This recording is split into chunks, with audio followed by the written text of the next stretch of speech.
Space Prison by Tom Godwin, Part 1. For 7 weeks, the Constellation had been plunging through hyperspace with her 8,000 colonists, fleeing like a hunted thing with her communicators silenced and her drives moaning and thundering. Up in the control room, Irene had been told the needles of the dials danced against the red danger lines day and night. She lay in bed and listened to the muffled, ceaseless roar of the drives and felt the singing vibration of the hull. We should be almost safe by now, she thought. Athena is only 40 days away. Thinking of the new life awaiting them all made her too restless to lie still any longer. She got up to sit on the edge of her bed and switch on the light. Dale was gone. He had been summoned to adjust one of the machines in the ship's X-ray room, and Billy was asleep, nothing showing of him above the covers but a crop of brown hair and the furry nose of his ragged teddy bear. She reached out to straighten the covers gently so as not to awaken him. It happened then, the thing they had all feared. From the stern of the ship came a jarring, deafening explosion. The ship lurched violently, girders screamed, and the light flicked out. In the darkness, she heard a rapid-fire thunk-thunk-thunk as the automatic guard system slid intercompartment doors shut against sections of the ship suddenly airless. The doors were still thudding shut when another explosion came from toward the bow. Then there was silence, a feeling of utter quiet and motionlessness. The fingers of fear enclosed her, and her mind said to her, like the cold, unpassionate voice of a stranger, "The Gurns have found us." The light came on again, a feeble glow, and there was the soft, muffled sound of questioning voices in other compartments. She dressed, her fingers shaking and clumsy, wishing that Dale would come to reassure her, to tell her that nothing really serious had happened, that it had not been the Gurns. It was very still in the little compartment, strangely so. She had finished dressing when she realized the reason. The air circulation system had stopped working. That meant the power failure was so great that the air regenerators themselves were dead. And there were 8,000 people on the Constellation who would have to have air to live. The attention buzzer sounded shrilly from the public address system speakers that were scattered down the ship's corridors. A voice she recognized as that of Lieutenant Commander Lake spoke. "War was declared upon Earth by the Gurn Empire 10 days ago. 2 Gurn cruisers have attacked us, and their blasters have destroyed the stern and bow of the ship. We are without a drive and without power, but for a few emergency batteries. I am the Constellation's only surviving officer, and the Gurn commander is boarding us to give me the surrender terms. None of you will leave your compartments until ordered to do so. Wherever you may be, remain there. This is necessary to avoid confusion and to have as many as possible in known locations for future instructions. I repeat, you will not leave your compartments." The speaker cut off. She stood without moving and heard again the words, "I am the Constellation's only surviving officer." The Gurns had killed her father. He had been second in command of the Dunbar expedition that had discovered the world of Athena, and his knowledge of Athena was valuable to the colonization plans. He had been quartered among the ship's officers, and the Gurn blast had destroyed that section of the ship. She sat down on the edge of the bed again and tried to reorient herself, to accept the fact that her life and the lives of all the others had abruptly, irrevocably been changed. The Athena colonization plan was ended. They had known such a thing might happen. That was why the Constellation had been made ready for the voyage in secret, and had waited for months for the chance to slip through the ring of Gurn spy ships. That was why she had raced at full speed, with her communicators silenced so there would be no radiations for the Gurns to find her by. Only 40 days more would have brought them to the green and virgin world of Athena, 400 light-years beyond the outermost boundary of the Gurn Empire. There they should have been safe from Gurn detection for many years to come, for long enough to build planetary defenses against attack. And there they would have used Athena's rich resources to make ships and weapons to defend mineral-depleted Earth against the inexorably increasing enclosure of the mighty, coldly calculating colossus that was the Gurn Empire. Success or failure of the Athena plan had meant ultimate life or death for Earth. They had taken every precaution possible, but the Gurn spy system had somehow learned of Athena and the constellation. Now the Cold War was no longer cold, and the plan was dust. Billy sighed and stirred in the little boy's sleep that had not been broken by the blasts that had altered the lives of 8,000 people and the fate of a world.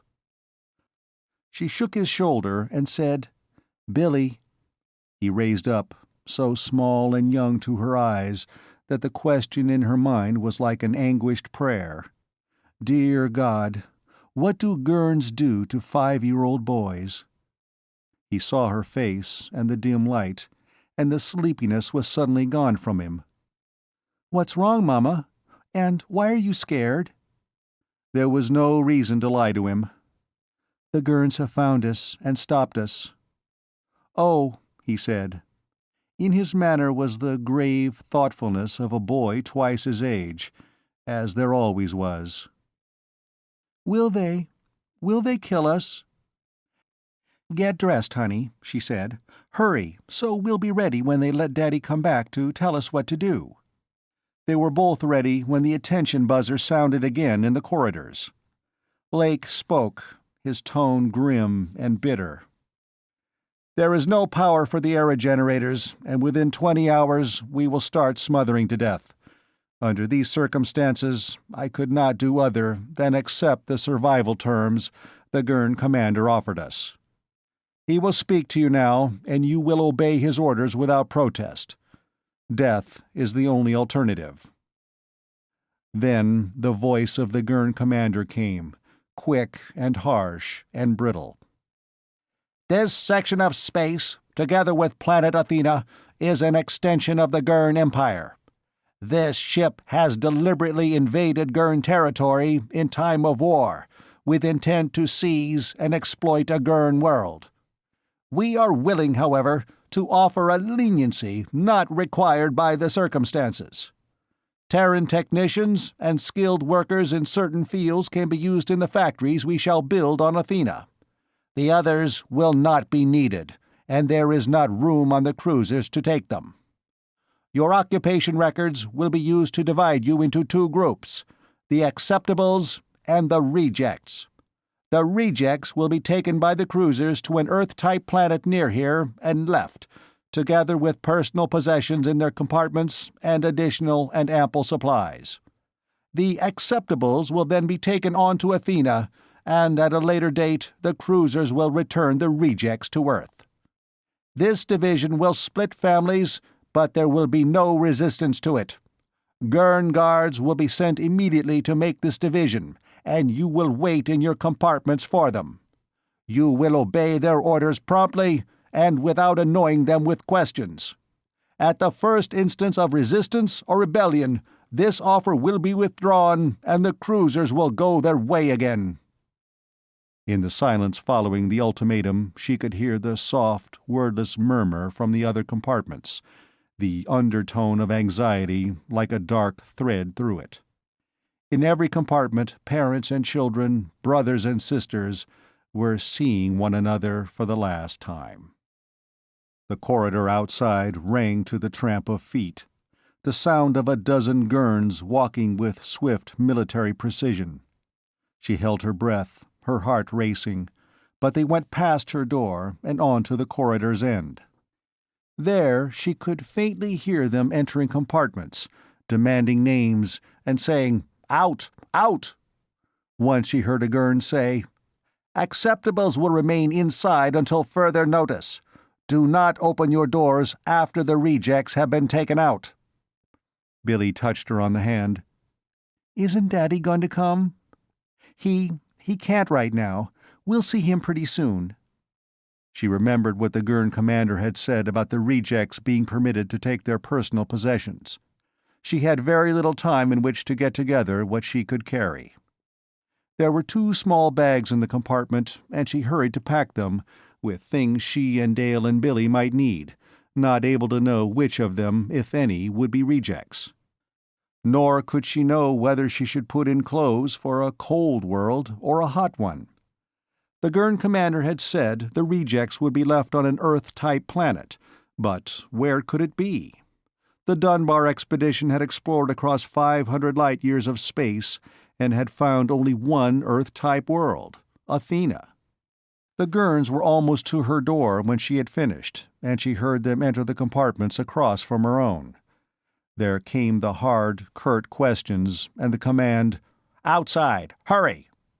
A woman said something in pleading question, and there was the soft thud of a blow, and the words, "Outside! Do not ask questions!"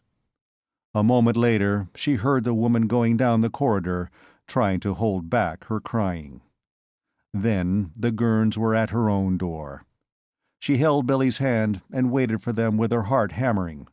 She held her head high and composed herself with all the determination she could muster, so that the arrogant Gurns would not see that she was afraid. Billy stood beside her, as tall as his 5 years would permit, his teddy bear under his arm, and only the way his hand held to hers showed that he too was scared. The door was flung open, and 2 Gurns strode in. They were big, dark men, with powerful, bulging muscles. They surveyed her and the room with a quick sweep of eyes that were like glittering obsidian, their mouths thin, cruel slashes in the flat, brutal planes of their faces. "Your name?" snapped the one who carried a sheaf of occupation records. "It's—" She tried to swallow the quaver in her voice and make it cool and unfrightened. "Irene Lois Humboldt, Mrs. Dale Humboldt." The Gurn glanced at the papers. "Where is your husband?" "He was in the X-ray room at—" "You are a reject. Out! Down the corridor with the others." "My husband, he will... Outside!" It was the tone of voice that had preceded the blow in the other compartment, and the Gurn took a quick step toward her. She seized the 2 bags in one hand, not wanting to release Billy, and swung back to hurry out into the corridor. The other Gurn jerked one of the bags from her hand and flung it to the floor. "Only 1 bag per person," he said, and gave her an impatient shove that sent her and Billy stumbling through the doorway. She became part of the rejects who were being herded like sheep down the corridors and into the port airlock. There were many children among them, the young ones frightened and crying, and often with only one parent or an older brother or sister to take care of them.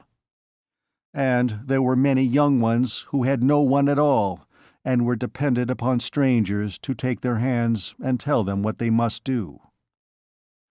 When she was passing the corridor that led to the X-ray room, she saw a group of rejects being herd up it. Dale was not among them, and she knew then that she and Billy would never see him again. "Out from the ship! Faster! Faster!" The commands of the Gurn guards snapped like whips around them as she and the other rejects crowded and stumbled down the boarding ramp and out onto the rocky ground.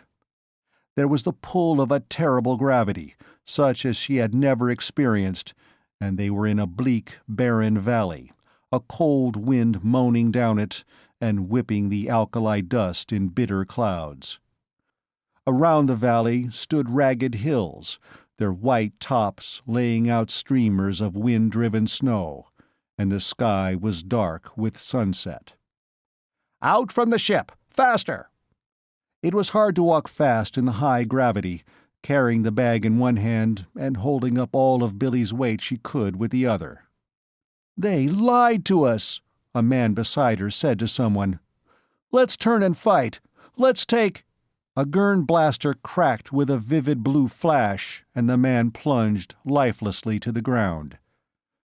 She flinched instinctively and fell over an unseen rock, the bag of precious clothes flying from her hand. She scrambled up again, her left knee half numb, and turned to retrieve it. The Gurn guard was already upon her, his blaster still in his hand. "Out from the ship! Faster!" The barrel of his blaster lashed across the side of her head. "Move on! Move on!" She staggered in a blinding blaze of pain and then hurried on, holding tight to Billy's hand, the wind cutting like knives of ice through her thin clothes, and blood running in a trickle down her cheek. "He hit you," Billy said. "He hurt you." Then he called the Gurn a name that 5-year-old boys were not supposed to know, with a savagery that 5-year-old boys were not supposed to possess. When she stopped at the outer fringe of rejects, she saw that all of them were out of the cruiser, and the guards were going back into it.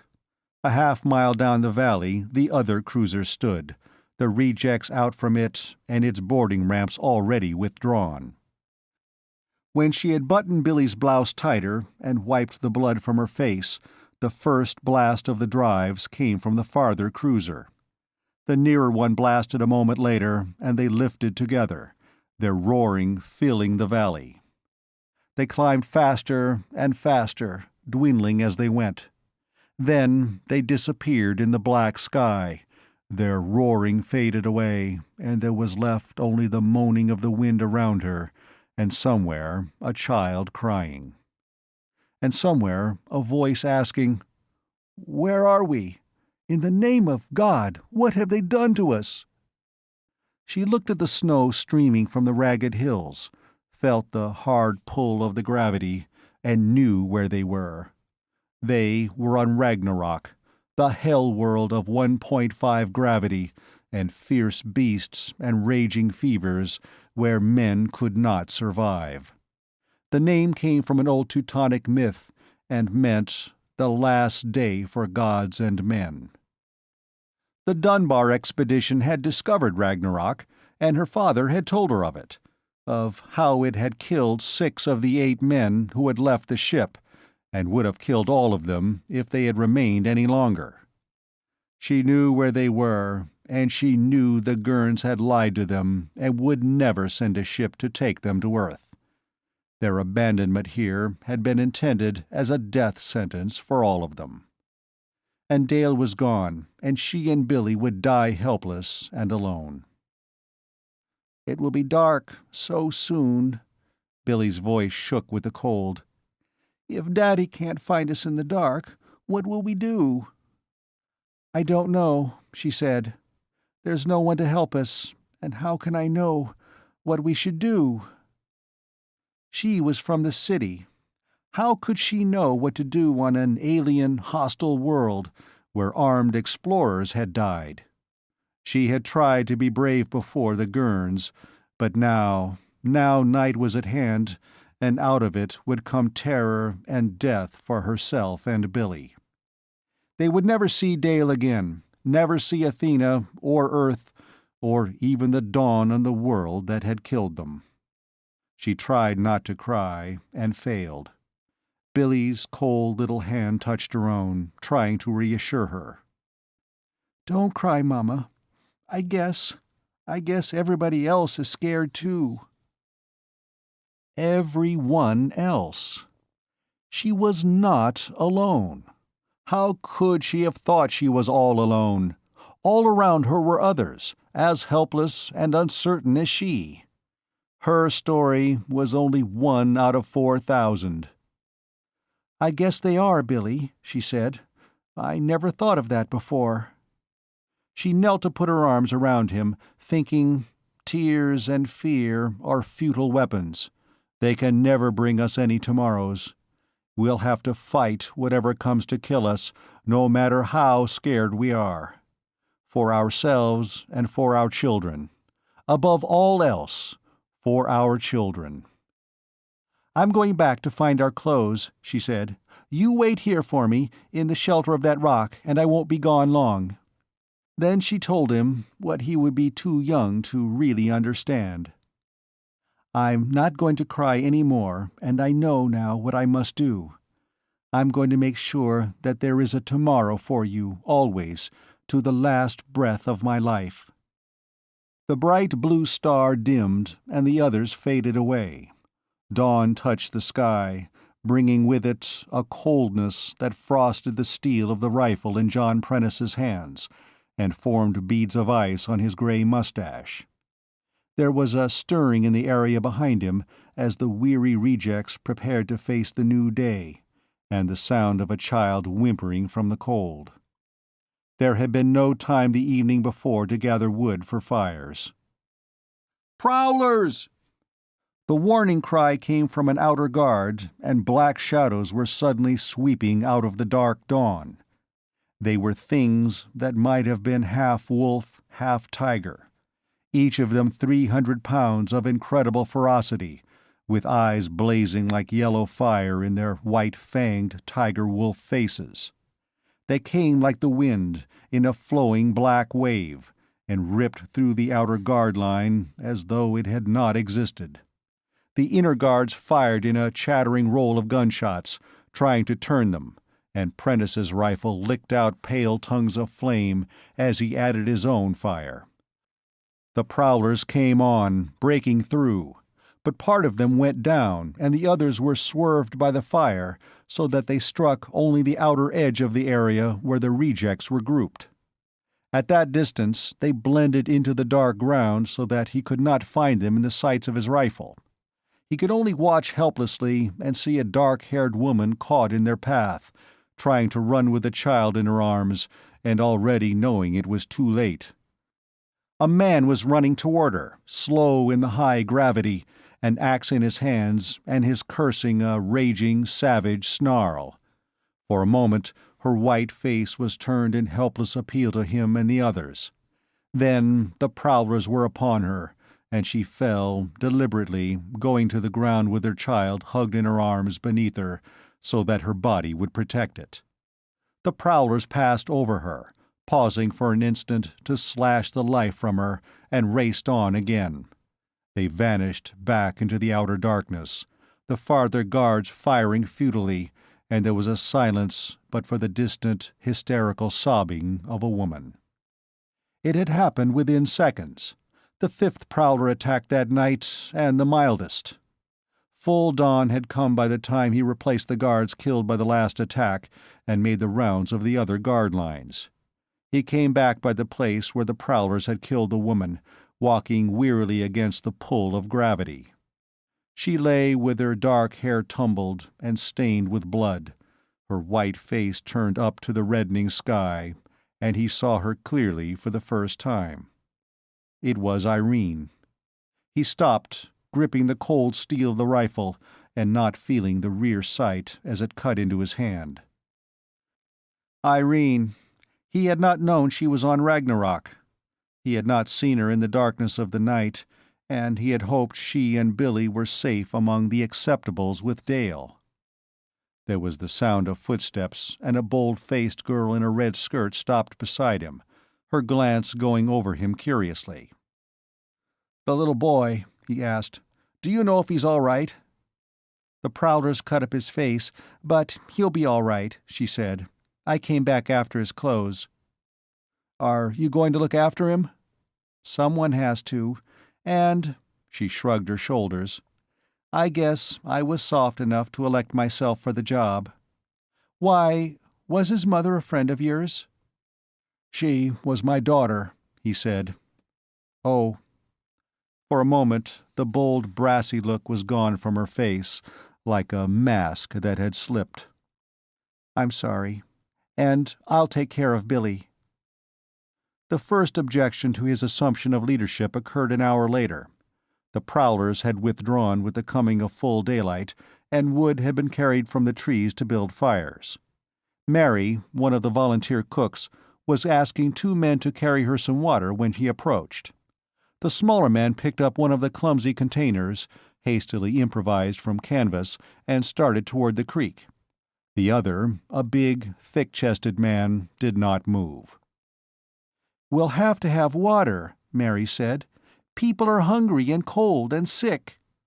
The man continued to squat by the fire, his hands extended to its warmth. "Name someone else," he said. "But—" She looked at Prentice in uncertainty. He went to the thick-chested man, knowing there would be violence and welcoming it as something to help drive away the vision of Irene's pale, cold face under the red sky. "She asked you to get her some water," he said. "Get it." The man looked up at him, studying him with deliberate insolence. Then he got to his feet, his heavy shoulders hunched challengingly. "I'll have to set you straight, old-timer," he said. "No one has appointed you head cheese around here. Now, there's the container you want filled, and over there," he made a small motion with one hand, "is the creek. Do you know what to do?" "Yes," he said, "I know what to do." He brought the butt of the rifle smashing up. It struck the man under the chin, and there was a sharp cracking sound as his jawbone snapped.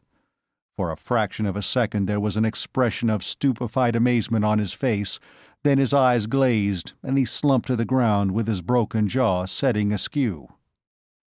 "All right," he said to Mary. "Now, you go ahead and name somebody else." He found that the Prowlers had killed 70 during the night.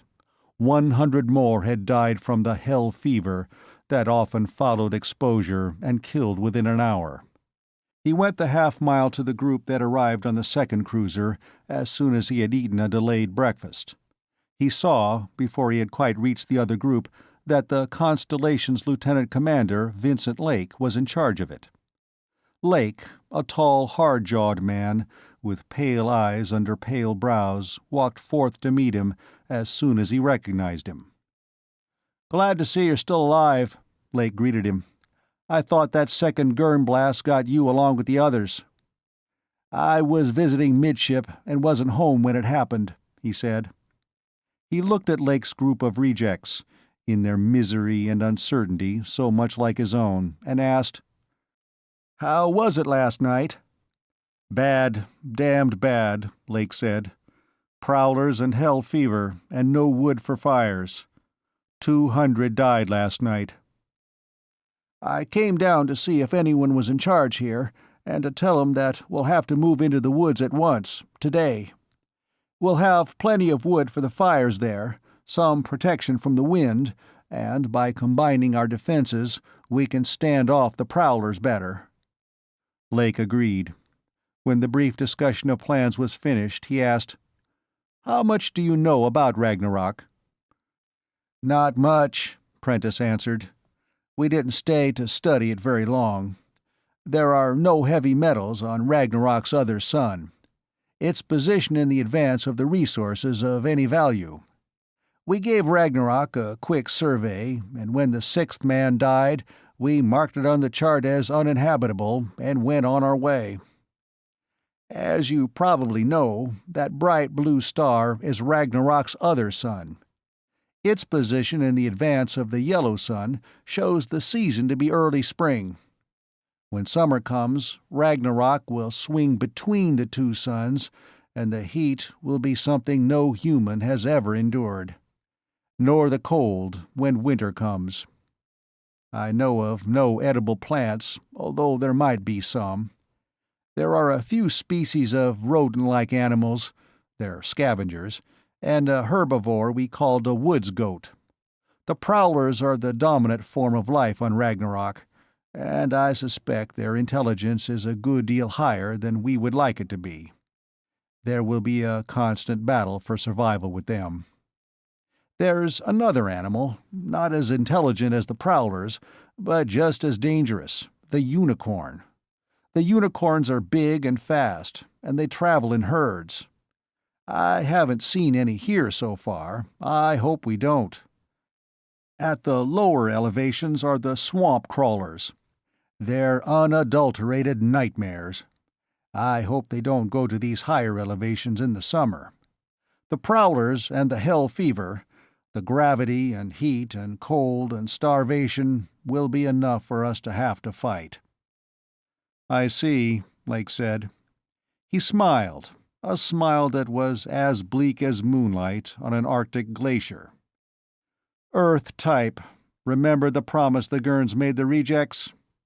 He looked out across the camp, at the snow whipping from the frosty hills, at the dead and the dying, and a little girl trying vainly to awaken her brother.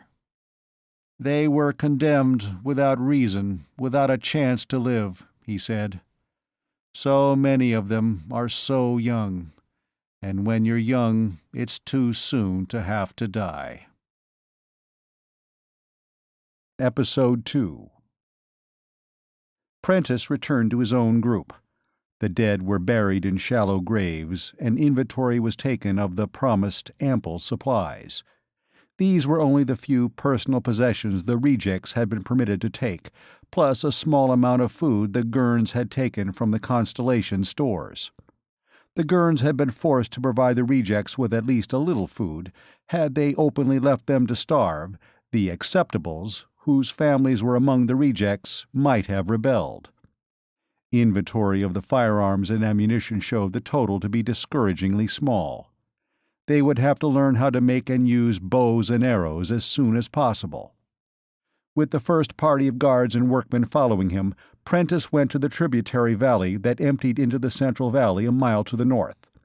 It was as good a campsite as could be hoped for, wide and thickly spotted with groves of trees, a creek running down its center. The workmen began the construction of shelters, and he climbed up the side of the nearer hill. He reached its top, his breath coming fast in the gravity that was the equivalent of a burden half his own weight, and saw what the surrounding terrain was like. To the south, beyond the barren valley, the land could be seen dropping in its long sweep to the southern lowlands, where the unicorns and swamp crawlers lived. To the north, the hills climbed gently for miles, then ended under the steeply sloping face of an immense plateau. The plateau reached from western to eastern horizon, still white with the snows of winter and looming so high above the world below that the clouds brushed in and half obscured it. He went back down the hill as Lake's men appeared. They started work on what would be a continuation of his own camp, and he told Lake what he had seen from the hill. "We're between the lowlands and the highlands," he said. "This will be as near to a temperate altitude as Ragnarok has. We survive here, or else. There's no other place for us to go." An overcast darkened the sky at noon, and the wind died down to almost nothing. There was a feeling of waiting tension in the air, and he went back to the rejects to speed their move into the woods. They were already going in scattered groups, accompanied by prowler guards, but there was no organization, and it would be too long before the last of them were safely in the new camp. He could not be two places at once. He needed a sub-leader to oversee the move of the rejects and their possessions into the woods and their placement after they got there. He found the man he wanted already helping the rejects get started. A thin, quiet man named Henry Anders, who had fought well against the prowlers the night before, even though his determination had been greater than his marksmanship.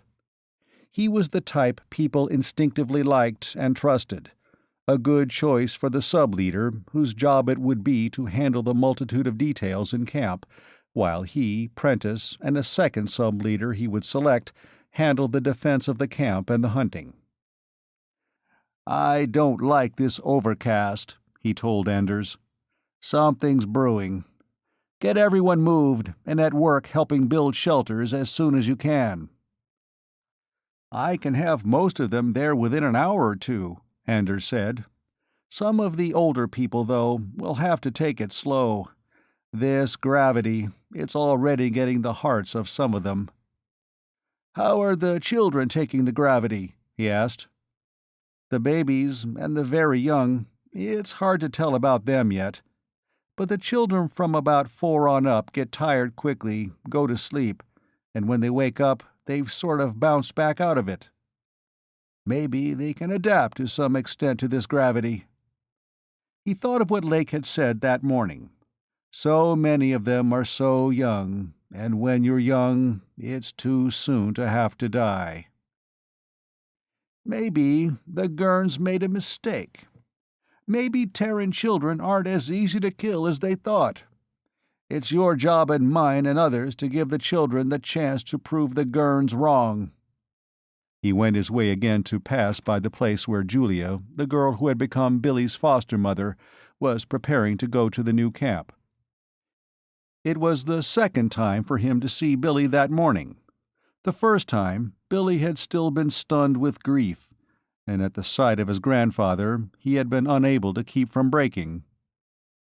"The Gurn hit her," he had sobbed, his torn face bleeding anew as it twisted in crying.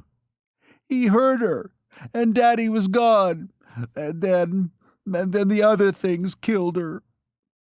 But now he had had a little time to accept what had happened, and he was changed. He was someone much older, almost a man, trapped for a while in the body of a 5-year-old boy. "I guess this is all, Billy," Julia was saying as she gathered up her scanty possessions and Irene's bag. "Get your teddy bear, and we'll go." Billy went to his teddy bear and knelt down to pick it up. Then he stopped and said something that sounded like no. He laid the teddy bear back down, wiping a little dust from its face as in a last gesture of farewell, and stood up to face Julia empty-handed.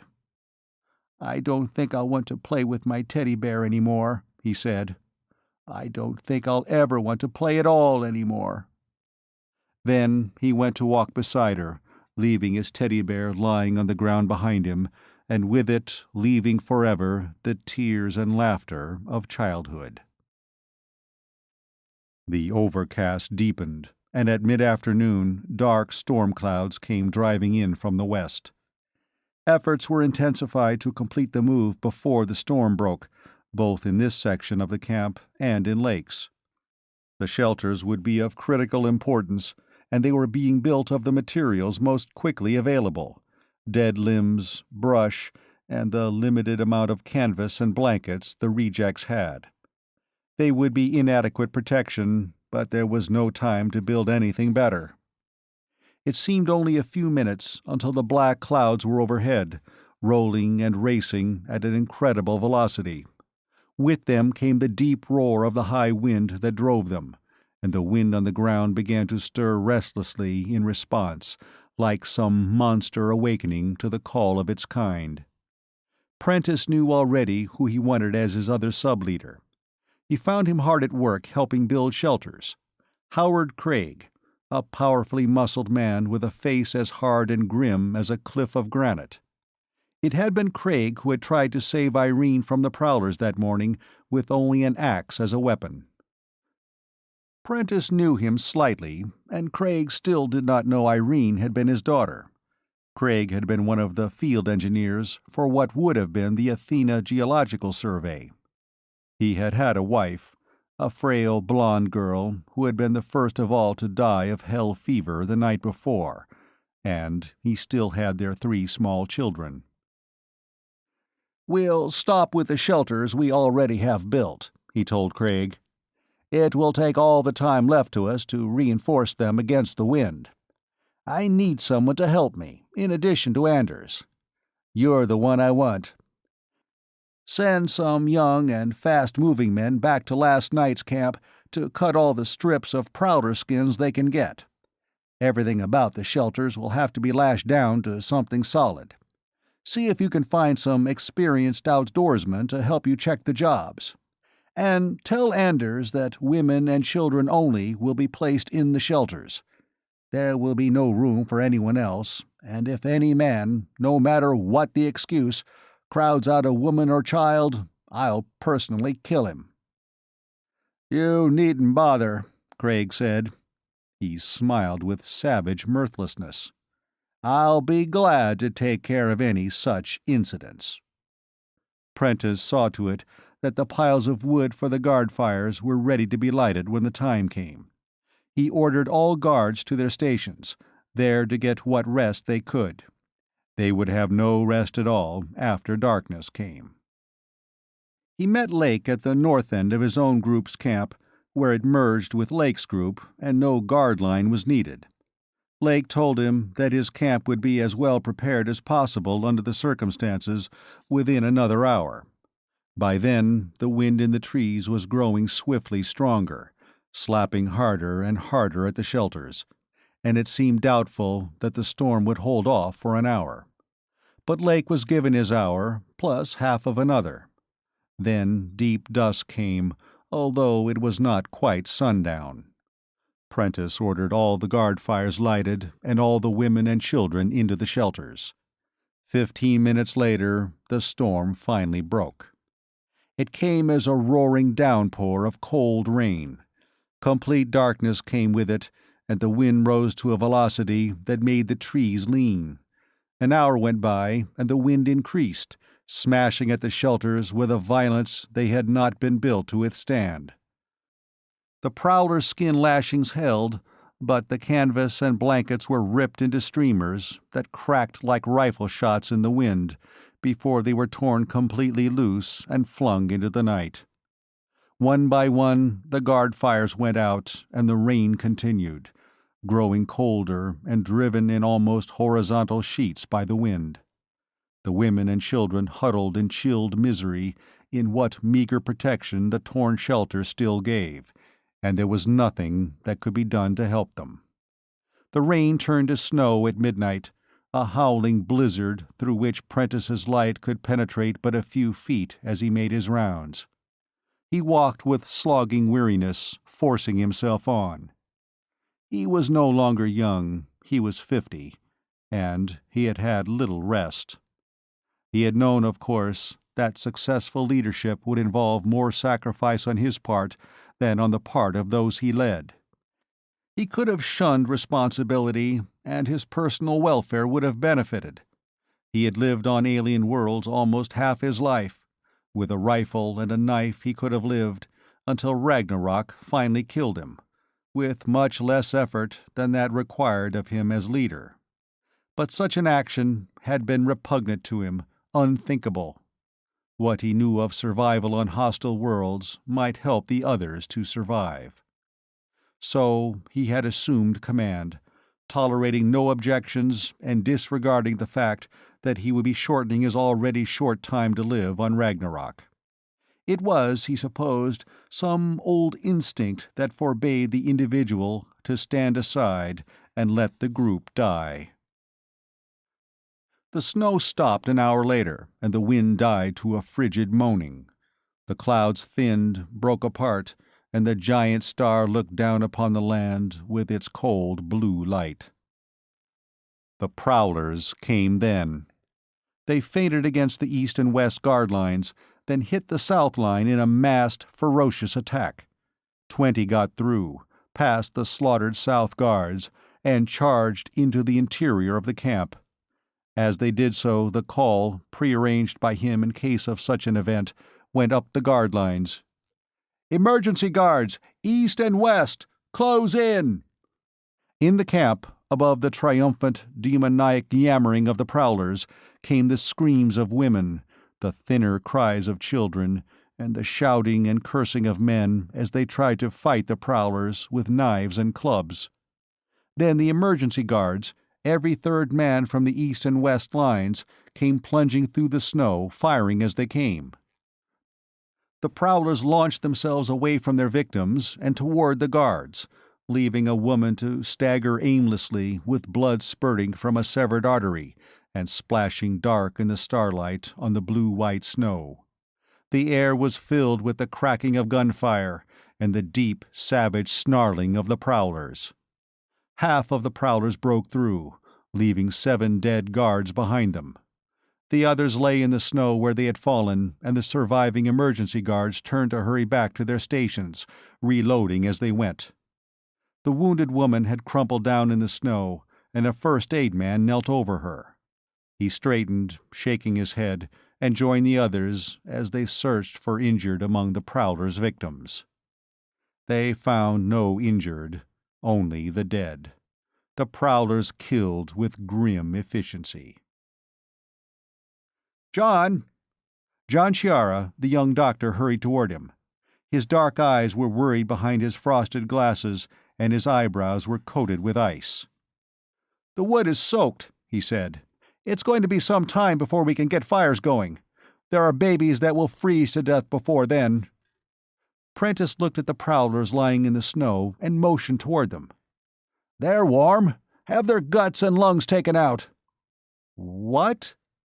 Then Chiara's eyes lighted with comprehension, and he hurried away without further questions. Prentice went on, to make rounds of the guards. When he returned, he saw that his order had been obeyed.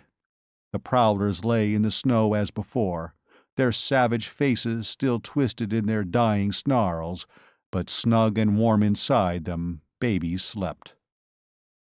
The prowlers attacked again and again, and when the wan sun lifted to shine down on the white, frozen land, there were 500 dead in Prentice's camp.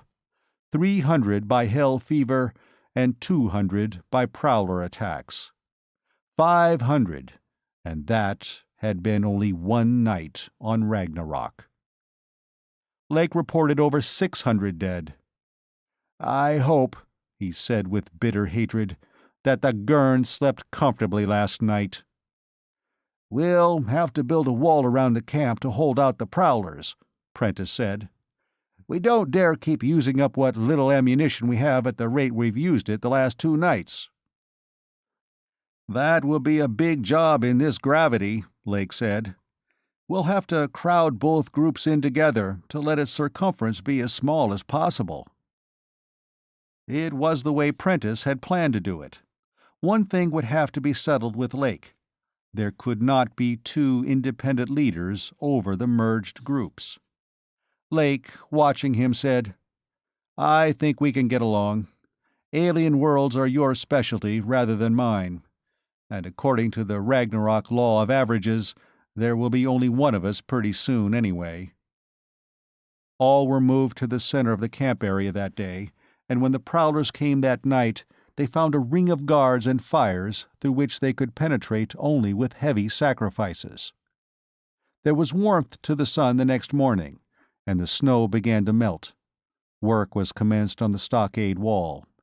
It would have to be 12 feet high, so the prowlers could not jump over it, and since the prowlers had the sharp claws and climbing ability of cats, its top would have to be surmounted with a row of sharp, outward and downward projecting stakes. These would be set in sockets in the top rail and tied down with strips of prowler skin. The trees of East Camp were festooned for a great distance with the remnants of canvas and cloth the wind had left there. A party of boys, protected by the usual prowler guards, was sent out to climb the trees and recover it. All of it, down to the smallest fragment, was turned over to the women, who were physically incapable of helping work on the stockade wall. They began patiently sewing the rags and tatters back into usable form again. The first hunting party went out and returned with 6 of the tawny yellow, sharp-horned woods goats, each as large as an earth deer. The hunters reported the woods goats to be hard to stalk and dangerous when cornered. One hunter was killed and another injured because of not knowing that. They also brought in a few of the rabbit-sized scavenger animals. They were all legs and teeth and bristly fur, the meat almost inedible. It would be a waste of the limited ammunition to shoot any more of them. There was a black bark tree which the Dunbark expedition had called the lance tree, because of its slender, straightly outthrust limbs. Its wood was as hard as hickory and as springy as cedar. Prentice found 2 amateur archers who were sure they could make efficient bows and arrows out of the lance tree limbs. He gave them the job, together with helpers. The days turned suddenly hot, with nights that still went below freezing. The hell fever took a constant, relentless toll. They needed adequate shelters, but the dwindling supply of ammunition and the nightly prowler attacks made the need for a stockade wall even more imperative. The shelters would have to wait. He went looking for Dr. Chiara one evening and found him just leaving one of the makeshift shelters. A boy lay inside it, his face flushed with hell fever, and his eyes too bright and too dark as he looked up into the face of his mother who sat beside him. She was dried-eyed and silent as she looked down at him, but she was holding his hand in hers, tightly, desperately, as though she might that way somehow keep him from leaving her.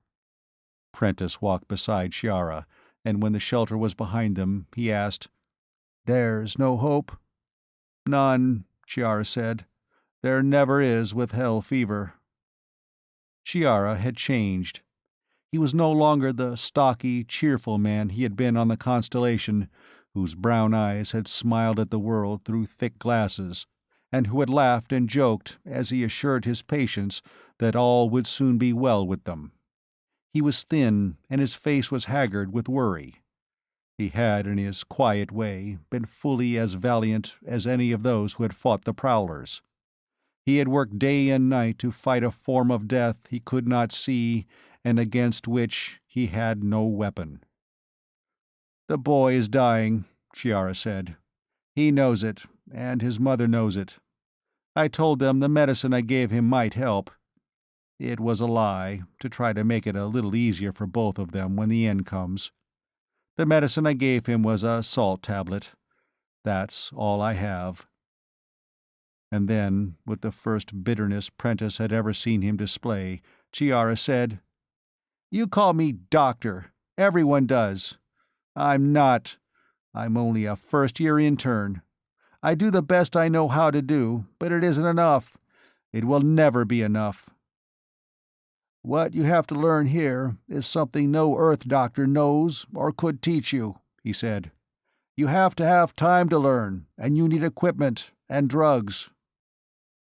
"If I could have antibiotics and other drugs. I wanted to get a supply from the dispensary, but the Gurns wouldn't let me go." "Some of the Ragnarok plants might be of a value if a person could find the right ones. I just came from a talk with Anders about that. He'll provide you with anything possible in the way of equipment and supplies for research, anything in the camp you need to try to save lives. He'll be at your shelter tonight to see what you want. Do you want to try it?" "Yes, of course." Chiara's eyes lighted with new hope. "It might take a long time to find a cure. Maybe we never would. But I'd like to have help so I could try. I'd like to be able, some day once again, to say to a scared kid, 'Take this medicine, and in the morning you'll be better,' and know I told the truth." The nightly Prowler attacks continued, and the supply of ammunition diminished. It would be some time before men were skilled in the use of the bows and arrows that were being made, and work on the wall was pushed ahead with all speed possible. No one was exempt from labor on it who could as much as carry the pointed stakes. Children, down to the youngest, worked alongside the men and women. The work was made many times more exhausting by the 1.5 gravity. People moved heavily at their jobs, and even at night there was no surcease from the gravity. They could only go into a coma-like sleep, in which there was no real rest, and from which they woke tired and aching. Each morning there would be some who did not awaken at all, though their hearts had been sound enough for working on Earth or Athena. The killing labor was recognized as necessary, however, and there were no complaints until the morning he was accosted by Peter Bemin. He had seen Bemin several times on the Constellation, a big, soft-faced man who had attached much importance to his role as a minor member of the Athena Planning Board.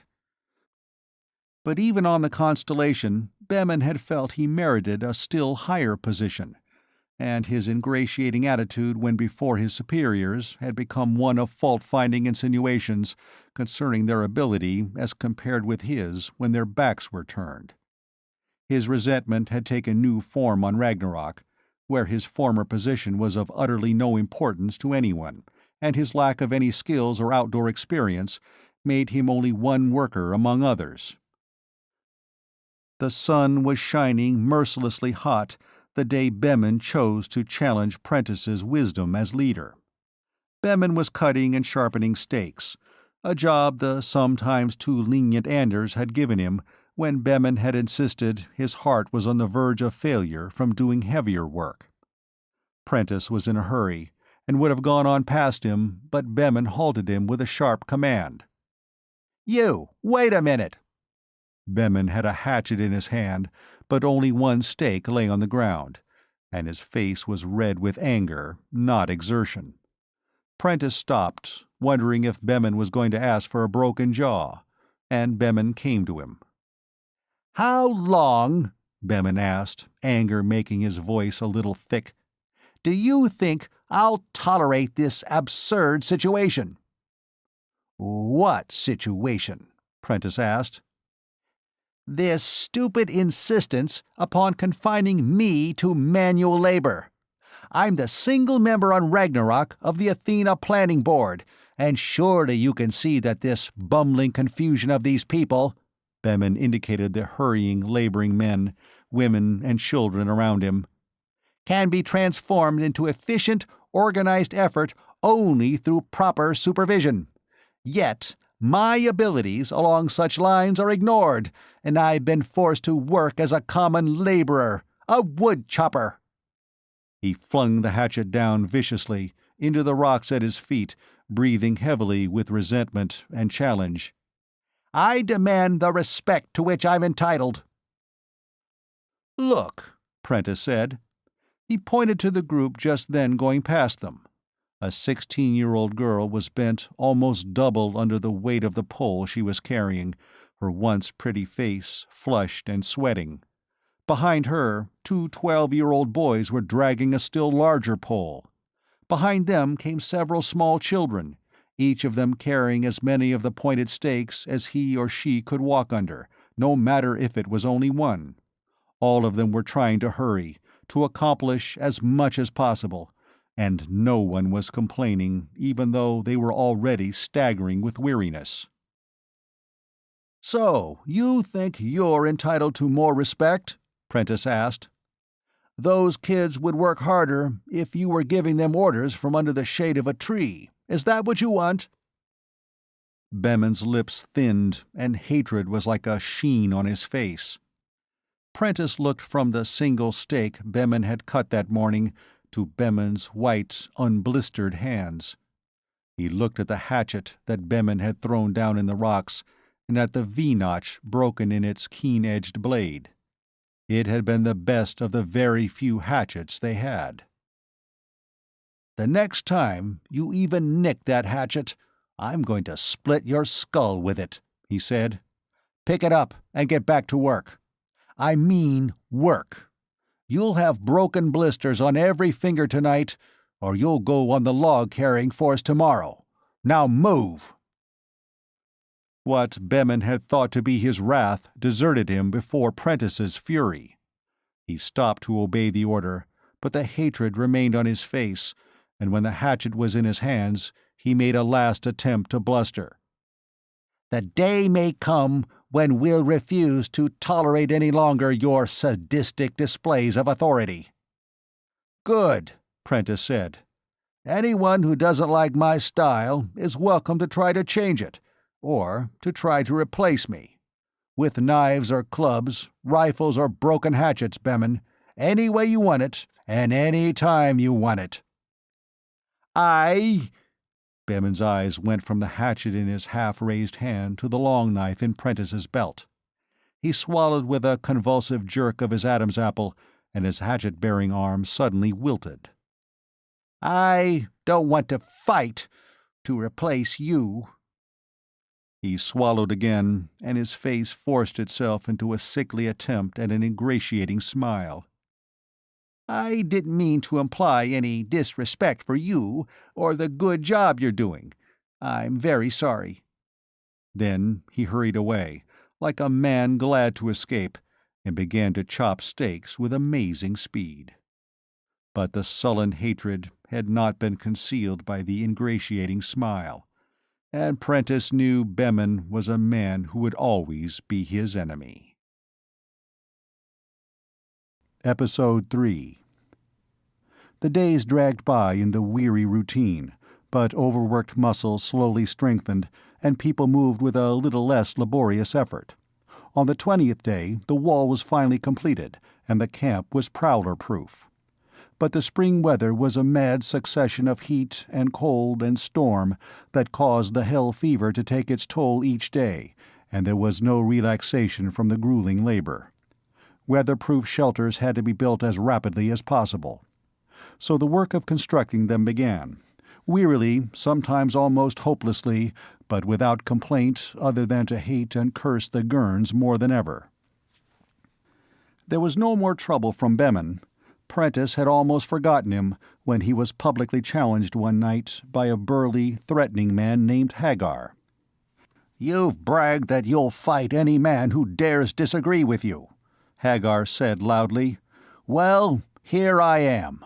We'll use knives, and before they even have time to bury you tonight, I'm going to have your stooges kicked out and replaced with men who'll give us competent leadership instead of blundering authoritarianism." Prentice noticed that Hagar seemed to have a little difficulty pronouncing the last word, as though he had learned it only recently. "I'll be glad to accommodate you," Prentice said mildly. "Go get yourself a knife."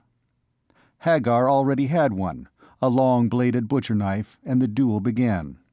Hagar was surprisingly adept with his knife, but he had never had the training and experience in combat that interstellar explorers such as Prentice had. Hagar was good, but considerably far from good enough. Prentice did not kill him. He had no compunctions about doing such a thing, but it would have been an unnecessary waste of needed manpower. He gave Hagar a carefully painful and bloody lesson that thoroughly banished all his lust for conflict without seriously injuring him. The duel was over within a minute after it began. Bemin, who had witnessed the challenge with keen interest and then watched Hagar's defeat with agitation, became excessively friendly and flattering toward Prentice afterward. Prentice felt sure, although he had no proof, that it had been Bemin who had spurred the simple-minded Hagar into challenging him to a duel. If so, the sight of what had happened to Hagar must have effectively dampened Bemin's desire for revenge, because he became almost a model worker. As Lake had predicted, he and Prentice worked together well. Lake calmly took a secondary role, not at all interested in possession of authority, but only in the survival of the rejects. He spoke of the surrender of the Constellation only once, to say, "I knew there could be only Ragnarok in this section of space. I had to order 4,000 people to go like sheep to what was to be their place of execution so that 4,000 more could live as slaves. That was my last act as an officer." Prentice suspected that Lake found it impossible not to blame himself subconsciously for what circumstances had forced him to do. It was irrational, but conscientious men were quite often a little irrational in their sense of responsibility. Lake had two sub-leaders, a genial red-haired man named Ben Barber, who would have been a farmer on Athena, but who had made a good sub-leader on Ragnarok, and a lithe, cat-like man named Carl Schroeder. Schroeder claimed to be 24, but not even the scars on his face could make him look more than 21. He smiled often, a little too often. Prentice had seen smiles like that before. Schroeder was the type who could smile while he killed a man, and he probably had. But if Schroeder was a born fighter, and perhaps killer, they were characteristics that he expended entirely upon the Prowlers. He was Lake's right-hand man, a deadly marksman and utterly without fear. One evening, when Lake had given Schroeder some instructions concerning the next day's activities, Schroeder answered him with a half-mocking smile and the words, "I'll see that it's done, Commander." "Not Commander," Lake said. All of us, left our ranks, titles, and honors on the Constellation. The past is dead for us." "I see," Schroeder said. The smile faded away, and he looked into Lake's eyes as he asked, "And what about our past dishonors, disgraces, and such?" They were left on the constellation too, Lake said. If anyone wants dishonor, he'll have to earn it all over again.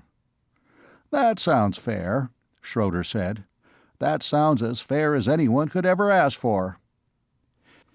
He turned away, and Prentice saw what he had noticed before. Schroeder's black hair was coming out light brown at the roots. It was a color that would better match his light complexion, and it was the color of hair that a man named Schrader, wanted by the police on Venus, had had. Hair could be dyed, identification cards could be forged, but it was all something Prentice did not care to pry into until and if Schroeder gave him reason to. Schroeder was a hard and dangerous man, despite his youth, and sometimes men of that type, when the chips were down, exhibited a higher sense of duty than the soft men who spoke piously of respect for society, and then were afraid to face danger to protect the society and the people they claimed to respect. A lone prowler came on the 11th night following the wall's completion. It came silently, in the dead of night, and it learned how to reach in and tear apart the leather lashings that held the pointed stakes in place and then jerk the stakes out of their sockets. It was seen as it was removing the third stake, which would have made a large enough opening for it to come through, and shot. It fell back and managed to escape into the woods, although staggering and bleeding. The next night, the stockade was attacked by dozens of prowlers who simultaneously began removing the pointed stakes in the same manner employed by the prowler of the night before. Their attack was turned back with heavy losses on both sides, and with a dismayingly large expenditure of precious ammunition. There could be no doubt about how the band of prowlers had learned to remove the stakes. The prowler of the night before had told them before it died. It was doubtful that the prowlers had a spoken language, but they had some means of communication. They worked together, and they were highly intelligent, probably about halfway between a dog and man. The prowlers were going to be an enemy even more formidable than Prentice had thought. The missing stakes were replaced the next day, and the others were tied down more securely. Once again, the camp was prowler-proof, but only for so long as armed guards patrolled inside the walls to kill attacking prowlers during the short time it would take them to remove the stakes.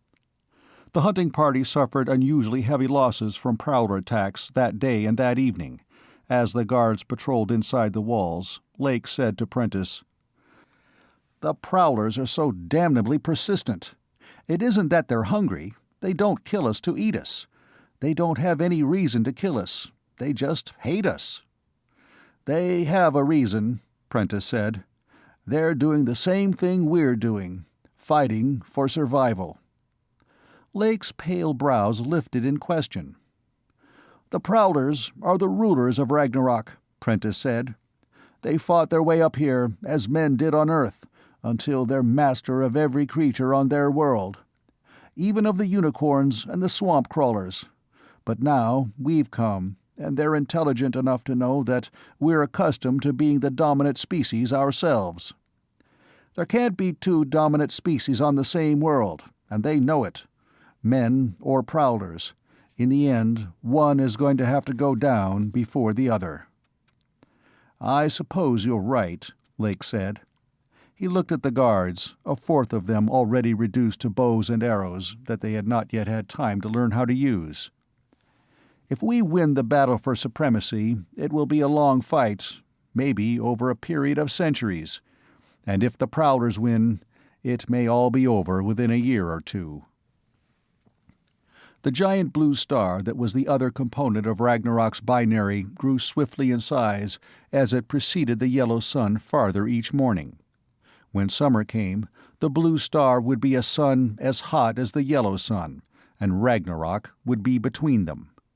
The yellow sun would burn the land by day, and the blue sun would sear it by night that would not be night. Then would come the brief fall, followed by the long, frozen winter, when the yellow sun would shine pale and cold far to the south, and the blue sun would be a star again, 250 million miles away, and invisible behind the cold yellow sun. The hell fever lessened with the completion of the shelters, but it still killed each day. Chiara and his helpers worked with unfaltering determination to find a cure for it, but the cure, if there was one, eluded them. The graves in the cemetery were 40 long by 40 wide, and more were added each day. To all the fact became grimly obvious. They were swiftly dying out, and they had yet to face Ragnarok at its worst. The old survival instincts asserted themselves, and there were marriages among the younger ones. One of the first to marry was Julia. She stopped to talk to Prentice one evening. She still wore the red skirt, now faded and patched, but her face was tired and thoughtful and no longer bold. "Is it true, John," she asked, "that only a few of us might be able to have children here, and that most of us who tried to have children in this gravity would die for it?" "It's true," he said, "but you already knew that when you married." "Yes, I knew it." There was a little silence. "All my life I've had fun and done as I pleased. The human race didn't need me, and we both knew it. But now, none of us can be apart from the others or be afraid of anything. If we're selfish and afraid, there will come a time when the last of us will die, and there will be nothing on Ragnarok to show we were even here.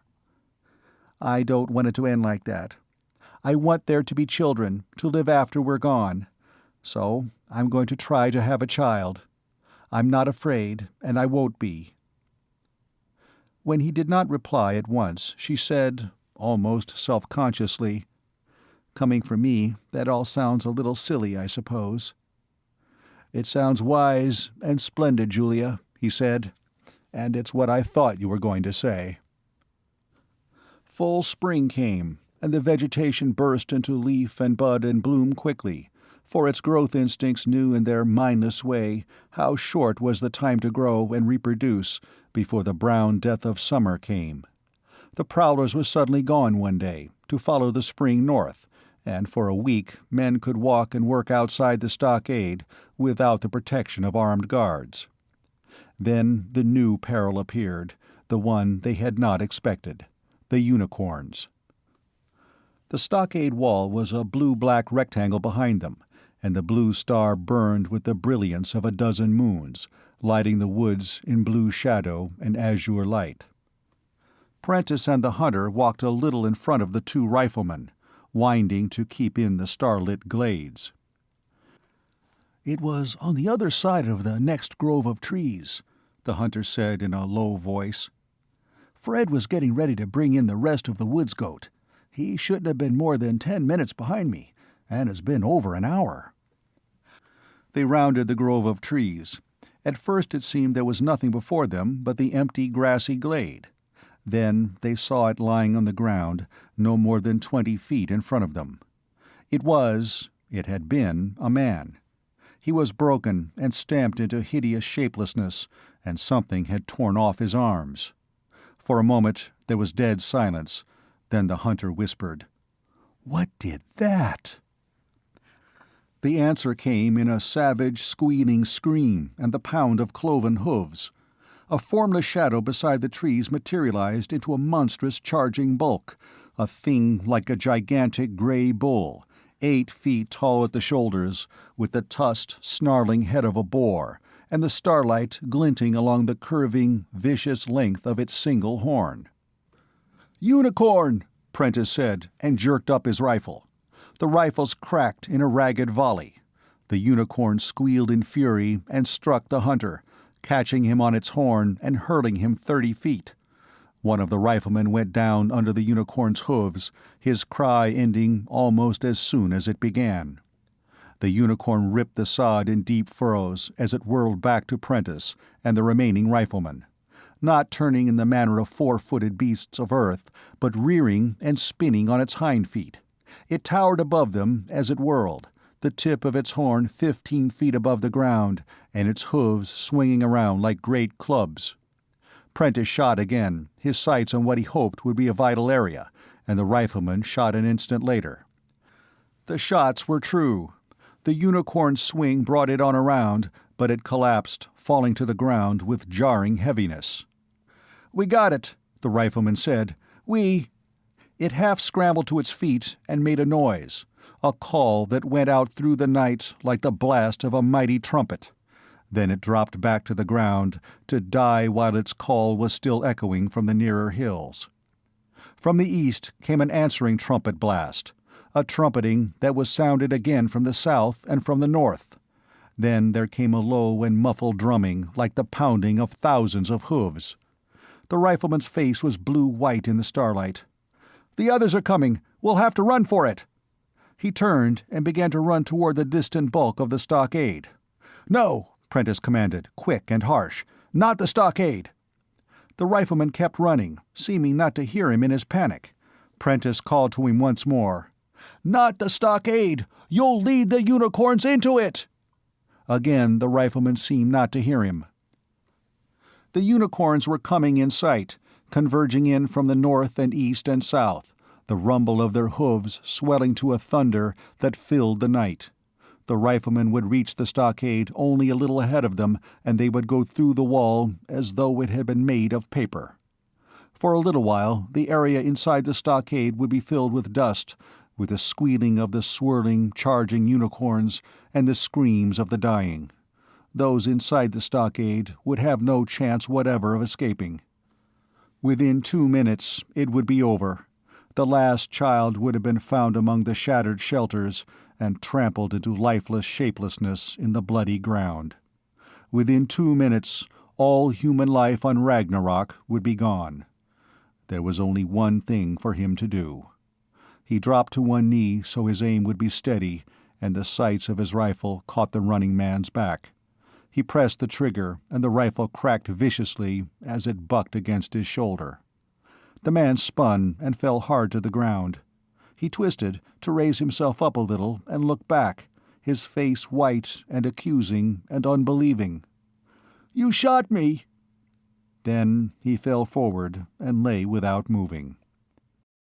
Prentice turned back to face the unicorns and to look at the trees in the nearby grove.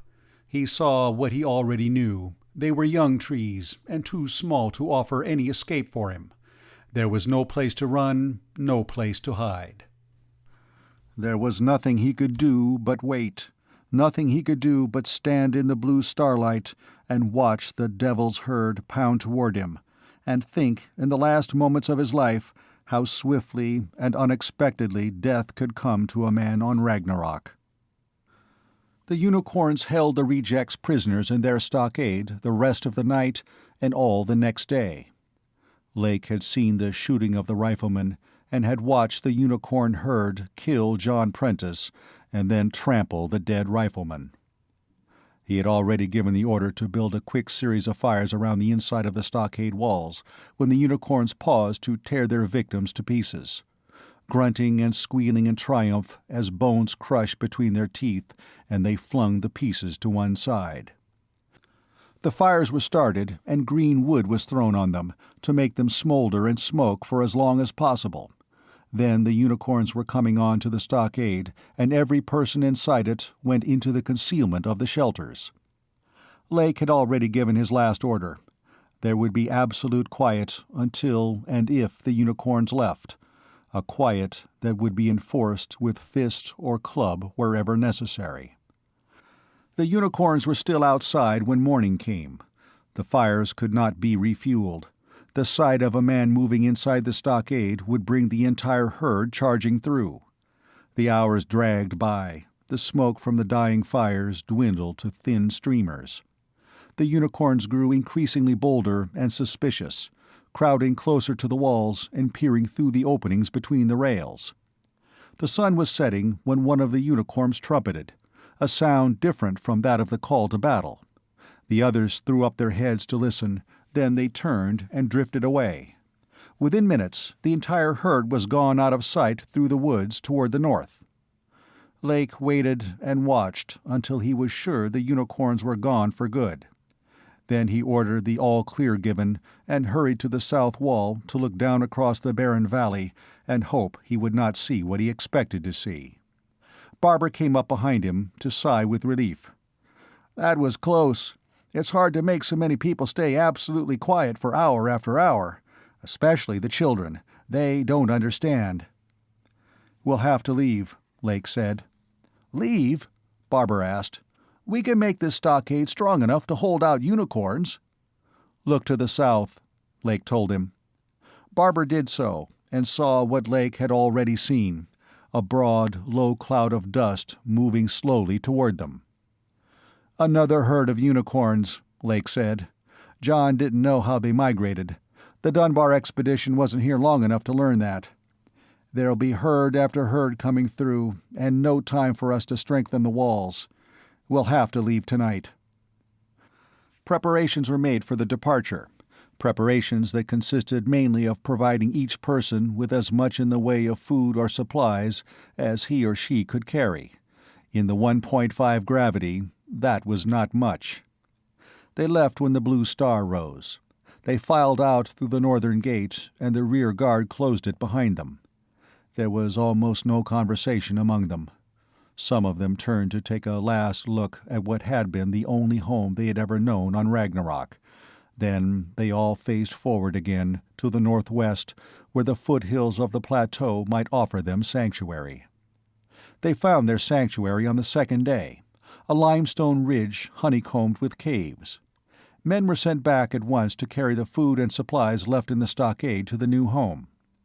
They returned to report that the second herd of unicorns had broken down the walls and ripped the interior of the stockade into wreckage.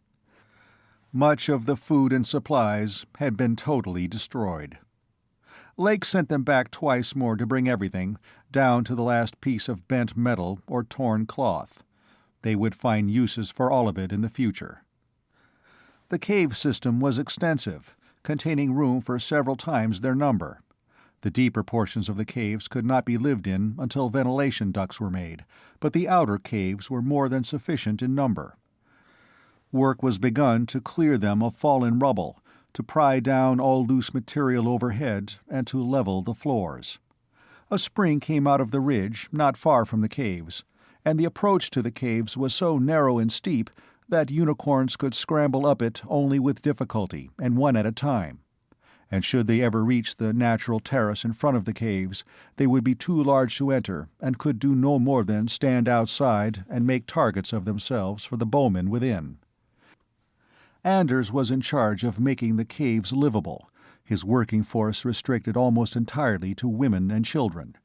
Lake sent Barber out, with a small detachment of men, to observe the woods goats and to learn what plants they ate, and then learn, by experimenting, if such plants could be safely eaten by humans. The need for salt would be tremendously increased when summer came. Having once experienced a saltless 2 weeks in the desert, Lake doubted that any of them could survive without it. All hunting parties, as well as Barber's party, were ordered to investigate all deposits that might contain salt, as well as any stream or pond that was white along the banks. The hunting parties were of paramount importance, and they were kept out to the limits of their endurance. Every man physically able to do so accompanied them. Those who could not kill game could carry it back to the caves. There was no time to spare. Already the unicorns were decreasing in numbers, and the woods goats were ranging farther and farther north. At the end of 20 days, Lake went in search of Barber and his party, worried about them. Their mission was one that could be as dangerous as any hunting trip. There was no proof that humans and Ragnarok creatures were so similar as to guarantee that food for one might not be poison for the other. It was a very necessary mission, however. Dried meat alone would bring grave deficiency diseases during summer, which dried herbs and fruits would help prevent. When he located Barber's party, he found Barber lying under a tree, pale and weak from his latest experiment, but recovering. "It was the guinea pig yesterday," Barber said. "Some little purple berries that the woods goats nibble at sometimes, maybe to get a touch of some certain vitamin or something. I ate too many, I guess, because they hit my heart like the kick of a mule." "Did you find anything at all encouraging?" Lake asked. "We found 4 different herbs that are the most violent cathartics you ever dreamed of, and a little silvery fern that tastes like vanilla-flavored candy, and paralyzes you stiff as a board on the 3rd swallow. it's an hour before you come back out of it. But on the good side, we found 3 different kinds of herbs that seem to be all right. We've been digging them up and hanging them in the trees to dry." Lake tried the edible herbs and found them to be something like spinach in taste. There was a chance they might contain the vitamins and minerals needed. Since the hunting parties were living exclusively on meat, he would have to point out the edible herbs to all of them, so they would know what to eat should any of them feel the effects of diet deficiency. He traveled alone as he visited the various hunting parties, finding such travel to be safer each day as the dwindling of the unicorns neared the vanishing point. It was a safety he did not welcome. It meant the last of the game would be gone north long before sufficient meat was taken. None of the hunting parties could report good luck. The woods goats, swift and elusive at best, were vanishing with the unicorns. The last cartridge had been fired, and the bowmen, while improving all the time, were far from expert. The unicorns, which should have been their major source of meat, were invulnerable to arrows unless shot at short range in the side of the neck just behind the head, and at short range the unicorns invariably charged and presented no such target. He made the long, hard climb up the plateau's southern face to stand at last on top. It was treeless, a flat green table that stretched to the north for as far as he could see. A mountain range, still capped with snow, lay perhaps 100 miles to the northwest. In the distance, it looked like a white, low-lying cloud on the horizon. No other mountains or hills marred the endless sweep of the high plain. The grass was thick, and here and there were little streams of water produced by the recently melted snow. It was a paradise land for the herbivores of Ragnarok, but for men it was a harsh, forbidding place. At that elevation, the air was so thin that only a moderate amount of exertion made the heart and lungs labor painfully. Hard and prolonged exertion would be impossible.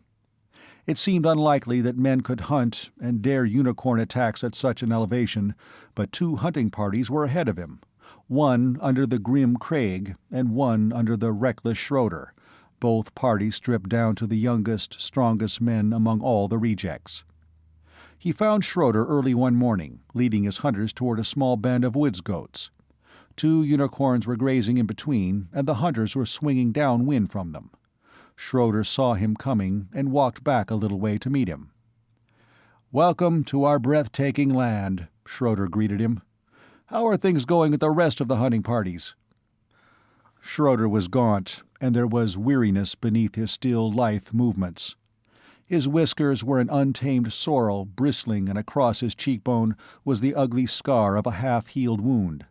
Another gash was ripped in his arm, and something had battered one ear. He reminded Lake of a battle-scarred, indomitable tomcat who would never, for as long as he lived, want to relinquish the joy of conflict and danger. "So far," he answered, "you and Craig are the only parties to manage to tackle the plateau." He asked about Schroeder's luck and learned it had been much better than that of the others, due to killing 3 unicorns by a method Schroeder had thought of. "Since the bowmen have to be to one side of the unicorns to kill them," Schroeder said, "it only calls for a man to be the decoy and let the unicorns chase him between the hidden bowmen.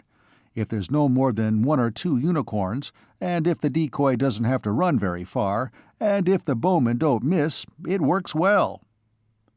"Judging from your beat-up condition," Lake said, "you must have been the decoy every time." "Well," Schroeder shrugged his shoulders, "it was my idea." "I've been wondering about another way to get in shots at close range," Lake said. "Take the skin of a woods goat, give it the original shape as near as possible, and a bowman inside it might be able to fake a grazing woods goat until he got the shot he wanted. The unicorns might never suspect where the arrows came from," he concluded, "and then, of course, they might." "I'll try it before the day's over, on those 2 unicorns over there," Schroeder said. "At this elevation, and in this gravity, my own method is just a little bit rough on a man."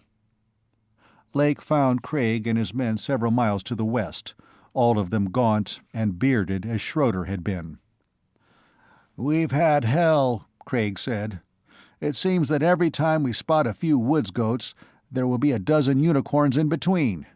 If only we had rifles for the unicorns." Lake told him of the plan to hide under the woods goat skins and of the decoy system used by Schroeder. "Maybe we won't have to use Schroeder's method," he said. "We'll see if the other works. I'll give it the first try." This he was not to do. Less than an hour later, one of the men who helped dry the meat and carry it to the caves returned to report the camp stricken by a strange, sudden malady that was killing 100 a day. Dr. Chiara, who had collapsed while driving himself on to care for the sick, was sure it was a deficiency disease. Anders was down with it, helpless, and Bemin had assumed command, setting up daily work quotas for those still on their feet, and refusing to heed Chiara's requests concerning treatment of the disease. Episode 4. Lake made the trip back to the caves in a fraction of the length of time it had taken him to reach the plateau, walking until he was ready to drop, and then pausing only for an hour or two of rest. He spotted Barber's camp when coming down off the plateau, and he swung to one side, to tell Barber to have a supply of the herb sent to the caves at once. He reached the caves to find half the camp in bed and the other half dragging about listlessly at the tasks given them by Bemin. Anders was in grave condition, too weak to rise, and Dr. Chiara was dying. He squatted down beside Chiara's pallet and knew there could be no hope for him. On Chiara's pale face and in his eyes was the shadow of his own foreknowledge. "I finally saw what it was." Chiara's words were very low, hard to hear. "And I told Bemin what to do. It's a deficiency disease, complicated by the gravity into some form not known on Earth." He stopped to rest, and Lake waited. "Berry, pellagra. We had deficiency diseases on Earth, but none so fatal so quickly. I told Bemin, ration out fruits and vegetables to everybody. Hurry, or it will be too late." Again he stopped to rest, the last vestige of color gone from his face. "And you?" Lake asked, already knowing the answer. "For me, too late. I kept thinking of viruses. Should have seen the obvious sooner. Just like—" His lips turned up a little at the corners, and the Chiara of the dead past smiled for the last time at Lake. "Just like a damned fool intern." That was all, then, and the chamber was suddenly very quiet. Lake stood up to leave, and to speak the words that Chiara could never hear. "We're going to need you and miss you, Doctor." He found Bemin in the food storage cavern, supervising the work of two teenage boys with critical officiousness, although he was making no move to help them. At sight of Lake, he hurried forward, the ingratiating smile sliding across his face. "I'm glad you're back," he said. "I had to take charge when Anders got sick, and he had everything in such a mess. I've been working day and night to undo his mistakes and get the work done properly underway again." Lake looked at the two thin-faced boys who had taken advantage of the opportunity to rest. They leaned wearily against the heavy pole table Bemin had had them moving, their eyes already dulled with the incipient sickness, and watching him in mute appeal. "Have you obeyed Chiara's order?" he asked. No," Bemin said. "I felt it best to ignore it." "Why?" Lake asked. "It would be a senseless waste of our small supply of fruit and vegetable foods to give them to people already dying. I'm afraid—" the ingratiating smile came again. "We've been letting him exercise an authority he isn't entitled to. He's really hardly more than a medical student, and his diagnoses are only guesses." "He's dead," Lake said flatly. "His last order will be carried out." He looked from the two tired boys to Bemin, contrasting their thinness and weariness with the way Bemin's paunch still bulged outward, and his jowls still sagged with their load of fat. "I'll send West down to take over in here," he said to Bemin. "You come with me. You and I seem to be the only two in good health here, and there's plenty of work for us to do." The fawning expression vanished from Bemin's face. "I see," he said. "Now that I've turned Anders's muddle into organization, you'll hand my authority over to another of your favorites, and demote me back to common labor?" "Setting up work quotas for sick and dying people isn't organization," Lake said. He spoke to the two boys. "Both of you go lie down. West will find someone else." Then to Bemin, "Come with me. We're both going to work at common labor." They passed by the cave where Bemin slept. Two boys were just going into it, carrying armloads of dried grass to make a mattress under Bemin's pallet. They moved slowly, heavily. Like the two boys in the food storage cave, they were dull-eyed with the beginning of the sickness. Lake stopped to look more closely into the cave and verify something else he thought he had seen. Bemin had discarded the prowler skins on his bed, and in their place were soft wool blankets, perhaps the only unpatched blankets the rejects possessed. "Go back to your caves," he said to the boys. "Go to bed and rest." He looked at Bemin. Bemin's eyes flickered away, refusing to meet his. "What few blankets we have are for babies and the very youngest children," he said. His tone was coldly unemotional, but he could not keep his fists from clenching at his sides. "You will return them at once and sleep on animal skins, as all the men and women do. And if you want grass for a mattress, you will carry it yourself, as even the young children do." Bemin made no answer, his face a sullen red and hatred shining in the eyes that still refused to meet Lake's. "Gather up the blankets and return them," Lake said. "Then come on up to the central cave. We have a lot of work to do."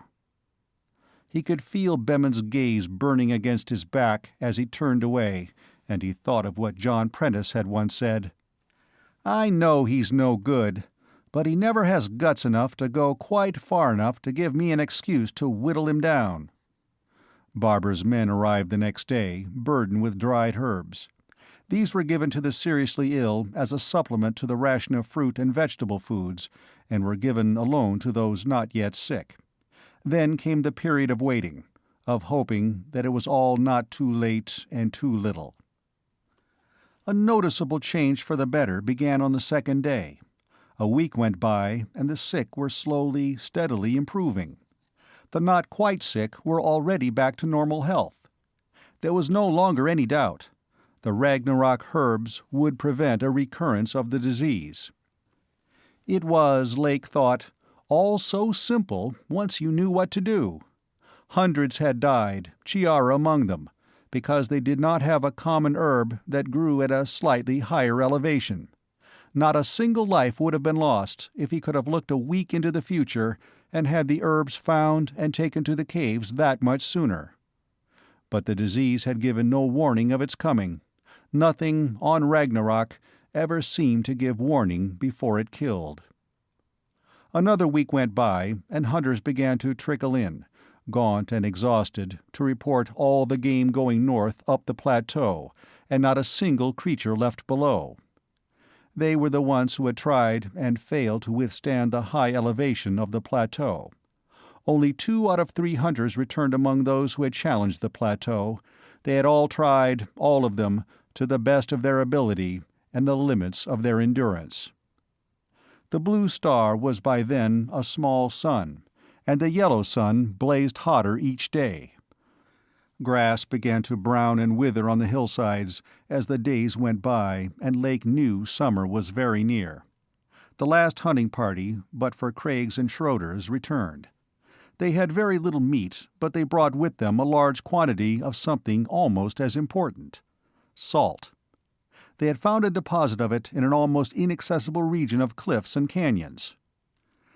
"Not even the woods goats can get in there," Stevens, the leader of that party, said. "If the salt was in an accessible place, there would have been a salt lick there and goats in plenty." "If woods goats care for salt the way Earth animals do," Lake said, "when fall comes, we'll make a salt lick and find out." 2 more weeks went by, and Craig and Schroeder returned with their surviving hunters. They had followed the game to the eastern end of the snow-capped mountain range, but there the migration had drawn away from them, traveling farther each day than they could travel. They had almost waited too long before returning back. The grass at the southern end of the plateau was turning brown, and the streams were dry. They got enough water, barely, by digging seep holes in the dry stream beds. Lake's method of stalking unicorns under the concealment of a woods goat skin had worked well only a few times. After that, the unicorns learned to swing downwind from any lone woods goats. If they smelled a man inside the goatskin, they charged him and killed him. With the return of the last hunters, everything was done that could be done in preparation for summer. Inventory was taken of the total food supply, and it was even smaller than Lake had feared. It would be far from enough to last until fall brought the game back from the north, and he instituted rationing much stricter than before. The heat increased as the yellow sun blazed hotter and the blue sun grew larger. Each day the vegetation was browner, and a morning came when Lake could see no green wherever he looked. They numbered 1,110 that morning, out of what had so recently been 4,000. 1,110 thin, hungry scarecrows, who already could do nothing more than sit listlessly in the shade and wait for the hell that was coming. He thought of the food supply, so pitifully small, and of the months it would have to last. He saw the grim, inescapable future for his charges. Famine. There was nothing he could do to prevent it. He could only try to forestall complete starvation for all by cutting rations to the bare existence level. And that would be bare existence for the stronger of them. The weaker were already doomed. He had them all gather in front of the caves that evening, when the terrace was in the shadow of the ridge. He stood before them and spoke to them. "All of you know we have only a fraction of the amount of food we need to see us through the summer. Tomorrow the present ration will be cut in half. That will be enough to live on, just barely. If that cut isn't made, the food supply will be gone long before fall, and all of us will die. If anyone has any food of any kind, it must be turned in to be added to the total supply. Some of you may have thought of your children and kept a little hidden for them. I can understand why you should do that, but you must turn it in. There may possibly be some who hid food for themselves personally. If so, I give them the first and last warning. Turn it in tonight. If any hidden cache of food is found in the future, the one who hid it will be regarded as a traitor and murderer. All of you, but for the children, will go into the chamber next to the one where the food is stored. Each of you, and there will be no exceptions, regardless of how innocent you are, will carry a bulkily folded cloth or garment. Each of you will go into the chamber alone. There will be no one in there. You will leave the food you have folded in the cloth, if any, and go out the other exit and back to your caves. No one will ever know whether the cloth you carried contained food or not. No one will ever ask. Our survival on this world, if we are to survive at all, can be only by working and sacrificing together. There can be no selfishness. What any of you may have done in the past is of no consequence. Tonight we start anew. From now on, we trust one another without reserve. There will be one punishment for any who betray that trust: death." Anders set the example by being the first to carry a folded cloth into the cave. Of them all, Lake heard later, only Bemin voiced any real indignation, warning all those in his section of the line that the order was the first step toward outright dictatorship and a police and spy system, in which Lake and the other leaders would deprive them all of freedom and dignity. Bemin insisted upon exhibiting the emptiness of the cloth he carried, an action that, had he succeeded in persuading the others to follow his example, would have mercilessly exposed those who did have food they were returning. But no one followed Bemen's example, and no harm was done. As for Lake, he had worries on his mind of much greater importance than Bemen's enmity. The weeks dragged by, each longer and more terrible to endure than the one before it, as the heat steadily increased. Summer solstice arrived, and there was no escape from the heat, even in the deepest caves. There was no night. The blue sun rose in the east as the yellow sun set in the west. There was no life of any kind to be seen, not even an insect. Nothing moved across the burned land but the swirling dust devils and shimmering, distorted mirages. The death rate increased with appalling swiftness. The small supply of canned and dehydrated milk, fruit, and vegetables was reserved exclusively for the children, but it was far insufficient in quantity. The Ragnarok herbs prevented any recurrence of the fatal deficiency disease, but they provided virtually no nourishment to help fight the heat and gravity. The stronger of the children lay wasted and listless on their pallets, while the ones not so strong died each day. Each day, thin and hollow-eyed mothers would come to plead with them to save their children. "It would take so little to save his life. Please, before it's too late." But there was so little food left, and the time was yet so long until fall would bring relief from the famine, that he could only answer each of them with a grim and final no. And watch the last hope flicker and die in their eyes, and watch them turn away to go and sit for the last hours beside their children. Bemen became increasingly irritable and complaining as the rationing and heat made existence a misery, insisting that Lake and the others were to blame for the food shortage, that their hunting efforts had been bungling and faint-hearted.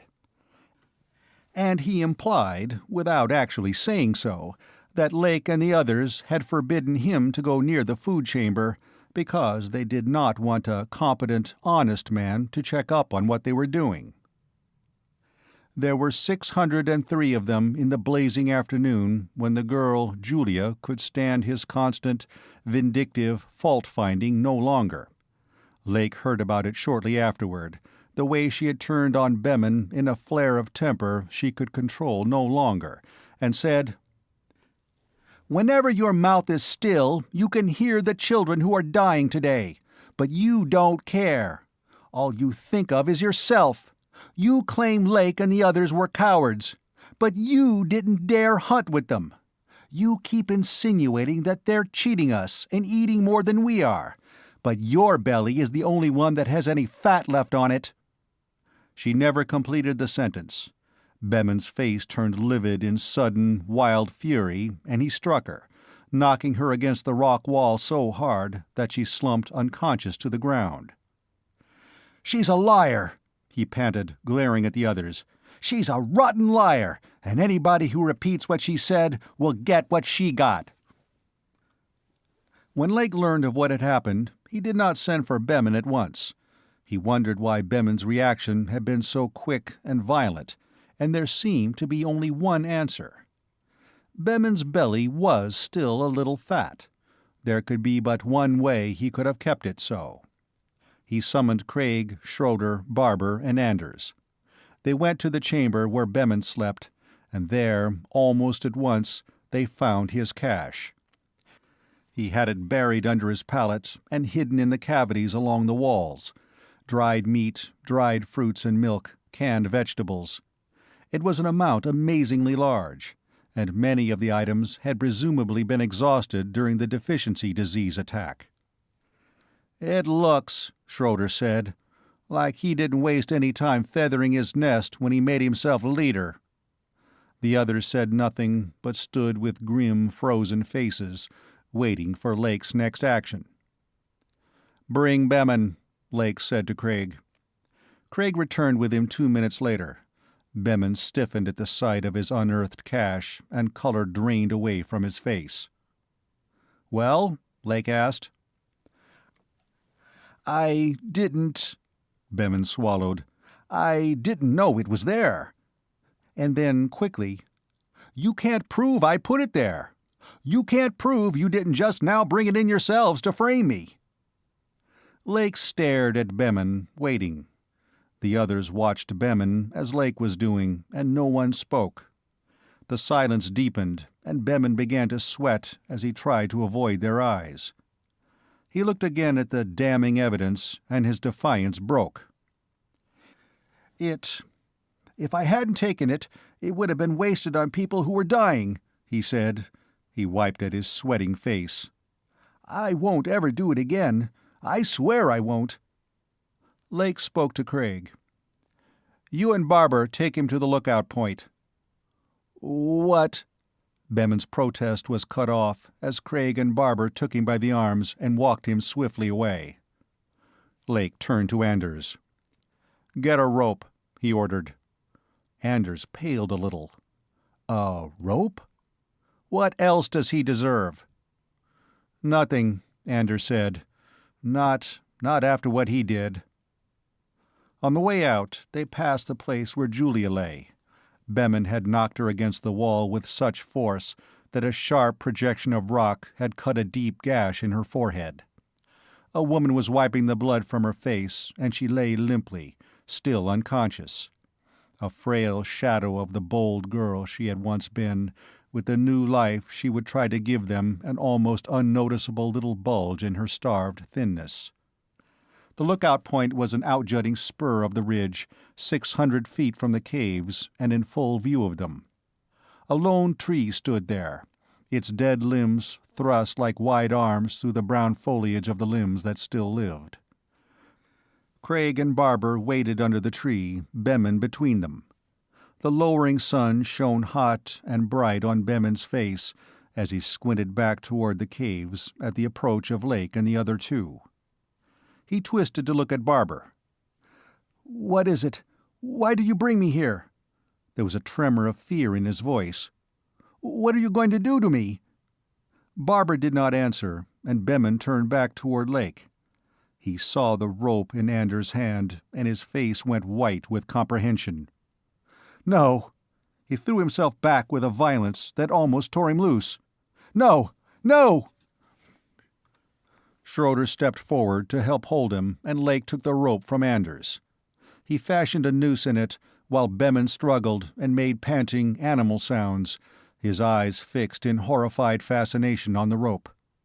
When the noose was finished, he threw the free end of the rope over the white limb above Bemin. He released the noose, and Barber caught it, to draw it snug around Bemin's neck. Bemin stopped struggling then, and sagged weakly. For a moment it appeared that he would faint. Then he worked his mouth soundlessly until words came. "You can't really hang me." Lake spoke to him. "We're going to hang you. What you stole would have saved the lives of 10 children.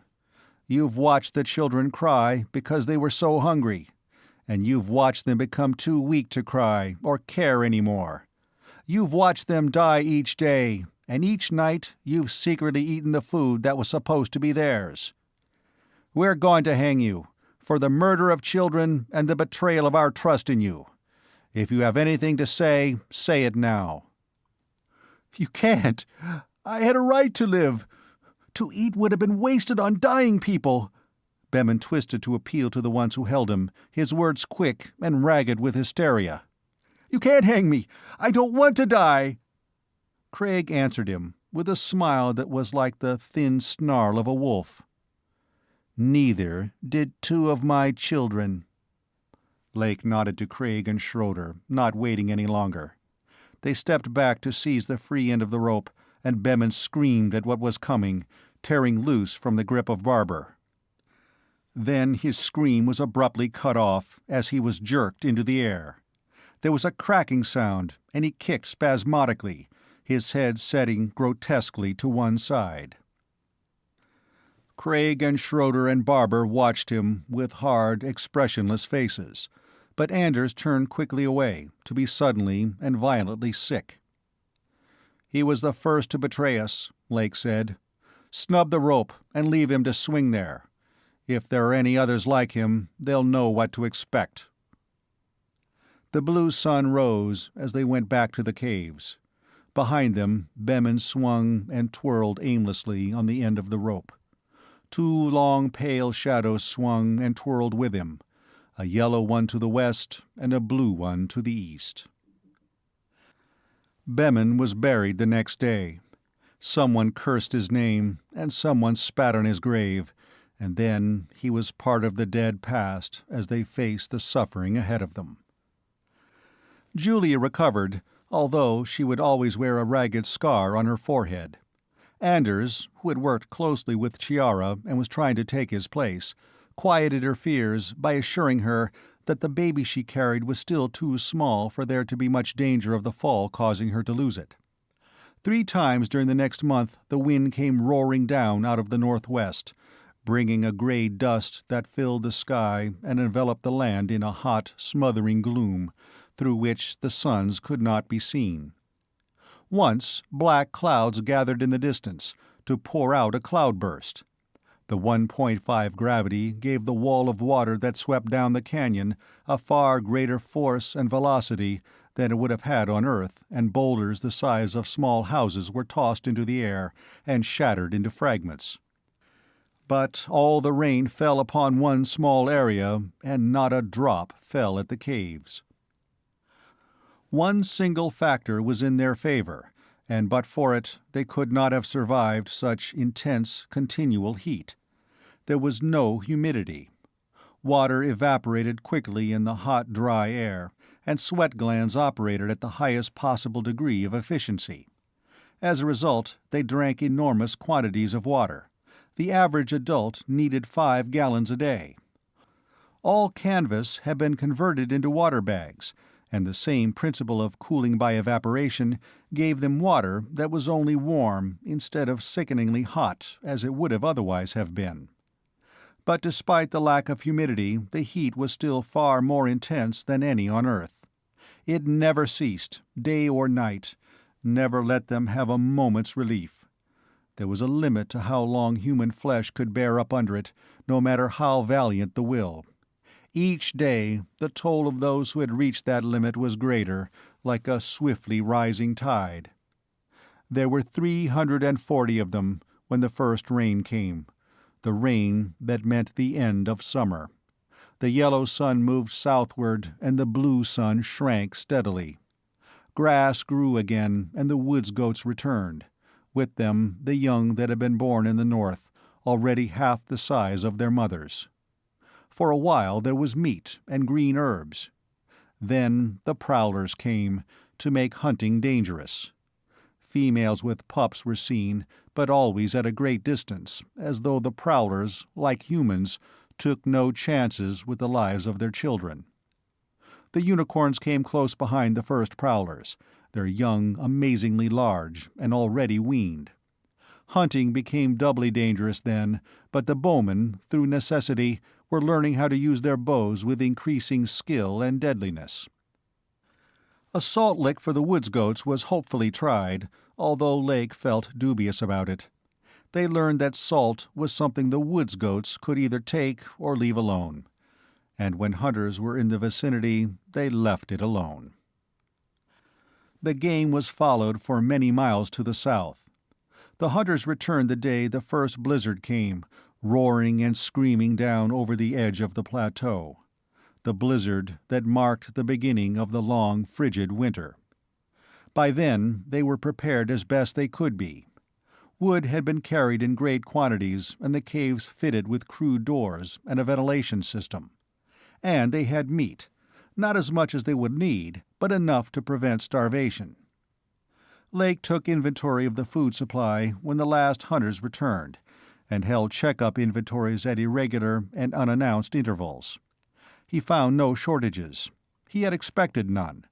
Bemin's grave had long since been obliterated by drifting snow, but the rope still hung from the dead limb, the noose swinging and turning in the wind. Anders had made a Ragnarok calendar that spring, from data given him by John Prentice, and he had marked the corresponding Earth dates on it. By a coincidence, Christmas came near the middle of the winter. There would be the same rationing of food on Christmas Day, but little brown trees had been cut for the children and decorated with such ornaments as could be made from the materials at hand. There was another blizzard roaring down off the plateau Christmas morning, a white death that thundered and howled outside the caves at a temperature of more than 80 degrees below zero.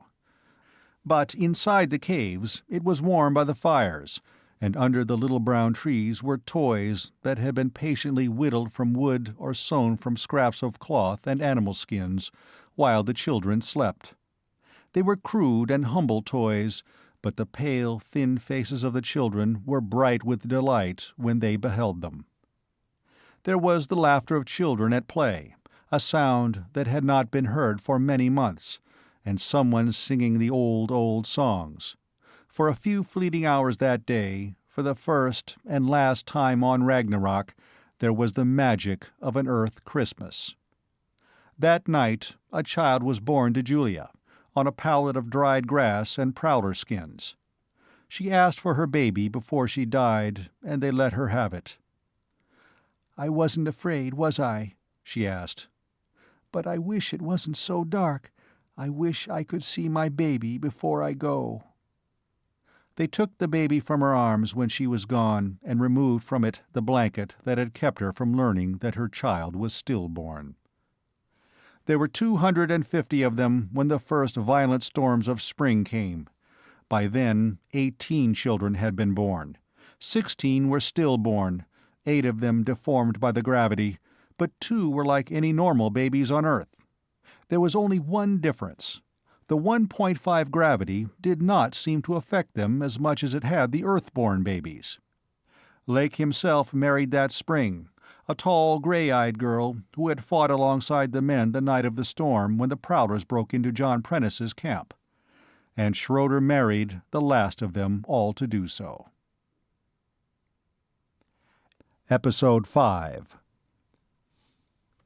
That spring, Lake sent out 2 classes of bowmen, those who would use the ordinary short bow, and those who would use the long bows he had had made that winter. According to history, the English longbowmen of medieval times had been without equal in the range and accuracy of their arrows, and such extra-powerful weapons should eliminate close-range stalking of woods goats and afford better protection from unicorns. The longbows worked so well that by mid-spring he could detach Craig and 3 others from the hunting and send them on a prospecting expedition. Prentice had said Ragnarok was devoid of metals, but there was the hope of finding small veins the Dunbar expedition's instruments had not detected. They would have to find metal, or else, in the end, they would go back into a flint-axe stage. Craig and his men returned when the blue star was a sun again, and the heat was more than men could walk and work in. They had traveled hundreds of miles in their circuit, and found no metals. "I want to look to the south when the fall comes," Craig said. "Maybe it will be different down there." They did not face famine that summer as they had the first summer. The diet of meat and dried herbs was rough and plain, but there was enough of it. Full summer came, and the land was again burned and lifeless. There was nothing to do but sit wearily in the shade and endure the heat, drawing what psychological comfort they could from the fact that summer solstice was past, and the suns were creeping south again, even though it would be many weeks before there was any lessening of the heat. It was then, and by accident, that Lake discovered there was something wrong about the southward movement of the suns. He was returning from the lookout that day, and he realized it was exactly a year since he and the others had walked back to the caves, while Bemin swung on the limb behind them. It was even the same time of day, the blue sun rising in the east behind him, and the yellow sun bright in his face as it touched the western horizon before him. He remembered how the yellow sun had been like the front sight of a rifle, set in the deepest V-notch of the western hills. But now, exactly a year later, it was not in the V-notch. It was on the north side of the notch. He looked to the east at the blue sun.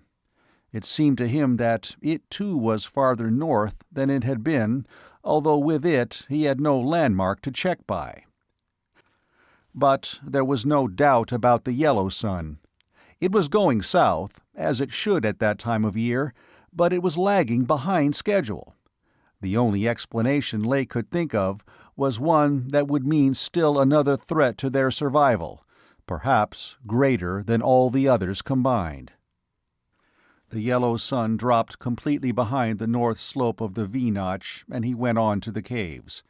He found Craig and Anders, the only two who might know anything about Ragnarok's axial tilts, and told them what he had seen. "I made the calendar from the data John gave me," Anders said. "The Dunbar men made observations and computed the length of Ragnarok's year. I don't think they would have made any mistakes." "If they didn't," Lake said, "we're in for something." Craig was watching him, closely, thoughtfully. "Like the ice ages of Earth?" he asked.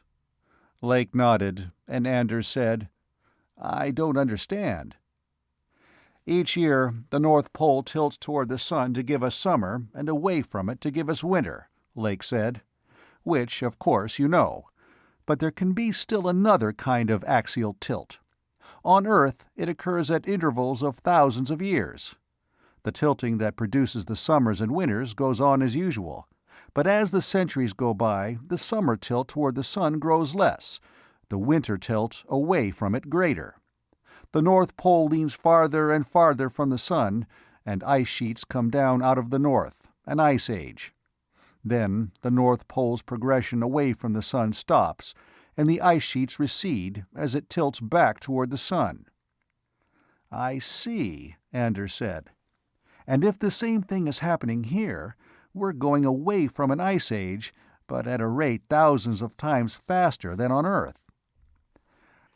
"I don't know whether it's Ragnarok's tilt alone, or if the orbits of the suns around each other add effects of their own over a period of years," Lake said.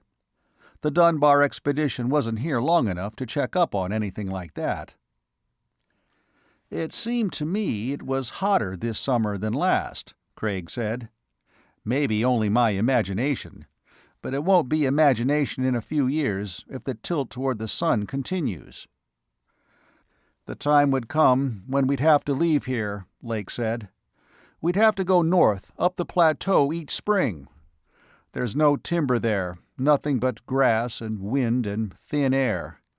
We'd have to migrate south each fall." "Yes, migrate." Anders's face was old and weary in the harsh reflected light of the blue sun, and his hair had turned almost white in the past year. "Only the young ones could ever adapt enough to go up the plateau to its north portion. The rest of us, but we haven't many years anyway. Ragnarok is for the young, and if they have to migrate back and forth like animals just to stay alive, they will never have time to accomplish anything or be more than Stone Age nomads." "I wish we could know how long the big summer will be that we're going into," Craig said, "and how long and cold the big winter when Ragnarok tilts away from the sun. It wouldn't change anything, but I'd like to know." "We'll start making and recording daily observations," Lake said. "Maybe the tilt will start back the other way before it's too late." Fall seemed to come a little later that year. Craig went to the south as soon as the weather permitted, but there were no minerals there, only the metal barren hills dwindling in size until they became a prairie that sloped down and down toward the southern lowlands, where all the creatures of Ragnarok spent the winter. "I'll try again to the north when the spring comes," Craig said. "Maybe that mountain on the plateau will have something." Winter came, and Elaine died in giving him a son. The loss of Elaine was an unexpected blow, hurting more than he would ever have thought possible. But he had a son, and it was his responsibility to do whatever he could to ensure the survival of his son and the sons and daughters of all the others. His outlook altered, and he began to think of the future, not in terms of years to come, but in terms of generations to come. Someday, one of the young ones would succeed him as leader, but the young ones would have only childhood memories of Earth. He was the last leader who had known Earth and the civilization of Earth as a grown man. What he did while he was leader would incline the destiny of a new race. He would have to do whatever was possible for him to do, and he would have to begin at once. The years left to him could not be many. He was not alone. Others in the caves had the same thoughts he had regarding the future, even though none of them had any plan for accomplishing what they spoke of. West, who had held degrees in philosophy on Earth, said to Lake one night as they sat together by the fire, "Have you noticed the way the children listen when the talk turns to what used to be on Earth, what might have been on Athena, and what would be if only we could find a way to escape from Ragnarok?" "I've noticed," he said. "These stories already contain the goal for future generations," West went on. "Someday, somehow, they will go to Athena, to kill the Gurns there and free the Terran slaves and reclaim Athena as their own." He listened to them talk of the interstellar flight to Athena as they sat by their fires and worked at making bows and arrows. It was only a dream they held, yet without that dream there would be nothing before them but the vision of generation after generation living and dying on a world that could never give them more than existence. The dream was needed, but it alone was not enough. How long on Earth had it been from the Neolithic age to advanced civilization? How long from the time men were ready to leave their caves until they were ready to go to the stars? 12,000 years. There were men and women among the rejects who had been specialists in various fields. There were a few books that had survived the trampling of the unicorns, and others could be written, with ink made from the black lance tree bark, upon parchment made from the thin inner skin of unicorn hides. The knowledge contained in the books and the learning of the rejects still living should be preserved for the future generations. With the help of that learning, perhaps they really could, someday, somehow, escape from their prison and make Athena their own. He told West of what he had been thinking. "We'll have to start a school," he said. "This winter. Tomorrow." West nodded in agreement. "And the writing should be commenced as soon as possible. Some of the textbooks will require more time to write than Ragnarok will give the authors." A school for the children was started the next day, and the writing of the books began. The parchment books would serve two purposes. One would be to teach the future generations things that could not only help them survive, but would help them create a culture of their own as advanced as the harsh environment and scanty resources of Ragnarok permitted. The other would be to warn them of the danger of a return of the Gurns, and to teach them all that was known about Gurns and their weapons. Lake's main contribution would be a lengthy book, Terran Spaceships, Types and Operation. He postponed its writing, however, to first produce a much smaller book, but one that might well be more important, Interior Features of a Gurn Cruiser. Terran intelligence knew a little about Gurn cruisers, and as second-in-command of the Constellation he had seen and studied a copy of that report. He had an excellent memory for such things, almost photographic, and he wrote the text and drew a multitude of sketches. He shook his head ruefully at the result. The text was good, but for clarity, the accompanying illustration should be accurate and in perspective, and he was definitely not an artist. He discovered that Craig could take a pen in his scarred, powerful hand and draw with the neat precision of a professional artist. He turned the sketches over to him, together with the mass of specifications. Since it might someday be of such vital importance, he would make 4 copies of it. The text was given to a teenage girl, who would make 3 more copies of it. 4 days later, Schroeder handed Lake a text with some rough sketches. The title was operation of Gurn blasters. Not even intelligence had ever been able to examine a Gurn hand blaster, but a man named Schrader on Venus had killed a Gurn with his own blaster, and then disappeared with both infuriated Gurns and Gurn-intimidated Venusian police in pursuit. There had been a high reward for his capture. He looked it over and said, "I was counting on you giving us this." Only the barest trace of surprise showed on Schroeder's face, but his eyes were intently watching Lake. "So, you knew all the time who I was?" "I knew." "Did anyone else on the Constellation know?" "You were recognized by one of the ship's officers. You would have been tried in 2 more days." "I see," Schroeder said. "And since I was guilty and couldn't be returned to Earth or Venus, I'd have been executed on the Constellation." He smiled sardonically. "And you, as second in command, would have been my execution's master of ceremonies." Lake put the parchment sheets back together in their proper order. "Sometimes," he said, "a ship's officer has to do things that are contrary to all his own wishes." Schroeder drew a deep breath, his face somber with the memories he had kept to himself. "It was 2 years ago, when the Gurns were still talking friendship to the Earth government, while they shoved the colonists around on Venus. This Gurn. There was a girl there, and he thought he could do what he wanted to her because he was a mighty Gurn, and she was nothing. He did. That's why I killed him. I had to kill 2 Venusian police to get away. That's where I put the rope around my neck." "It's not what we did, but what we do that we'll live or die by on Ragnarok," Lake said. He handed Schroeder the sheets of parchment. "Tell Craig to make at least 4 copies of this.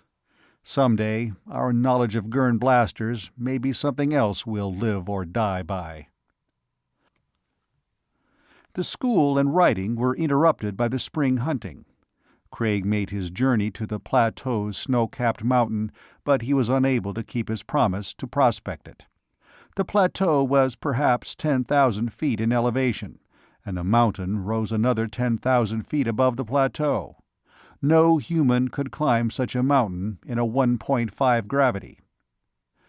"I tried," he told Lake wearily when he came back. "Damn it, I never tried harder at anything in my life. It was just too much for me. Maybe some of the young ones will be better adapted and can do it when they grow up."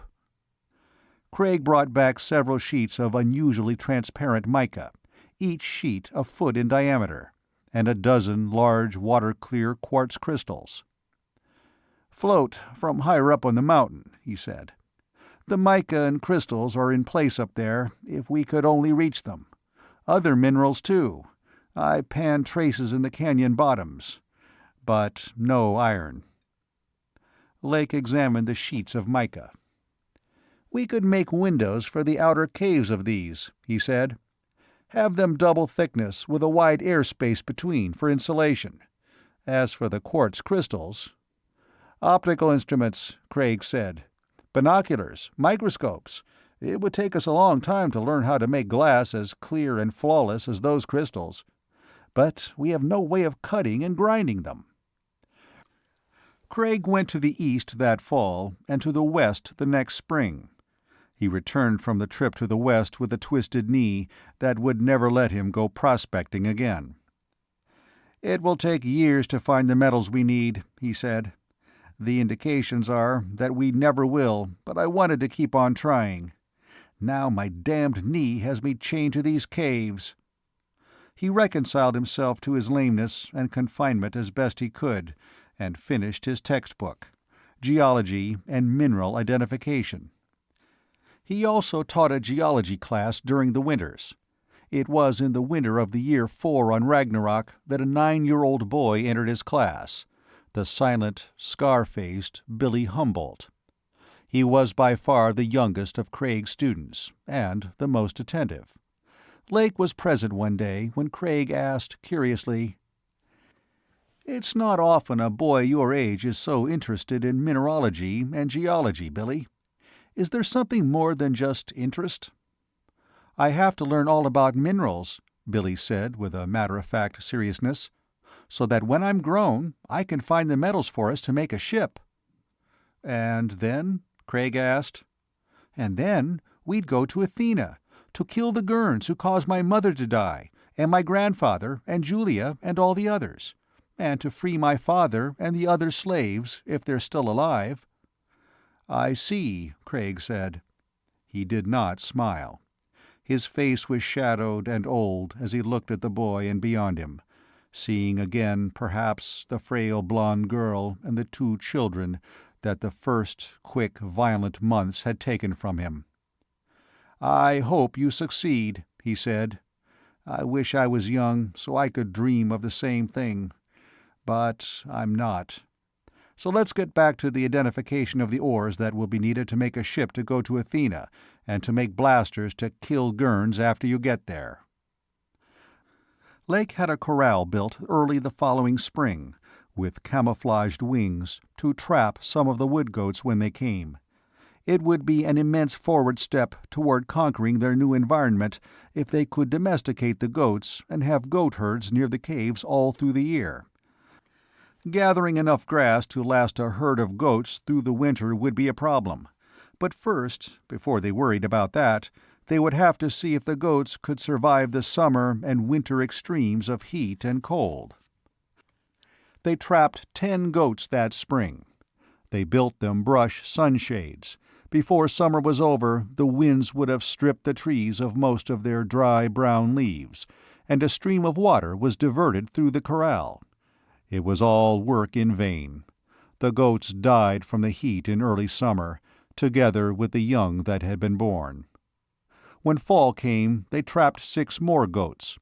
They built them shelters that would be as warm as possible and carried them a large supply of the tall grass from along the creek banks, enough to last them through the winter. But the cold was too much for the goats, and the second blizzard killed them all. The next spring and fall, and with much more difficulty, they tried the experiment with pairs of unicorns. The results were the same. Which meant they would remain a race of hunters. Ragnarok would not permit them to be herdsmen.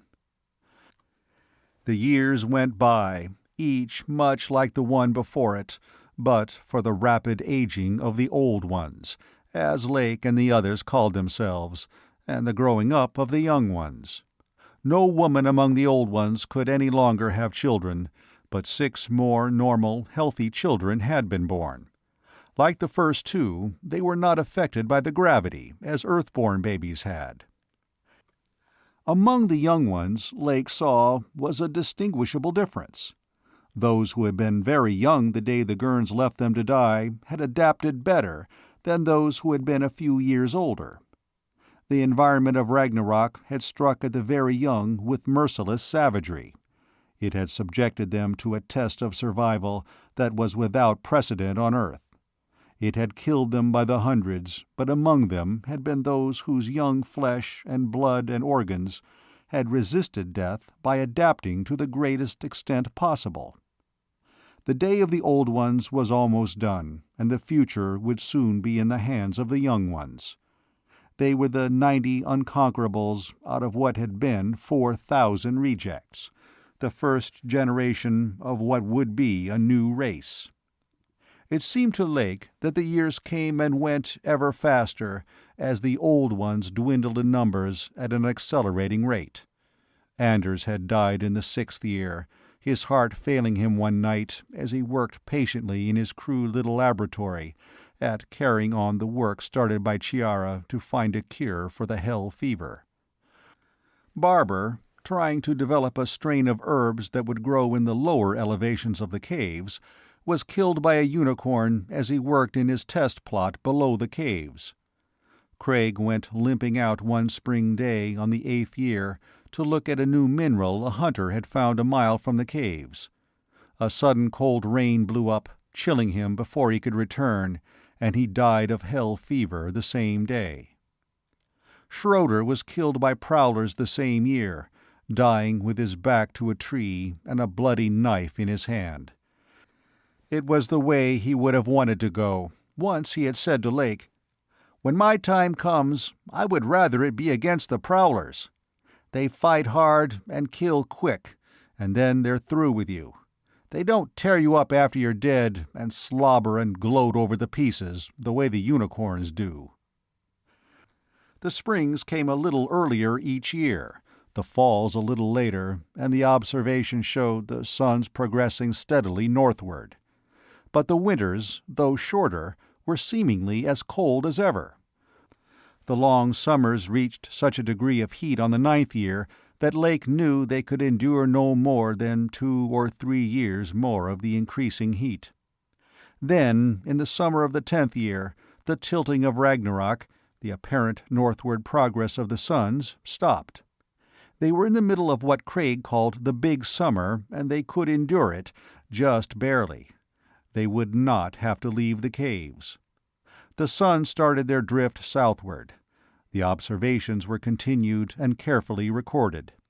Big Fall was coming, and behind it would be Big Winter. Big Winter. The threat of it worried Lake. How far to the south would the suns go? How long would they stay? Would the time come when the plateau would be buried under hundreds of feet of snow, and the caves enclosed in glacial ice? There was no way he could ever know, or even guess. Only those of the future would ever know. On the 12th year, only Lake and West were left of the old ones. By then, there were 83 left of the young ones, 8 Ragnarok-born children of the old ones, and 4 Ragnarok-born children of the young ones. Not counting himself and West, there were 95 of them. It was not many to the beginnings of a race that would face an ice age of unknown proportions and have over them, always, the threat of a chance return of the Gurns. The winter of the 15th year came, and he was truly alone, the last of the old ones. White-haired and aged far beyond his years, he was still leader. But that winter he could do little other than sit by his fire and feel the gravity dragging at his heart. He knew, long before spring, that it was time he chose his successor. He had hoped to live to see his son take his place, but Jim was only 13.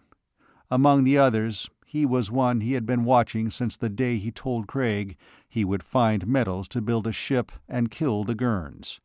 Bill Humboldt.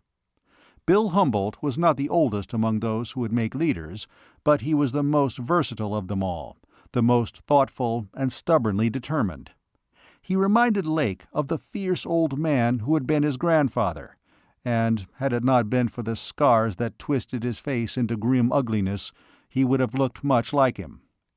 A violent storm was roaring outside the caves the night he told the others that he wanted Bill Humboldt to be his successor. There were no objections, and, without ceremony and with few words, he terminated his 15 years of leadership. He left the others, his son among them, and went back to the cave where he slept. His fire was low, down to dying embers, but he was too tired to build it up again. He lay down on his pallet and saw, with neither surprise nor fear, that his time was much nearer than he had thought. It was already at hand. He lay back and let the lassitude enclose him, not fighting it. He had done the best he could for the others, and now the weary journey was over. His thoughts dissolved into the memory of the day 15 years before. The roaring of the storm became the thunder of the Gurn cruisers as they disappeared into the gray sky. 4,000 rejects stood in the cold wind and watched them go, the children not yet understanding that they had been condemned to die. Somehow his own son was among them. He tried feebly to rise. There was work to do, a lot of work to do. Episode 6. It was early morning as Bill Humboldt sat by the fire in his cave and studied the map Craig had made of the plateau's mountain. Craig had left the mountain nameless, and he dipped his pen in ink to write Craig Mountains. "Bill." Delmont Anders entered very quietly, what he had to tell already evident on his face. "He died last night, Bill." It was something he had been expecting to come at any time, but the lack of surprise did not diminish the sense of loss. Lake had been the last of the old ones, the last of those who had worked and fought and shortened the years of their lives that the young ones might have a chance to live. Now he was gone. Now a brief era was ended, a valiant, bloody chapter written and finished. And he was the new leader, who would decree how the next chapter would be written, only 4 years older than the boy who was looking at him with an unconscious appeal for reassurance on his face. "You'd better tell Jim," he said. "Then, a little later, I want to talk to everyone about the things we'll start doing as soon as spring comes." "You mean the hunting?" Delmont asked. "No, more than just the hunting." He sat for a while after Delmont left, looking back down the years that had preceded that day, back to that first morning on Ragnarok. He had set a goal for himself that morning, when he left his toy bear in the dust behind him and walked beside Julia into the new and perilous way of life.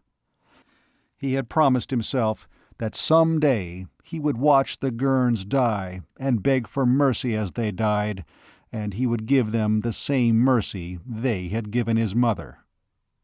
As he grew older, he realized that his hatred alone was a futile thing.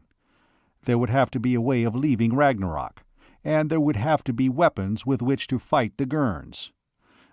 These would be things impossible and beyond his reach, unless he had the help of all the others in united, coordinated effort. To make certain of that united effort, he would have to be their leader.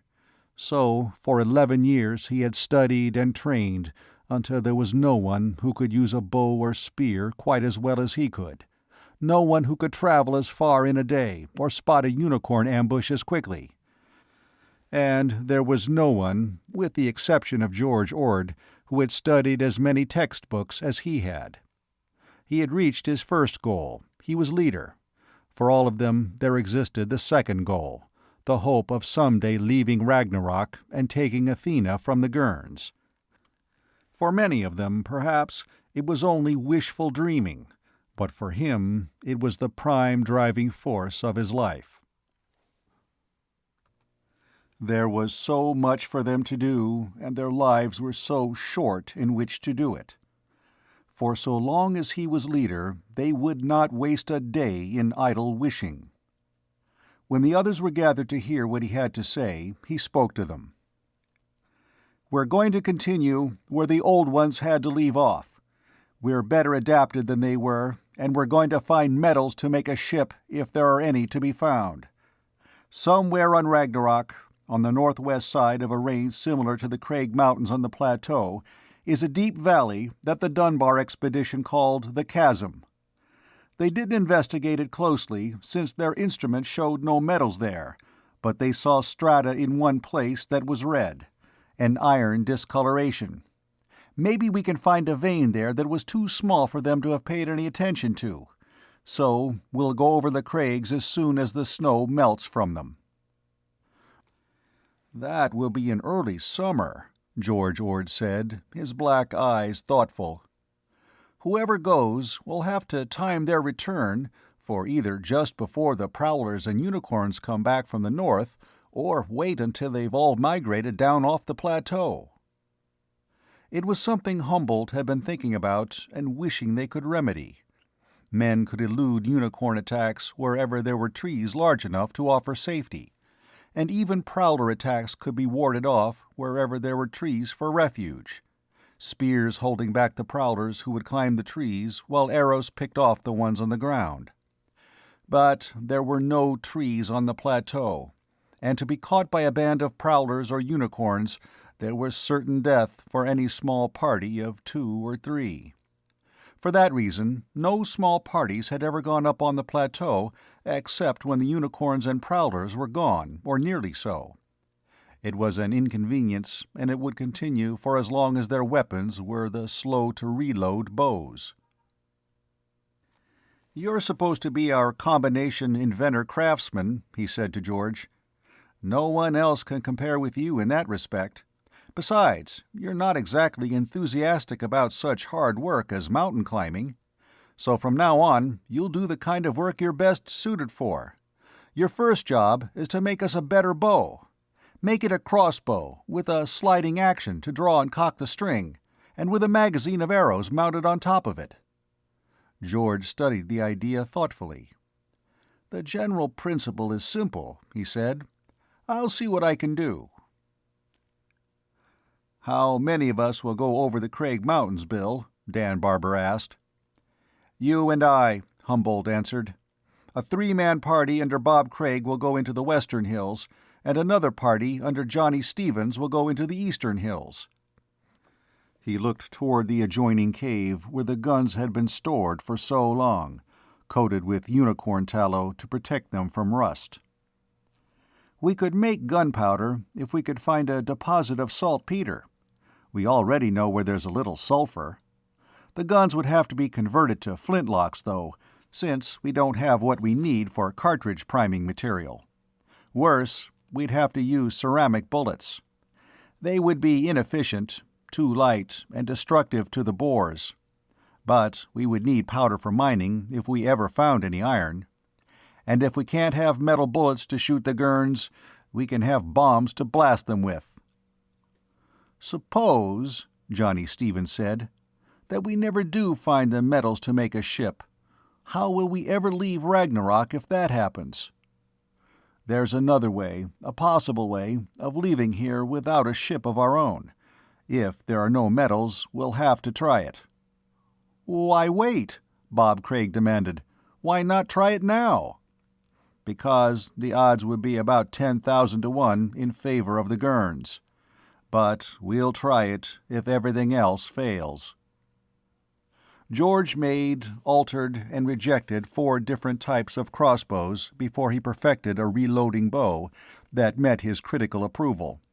He brought it to where Humboldt stood outside the caves early one spring day when the grass was sending up the first green shoots on the southern hillsides and the long winter was finally dying. "Here it is," he said, handing Humboldt the bow. "Try it." He took it, noting the fine balance of it. Projecting down from the center of the bow, at right angles to it, was a stock shaped to fit the grip of the left hand.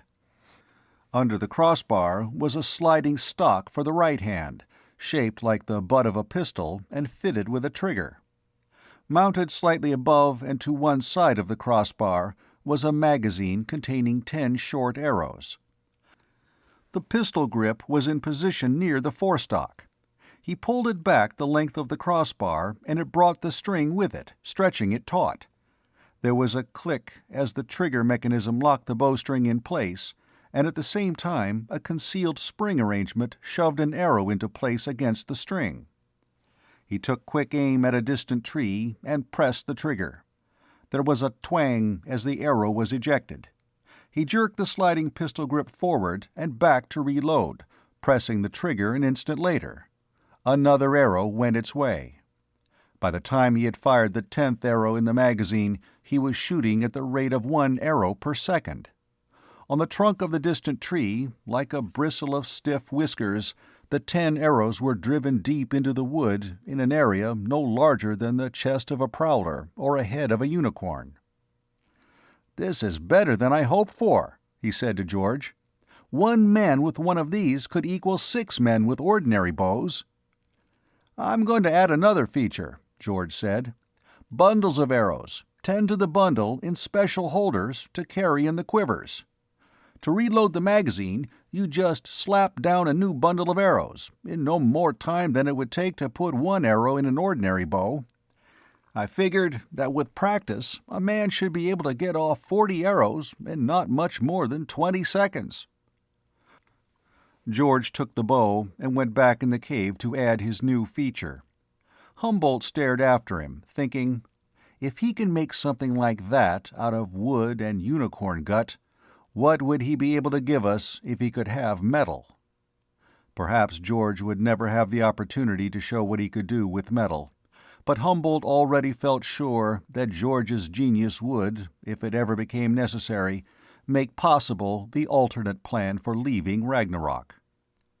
The weeks dragged into months, and at last enough snow was gone from the crags that Humboldt and Dan Barber could start. They met no opposition. The prowlers had long since disappeared into the north, and the unicorns were very scarce. They had no occasion to test the effectiveness of the new automatic crossbows in combat, a lack of opportunity that irked Barber. "Any other time, if we had ordinary bows," he complained, "the unicorns would be popping up to charge us from all directions." "Don't fret," Humboldt consoled him. "This fall, when we come back, they will be." They reached the mountain and stopped near its foot where a creek came down, its water high and muddy with melting snows. There they hunted until they had obtained all the meat they could carry. They would see no more game when they went up the mountain's canyons. A poisonous weed replaced most of the grass in all the canyons, and the animals of Ragnarok had learned long before to shun the mountain. They found the canyon that Craig and his men had tried to explore and started up it. It was there that Craig had discovered the quartz and mica, and so far as he had been able to tell, the head of that canyon would be the lowest of all the passes over the mountain. The canyon went up the mountain diagonally so that the climb was not steep, although it was constant. They began to see mica and quartz crystals in the creek bed, and at noon on the second day they passed the last stunted tree. Nothing grew higher than that point but the thorny poison weeds, and they were scarce. The air was noticeably thinner there, and their burdens heavier. A short distance beyond they came to a small rock monument, Craig's turnback point. The next day they found the quartz crystals in place. A mile farther was the vein the mica had come from. Of the other minerals Craig had hoped to find, however, there were only traces. The fourth day was an eternity of struggling up the now steeper canyon under loads that seemed to weigh hundreds of pounds, forcing their protesting legs to carry them 50 steps at a time, at the end of which they would stop to rest while their lungs labored to suck in the thin air in quick, panting breaths. It would have been much easier to have gone around the mountain, but the chasm was supposed to be like a huge cavity scooped out of the plateau beyond the mountain, rimmed with sheer cliffs a mile high. Only on the side next to the mountain was there a slope leading down into it. They stopped for the night where the creek ended in a small spring. There the snow still clung to the canyon's walls, and there the canyon curved, offering them the promise of the summit just around the bend, as it had been doing all day. The sun was hot and bright the next morning as they made their slow way on again. The canyon straightened, the steep walls of it flattening out to make a pair of ragged shoulders with a saddle between them. They climbed to the summit of the saddle, and there, suddenly before them, was the other side of the world, and the chasm. Far below them was a plateau, stretching endlessly like the one they had left behind them. But the chasm dominated all else. It was a gigantic, sheer-walled valley, 100 miles long by 40 miles wide, sunk deep in the plateau with the tops of its mile-high walls level with the floor of the plateau. The mountain under them dropped swiftly away, sloping down and down to the level of the plateau, and then on, down and down again to the bottom of the chasm, that was so deep its floor was half hidden by the morning shadows. "My God," Barber said. "It must be over 3 miles under us to the bottom, on the vertical. 10 miles of 33% grade. If we go down, we'll never get out again." "You can turn back here if you want to," Humboldt said. "Turn back?" Barber's red whiskers seemed to bristle. Who in the hell said anything about turning back? Nobody, Humboldt said, smiling a little at Barber's quick flash of anger. He studied the chasm, wishing that they could have some way of cutting the quartz crystals and making binoculars. It was a long way to look with the naked eye. Here and there, the chasm thrust out arms into the plateau. All the arms were short, however, and even at their heads the cliffs were vertical. The morning shadows prevented a clear view of much of the chasm, and he could see no sign of the red-stained strata that they were searching for. In the southwest corner of the chasm, far away and almost imperceptible, he saw a faint cloud rising up from the chasm's floor. It was impossible to tell what it was, and it faded away as he watched. Barber saw it too, and said, "It looked like smoke. Do you suppose there could be people, or some kind of intelligent things, living down there?" "It might have been the vapor from hot springs, condensed by the cool morning air," he said.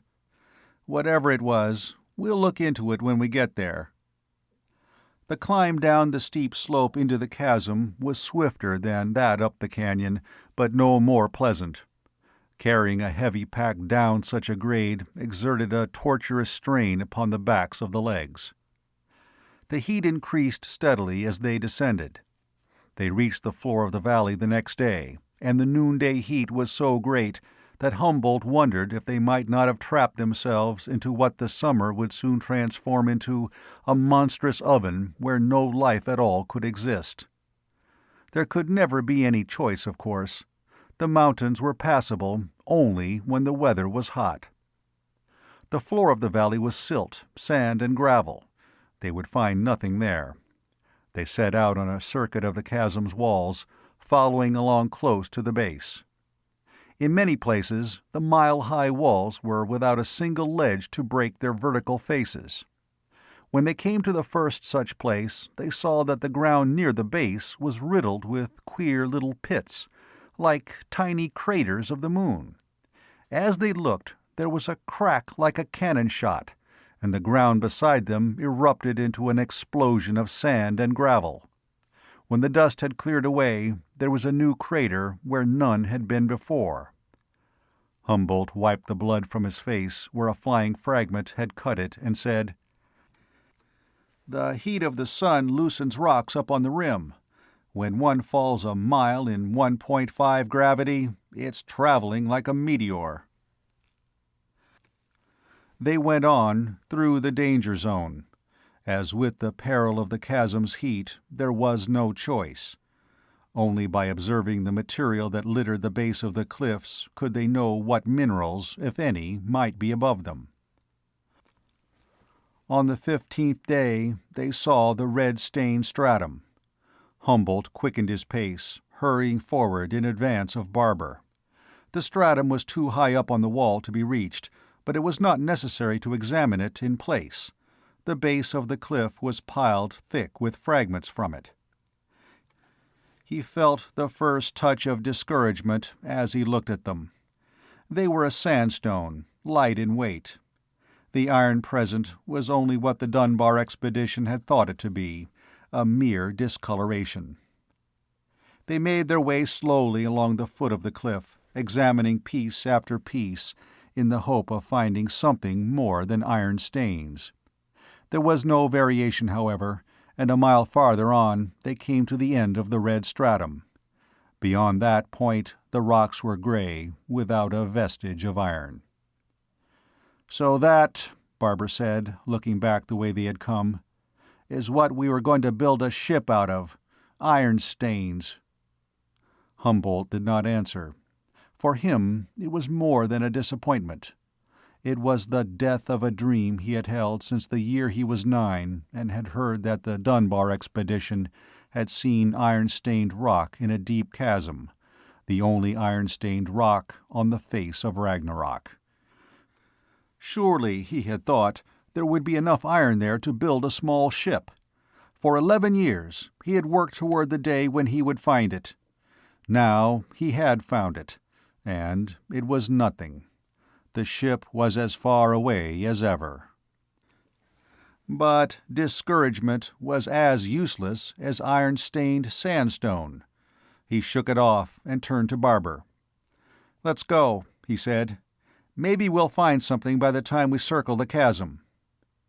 For 7 days they risked the danger of death from downward plunging rocks, and found nothing. On the 8th day they found the treasure that was not treasure. They stopped for the evening just within the mouth of one of the chasm's tributaries. Humboldt went out to get a drink where a trickle of water ran through the sand, and as he knelt down he saw the flash of something red under him, almost buried in the sand. He lifted it out. It was a stone half the size of his hand, darkly translucent and glowing in the light of the setting sun like blood. It was a ruby. He looked and saw another gleam a little farther up the stream. It was another ruby, almost as large as the first one. Near it was a flawless blue sapphire. Scattered here and there were smaller rubies and sapphires, down to the size of grains of sand. He went farther upstream and saw specimens of still another stone. They were colorless but burning with internal fires. He rubbed one of them hard across the ruby he still carried, and there was a gritting sound as it cut a deep scratch in the ruby. "I'll be damned," he said aloud. There was only one stone hard enough to cut a ruby: the diamond. It was almost dark when he returned to where Barber was resting beside their packs. "What did you find to keep you out so late?" Barber asked curiously. He dropped a double handful of rubies, sapphires, and diamonds at Barber's feet. "Take a look," he said. "On a civilized world, what you see there would buy us a ship without our having to lift a finger. Here, they're just pretty rocks." "Except the diamonds," he added. "At least we now have something to cut those quartz crystals with." They took only a few of the rubies and sapphires the next morning, but they gathered more of the diamonds, looking in particular for the gray-black and ugly, but very hard and tough carbonado variety. Then they resumed their circling of the chasm's walls. The heat continued its steady increase as the days went by. Only at night was there any relief from it, and the nights were growing swiftly shorter as the blue sun rose earlier each morning. When the yellow sun rose, the chasm became a blazing furnace around the edge of which they crept like ants in some gigantic oven. There was no life in any form to be seen, no animal or bush or blade of grass. There was only the barren floor of the chasm, made a harsh green shade by the two suns, and writhing and undulating with heat waves like a nightmare sea, while above them the towering cliffs shimmered too, and sometimes seemed to be leaning far out over their heads and already falling down upon them. They found no more minerals of any kind, and they came at last to the place where they had seen the smoke or vapor. There the walls of the chasm drew back to form a little valley a mile long by a half-mile wide. The walls did not drop vertically to the floor there, but sloped out at the base into a fantastic formation of natural roofs and arches that reached almost to the center of the valley from each side. Green things grew in the shade under the arches, and sparkling waterfalls cascaded down over many of them. A small creek carried the water out of the valley, going out into the chasm a little way before the hot sands absorbed it. They stood and watched for some time, but there was no movement in the valley other than the waving of the green plants as a breeze stirred them. Once the breeze shifted to bring them the fresh, sweet scent of growing things and urged them to come closer. "A place like that doesn't belong here," Barber said in a low voice. "But it's there. I wonder what else is there." "Shade and cool water," Humboldt said. "And maybe things that don't like strangers. Let's go find out." They watched warily as they walked, their crossbows in their hands. At the closer range, they saw that the roofs and arches were the outer remains of a system of natural caves that went back into the valley's walls. The green vegetation grew wherever the roofs gave part-time shade, consisting mainly of a holly-leafed bush with purple flowers and a tall plant resembling corn. Under some of the roofs the corn was mature, the orange-colored grains visible. Under others it was no more than half-grown. He saw the reason and said to Barber, "There are both warm and cold springs here. The plants watered by the warm springs would grow almost the year round. The ones watered by the cold springs only in the summer. And what we saw from the mountain top would have been vapor rising from the warm springs." They passed under arch after arch without seeing any life. When they came to the valley's upper end and still had seen nothing, it seemed evident that there was little danger of an encounter with any intelligent and hostile creatures. Apparently, nothing at all lived in the little valley. Humboldt stopped under a broad arch where the breeze was made cool and moist by the spray of water it had come through. Barber went on to look under the adjoining arch. Caves led into the wall from both arches, and as he stood there, Humboldt saw something lying in the mouth of the nearest cave. It was a little mound of orange corn, lying in a neat pile, as though whatever had left it there had intended to come back after it. He looked toward the other arch, but Barber was somewhere out of sight. He doubted that whatever had left the corn could be much of a menace. Dangerous animals were more apt to eat flesh than corn, but he went to the cave with his crossbow ready. He stopped at the mouth of the cave to let his eyes become accustomed to the darkness inside it. As he did so, the things inside came out to meet him. They emerged into full view. 6 little animals the size of squirrels, each of them a different color. They walked on short hind legs like miniature bears, and the dark eyes in the bear chipmunk faces were fixed on him with intense interest. They stopped 5 feet in front of him, there to stand in a neat row and continue the fascinated staring up at him. The yellow one in the center scratched absently at its stomach with a furry paw, and he lowered the bow, feeling a little foolish at having bothered to raise it against animals so small and harmless. Then he half brought it up again, as the yellow one opened its mouth and said in a tone that held distinct anticipation, "I think we'll eat you for supper." He darted glances to right and left, but there was nothing near him except the 6 little animals. The yellow one, having spoken, was staring silently at him with only curiosity on its furry face. He wondered if some miasma or some scent from the vegetation in the valley had warped his mind into sudden insanity, and asked, "You think you'll do what?" It opened its mouth again to stutter, I, then, with a note of alarm, "Hey!" It said no more, and the next sound was that of Barber hurrying toward him and calling, "Hey, Bill, where are you?" "Here," he answered, and he was already sure that he knew why the little animal had spoken to him. Barber came up and saw the 6 chipmunk bears. "6 of them!" he exclaimed. "There's one in the next cave. The damn thing spoke to me." "I thought so," he replied. "You told it we'd have it for supper, and then it said, 'You think you'll do what?' didn't it?" Barber's face showed surprise. "How did you know that?" "They're telepathic, between one another," he said. "The yellow one there repeated what the one you spoke to heard you say, and it repeated what the yellow one heard me say. It has to be telepathy between them." Telepathy?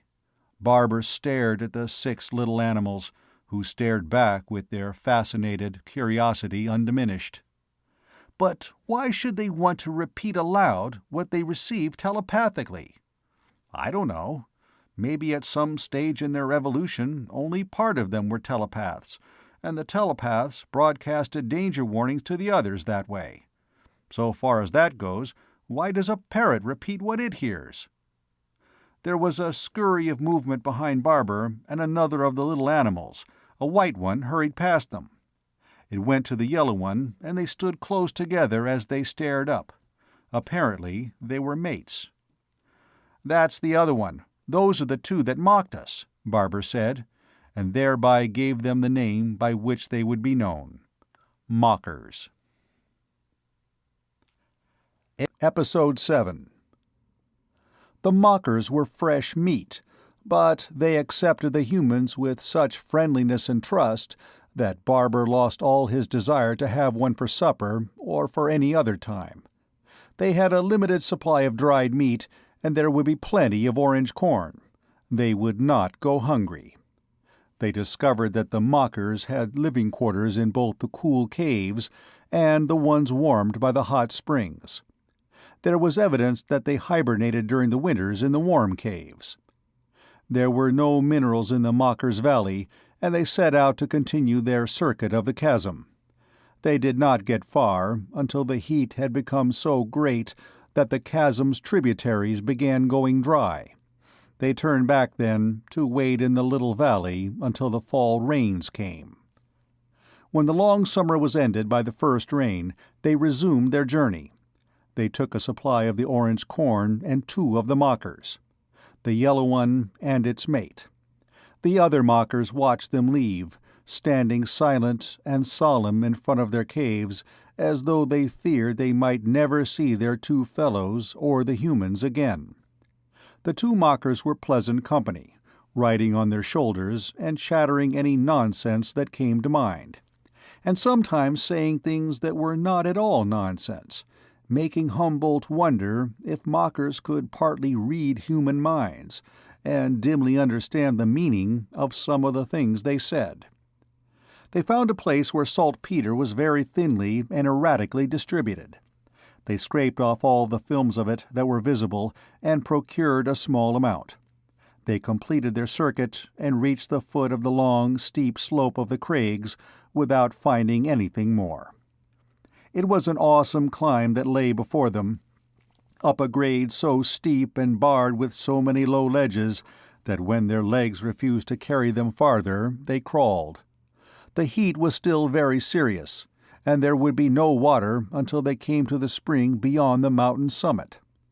A burning wind, borne on the blazing floor of the chasm, followed them up the mountain all day. Their leather canteens were almost dry when night came, and they were no more than a third of the way up to the top.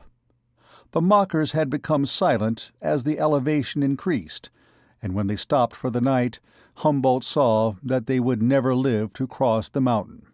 They were breathing fast, their hearts racing, as they tried to extract enough oxygen from the thin air. They drank a few drops of water, but they would not touch the corn he offered them. The white mocker died at mid-morning the next day, as they stopped for a rest. The yellow one crawled feebly to her side and died a few minutes later. "So, that's that," Humboldt said, looking down at them. "The only things on Ragnarok that ever trusted us and wanted to be our friends, and we killed them." They drank the last of their water and went on. They made dry camp that night, and dreams of cold streams of water tormented their exhausted sleep.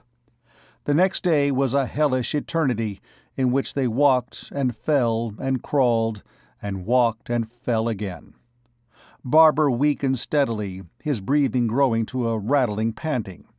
He spoke once that afternoon, to try to smile with dry, swollen lips, and say between his panting gasps, "It would be hell to have to die so thirsty like this." After that, he fell with increasing frequency, each time slower and weaker in getting up again. Half a mile short of the summit, he fell for the last time. He tried to get up, failed, and tried to crawl. He failed at that too, and collapsed face down in the rocky soil. Humboldt went to him and said between his own labored intakes of breath, "Wait, Dan, I'll go on, bring you back water." Barber raised himself with a great effort and looked up. "No use," he said. "My heart. Too much." He fell forward again, and that time he was very still, his desperate panting no more. It seemed to Humboldt that it was half a lifetime later that he finally reached the spring and the cold, clear water. He drank the most ecstatic pleasure he had ever experienced in his life. Then the pleasure drained away, as he seemed to see Dan Barber trying to smile, and seemed to hear him say, "It would be hell to have to die so thirsty like this." He rested for 2 days before he was in condition to continue on his way. He reached the plateau and saw that the woods goats had been migrating south for some time. On the second morning he climbed up a gentle roll in the plain and met 3 unicorns face to face. They charged at once, squealing with anticipation. Had he been equipped with an ordinary bow, he would have been killed within seconds. But the automatic crossbow poured a rain of arrows into the faces of the unicorns that caused them to swing aside in pain and enraged astonishment. The moment they had swung enough to expose the area just behind their heads, the arrows became fatal. One unicorn escaped, 3 arrows bristling in its face. It watched him from a distance for a little while, squealing and shaking its head in baffled fury. Then it turned and disappeared over a swell in the plain, running like a deer. He resumed his southward march, hurrying faster than before. The unicorn had headed north, and that could be for but one purpose: to bring enough reinforcements to finish the job. He reached the caves at night. No one was up but George Ord, working late in his combination workshop laboratory. George looked up at the sound of his entrance and saw that he was alone. "So, Dan didn't make it?" he asked. "The chasm got him," he answered. And then, wearily, "The chasm. We found the damn thing." "The red stratum?" "It was only iron stains." "I made a little pilot smelter while you were gone," George said. "I was hoping the red stratum would be ore. The other prospecting parties, none of them found anything." "We'll try again next spring," he said. "We'll find it somewhere, no matter how long it takes." "Our time may not be so long. The observations show the sun to be farther south than ever." "Then we'll make double use of the time we do have. We'll cut the hunting parties to the limit, and send out more prospecting parties. We're going to have a ship to meet the Gurns again." "Sometimes," George said, his black eyes studying him thoughtfully, "I think that's all you live for, Bill. The day when you can kill Gurns." George said it as a statement of fact, without censure, but Humboldt could not keep an edge of harshness out of his voice as he answered. "For as long as I'm leader, that's all we're going to live for." He followed the game south that fall, taking with him Bob Craig and young Anders. Hundreds of miles south of the caves, they came to the lowlands, a land of much water and vegetation and vast herds of unicorns and woods goats. It was an exceedingly dangerous country due to the concentration of unicorns and prowlers, and only the automatic crossbows combined with never-ceasing vigilance enabled them to survive. There they saw the crawlers, hideous things that crawled on multiple legs like 3-ton centipedes, their mouths set with 6 mandibles and dripping a stinking saliva. The bite of a crawler was poisonous, instantly paralyzing even to a unicorn, though not instantly killing them. The crawlers ate their victims at once, however, ripping the helpless and still living flesh from its bones. Although the unicorns feared the crawlers, the prowlers hated them with a fanatical intensity, and made the use of their superior quickness to kill every crawler they found, ripping at the crawler until the crawler, in an insanity of rage, bit itself and died of its own poison. They had taken one of the powerful longbows with them, in addition to their crossbows, and they killed a crawler with it one day. As they did so, a band of 20 prowlers came suddenly upon them.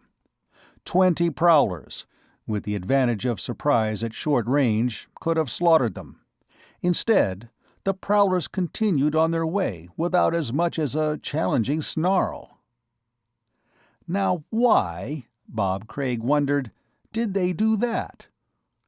They saw we had just killed a crawler, Humboldt said. The crawlers are their enemies, and I guess letting us live was their way of showing appreciation. Their further explorations of the lowlands revealed no minerals, nothing but alluvial material of unknown depth, and there was no reason to stay longer except that return to the caves was impossible until spring came. They built attack-proof shelters in the trees and settled down to wait out the winter. They started north with the first wave of woods goats, nothing but lack of success to show for their months of time and effort. When they were almost to the caves, they came to the barren valley where the Gurns had herded the rejects out of the cruisers, and to the place where the stockade had been.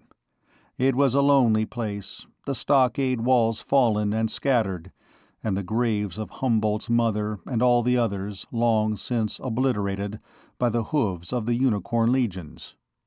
Bitter memories were reawakened, tinged by the years with nostalgia, and the stockade was far behind them before the dark mood left them. The orange corn was planted that spring, and the number of prospecting parties was doubled.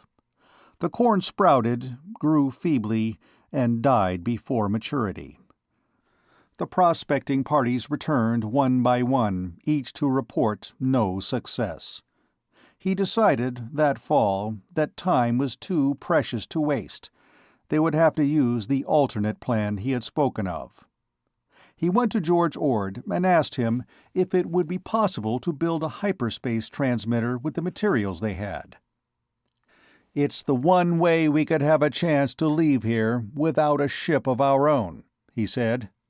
"By luring a Gurn cruiser here and then taking it away from them." George shook his head. "A hyperspace transmitter might be built, given enough years of time, but it would be useless without power. It would take a generator of such size that we'd have to melt down every gun, knife, axe, every piece of steel and iron we have, and then we'd be 500 pounds short. On top of that, we'd have to have at least 300 pounds more of copper for additional wire." "I didn't realize it would take such a large generator," he said after a silence. "I was sure we could have a transmitter." "Get me the metal, and we can," George said. He sighed restlessly, and there was almost hatred in his eyes as he looked at the enclosing walls of the cave. "You're not the only one who would like to leave our prison. Get me 800 pounds of copper and iron, and I'll make the transmitter, some way." 800 pounds of metal. On Ragnarok, that was like asking for the sun. The years went by, and each year there was the same determined effort, the same lack of success. And each year the suns were farther south, marking the coming of the end of any efforts other than the one to survive. In the year 30, when fall came earlier than ever before, he was forced to admit to himself the bleak and bitter fact. He and the others were not of the generation that would escape from Ragnarok. They were Earth-born. They were not adapted to Ragnarok, and could not scour a world of 1.5 gravity for metals that might not exist. And vengeance was a luxury he could not have. A question grew in his mind where there had been only his hatred for the Gurns before. What would become of the future generations on Ragnarok? With the question, a scene from his childhood kept coming back to him. A late summer evening in the first year on Ragnarok, and Julia sitting beside him in the warm starlight. "You're my son, Billy," she had said. "The first I ever had. Now, before so very long, maybe I'll have another one." Hesitantly, not wanting to believe, he had asked, "What some of them said about how you might die then. It won't really happen, will it, Julia?" "It might." Then her arm had gone around him, and she had said, "If I do, I'll leave in my place a life that's more important than mine ever was. Remember me, Billy, and this evening, and what I said to you, if you should ever be leader. Remember that it's only through the children that we can ever survive and whip this world.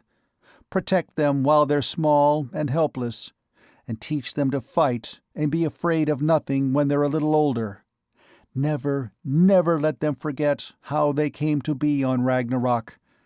Someday, even if it's 100 years from now, the Gurns will come again, and they must be ready to fight for their freedom and for their lives." He had been too young then to understand how truly she had spoken, and when he was old enough, his hatred for the Gurns had blinded him to everything but his own desires. Now he could see. The children of each generation would be better adapted to Ragnarok, and full adaptation would eventually come. But all the generations of the future would be potential slaves of the Gurn Empire, free only so long as they remained unnoticed. It was inconceivable that the Gurn should never pass by Ragnarok through all time to come. And when they finally came, the slow, uneventful progression of decades and centuries might have brought a false sense of security to the people of Ragnarok, might have turned the stories of what the Gurns did to the rejects into legends, and then into myths that no one any longer believed. The Gurns would have to be brought to Ragnarok before that could happen.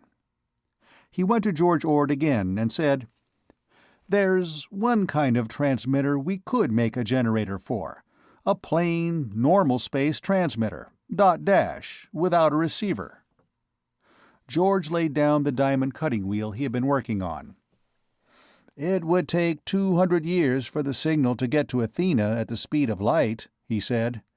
"Then, 40 days after it got there, a Gurn cruiser would come hell-bent to investigate. I want the ones of the future to know that the Gurns will be here no later than 200 years from now, and with always the chance that a Gurn cruiser in space might pick up the signal at any time before then." "I see," George said. "The sword of Damocles hanging over their heads to make them remember. You know what would happen to them if they ever forgot. You're as old as I am. You know what the Gurns did to us." "I'm older than you are," George said. "I was 9 when the Gurns left us here. They kept my father and mother, and my sister was only 3. I tried to keep her warm by holding her, but the hell fever got her that first night. She was too young to understand why I couldn't help her more." Hatred burned in his eyes at the memory, like some fire that had been banked but had never died. "Yes, I remember the Gurns and what they did. I wouldn't want it to happen to others. The transmitter will be made so that it won't." The guns were melted down, together with the other items of iron and steel, to make the castings for the generator. Ceramic pipes were made to carry water from the spring to a water wheel. The long, slow job of converting the miscellany of electronic devices, many of them broken, into the components of a transmitter proceeded. It was 5 years before the transmitter was ready for testing. It was early fall of the year 35 then, and the water that gushed from the pipe splashed in cold drops against Humboldt as the water wheel was set in motion. The generator began to hum, and George observed the output of it and the transmitter as registered by the various meters he had made. "Weak, but it will reach the Gurn monitor station on Athena," he said. "It's ready to send. What do you want to say?" "Make it something short," he said. "Make it, Ragnarok calling." George poised his finger over the transmitting key. "This will set forces in motion that can never be recalled. What we do here this morning is going to cause a lot of Gurns, or Ragnarok people, to die." "It will be the Gurns who die," he said. "Send the signal." "Like you, I believe the same thing," George said. "I have to believe it, because that's the way I want it to be. I hope we're right. It's something we'll never know." He began depressing the key. A boy was given the job of operating the key, and the signal went out daily, until the freezing of winter stopped the water wheel that powered the generator. The sending of the signals was resumed when the spring came, and the prospecting parties continued their vain search for metals. The suns continued moving south, and each year the springs came later, the falls earlier. In the spring of '45, he saw that he would have to make his final decision. By then, they had dwindled until they numbered only 68, the young ones gray and rapidly growing old. There was no longer any use to continue the prospecting. If any metals were to be found, they were at the north end of the plateau, where the snow no longer melted during the summer. They were too few to do more than prepare for what the old ones had feared they might have to face: big winter. That would require the work of all of them. Sheets of mica were brought down from the crags, the summits of which were deeply buried under snow even in midsummer.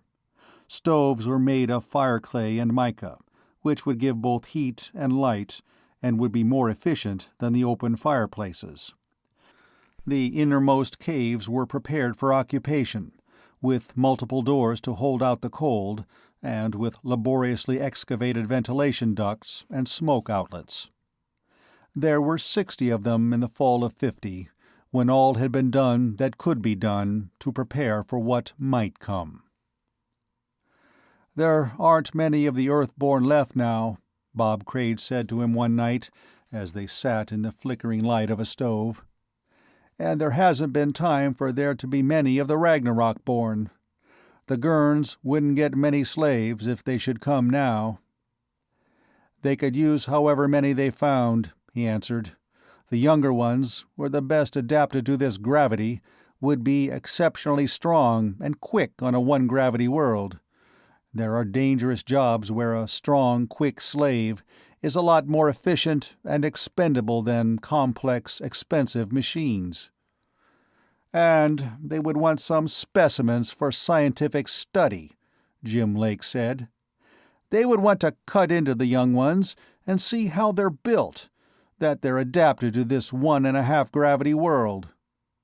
He smiled with the cold mirthlessness that always reminded Humboldt of his father, of the Lake who had been the Constellation's lieutenant commander.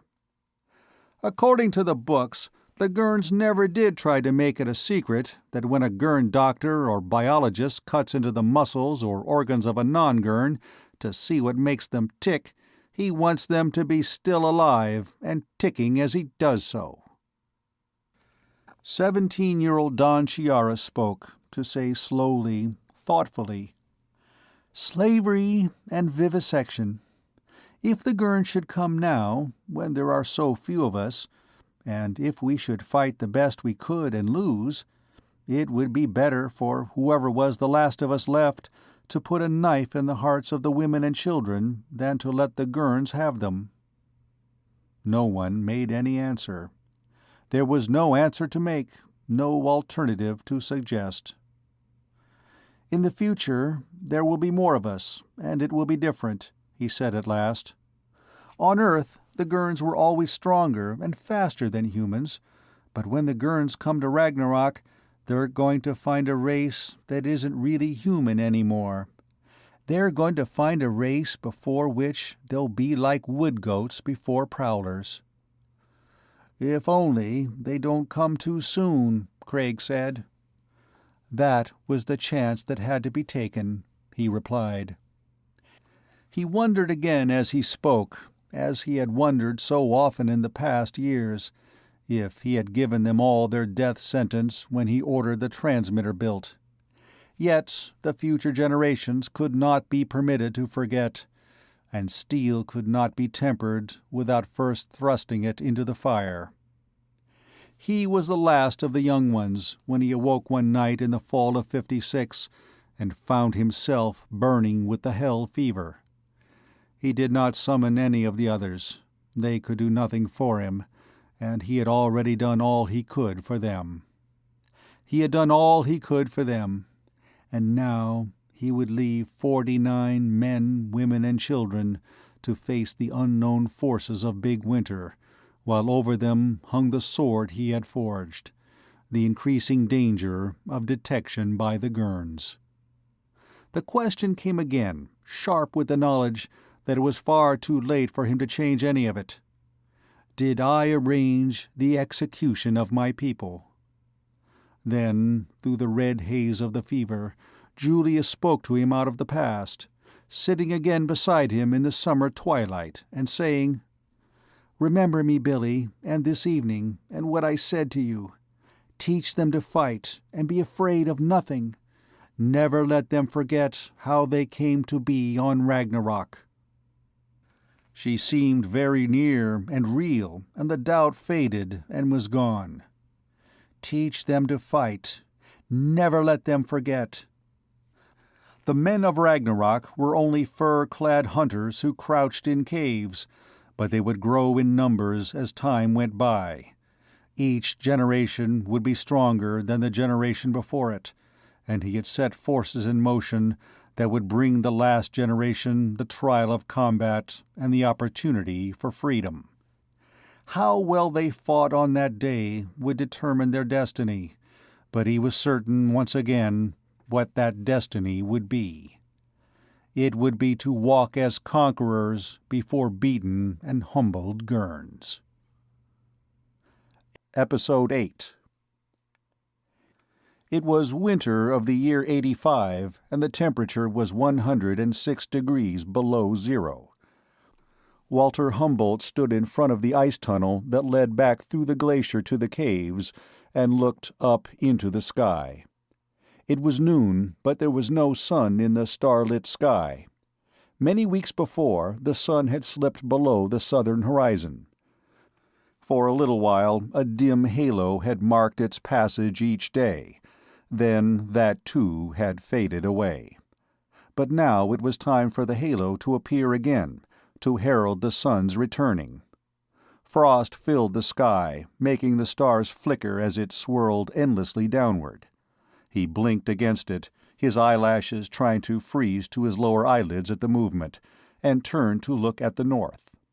There, the northern lights were a gigantic curtain that filled a third of the sky, rippling and waving in folds that pulsated in red and green, rose and lavender and violet.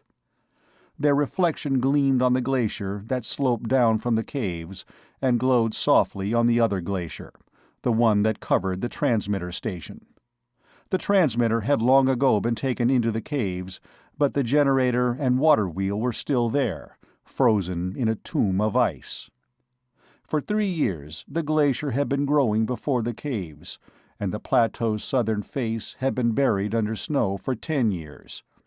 Only a few woods goats ever came as far north as the country south of the caves, and they stayed only during the brief period between the last snow of spring and the first snow of fall. Their winter home was somewhere down near the equator. What had been called the southern lowlands was a frozen, lifeless waste. Once they had thought about going to the valley in the chasm where the mockers would be hibernating in their warm caves, but even if they could have gone up the plateau and performed the incredible feat of crossing the glacier-covered, blizzard-ripped crags, they would have found no food in the mockers' valley, only a little corn the mockers had stored away, which would soon have been exhausted. There was no place for them to live but in the caves or as nomads migrating with the animals. And if they migrated to the equator each year, they would have to leave behind them all the books and tools and everything that might someday have given them a civilized way of life, and might someday have shown them how to escape from their prison. He looked again to the south, where the halo should be, thinking, they should have made their decision in there by now. I'm their leader, but I can't force them to stay here against their will. I could only ask them to consider what it would mean if we left here. Snow creaked underfoot as he moved restlessly. He saw something lying under the blanket of frost and went to it. It was an arrow that someone had dropped. He picked it up carefully, because the intense cold had made the shaft as brittle as glass. It would regain its normal strength when taken into the caves. There was the sound of steps, and Fred Schroeder came out of the tunnel, dressed as he was dressed in bulky furs. Schroeder looked to the south and said, "It seems to be starting to get a little lighter there." He saw that it was, a small, faint paling of the black sky. "They talked over what you and I told them," Schroeder said, "and about how we've struggled to stay here this long, and how, even if the sun should stop drifting south this year, it will be years of ice and cold at the caves before big spring comes. If we leave here, the glacier will cover the caves and fill them with ice," he said. "All we ever had will be buried back in there, and all we'll have left will be our bows and arrows and animal skins. We'll be taking a one-way road back into the Stone Age, for ourselves and our children and their children." "They know that," Schroeder said. "We both told them." He paused. They watched the sky to the south turn lighter. The northern lights flamed unnoticed behind them as the pale halo of the invisible sun slowly brightened to its maximum. Their faces were white with near freezing. Then they turned to go back into the caves. "They had made their decision," Schroeder went on.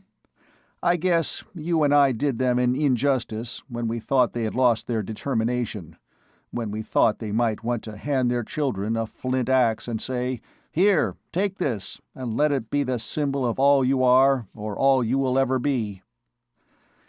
Their decision was unanimous.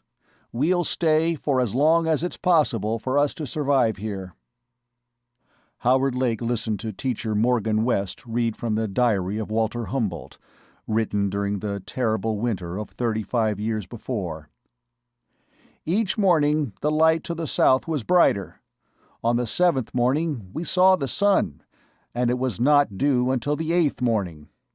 It will be years before we can stop fighting the enclosure of the glacier, but we have reached and passed the dead of big winter. We have reached the bottom, and the only direction we can go in the future is up." "And so," West said, closing the book, "we are here in the caves tonight because of the stubbornness of Humboldt and Schroeder and all the others.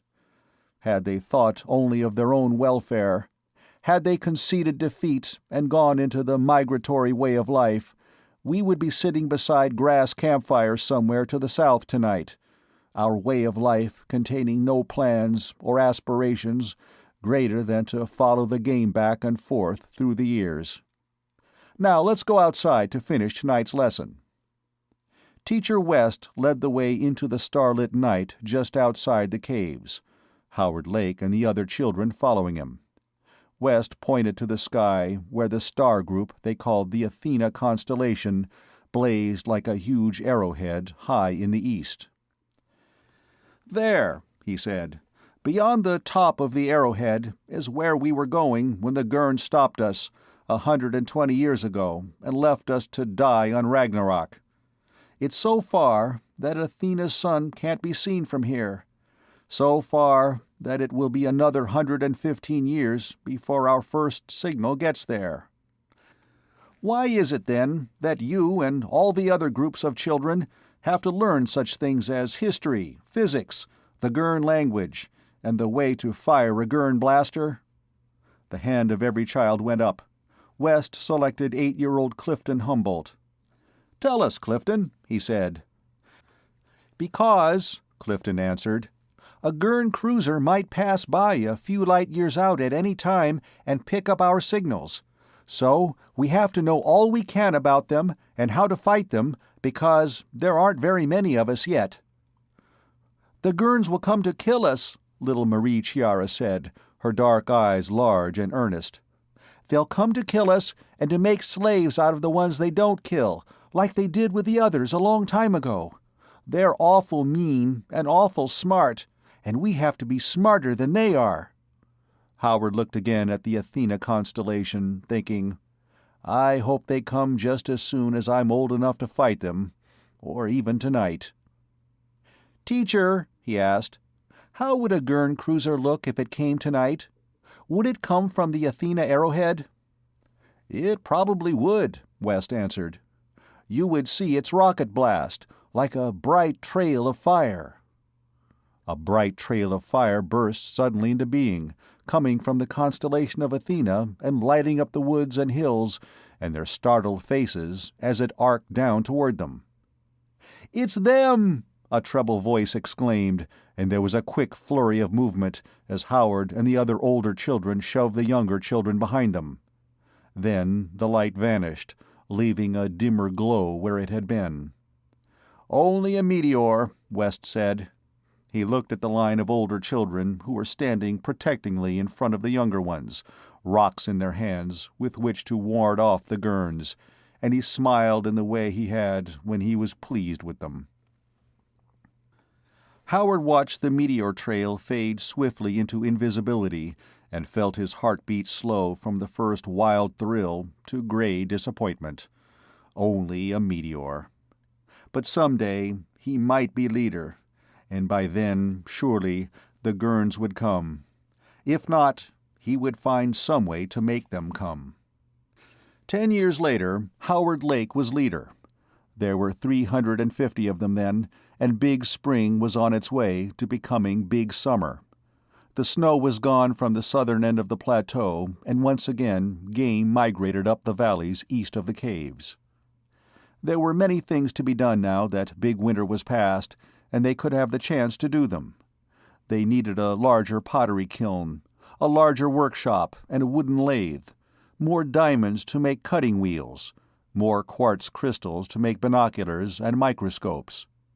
They could again explore the field of inorganic chemistry, even though results in the past had produced nothing of value, and they could, within a few years, resume the metal prospecting up the plateau, the most important project of all. Their weapons seemed to be as perfect as was possible, but when the Gurns came, they would need some quick and certain means of communication between the various units that would fight the Gurns. A leader who could not communicate with his forces and coordinate their actions would be helpless. And they had on Ragnarok a form of communication, if trained, that the Gurns could not detect or interfere with electronically. The Mockers.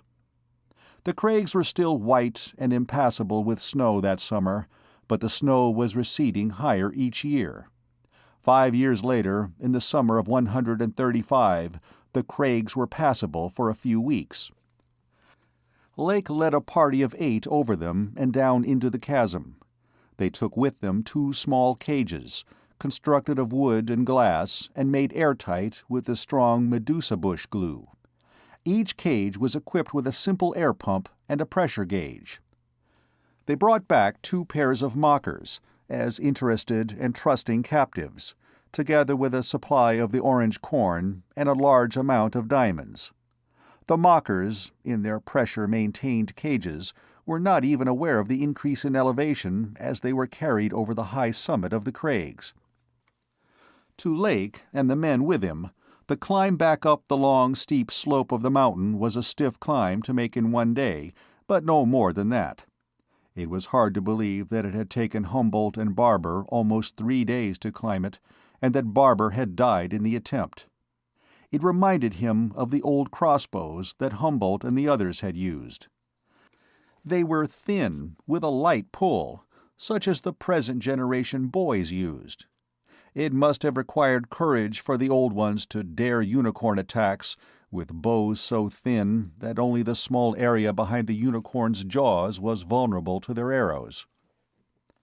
When the caves were reached, a very gradual reduction of pressure in the mocker cages was started, one that would cover a period of weeks.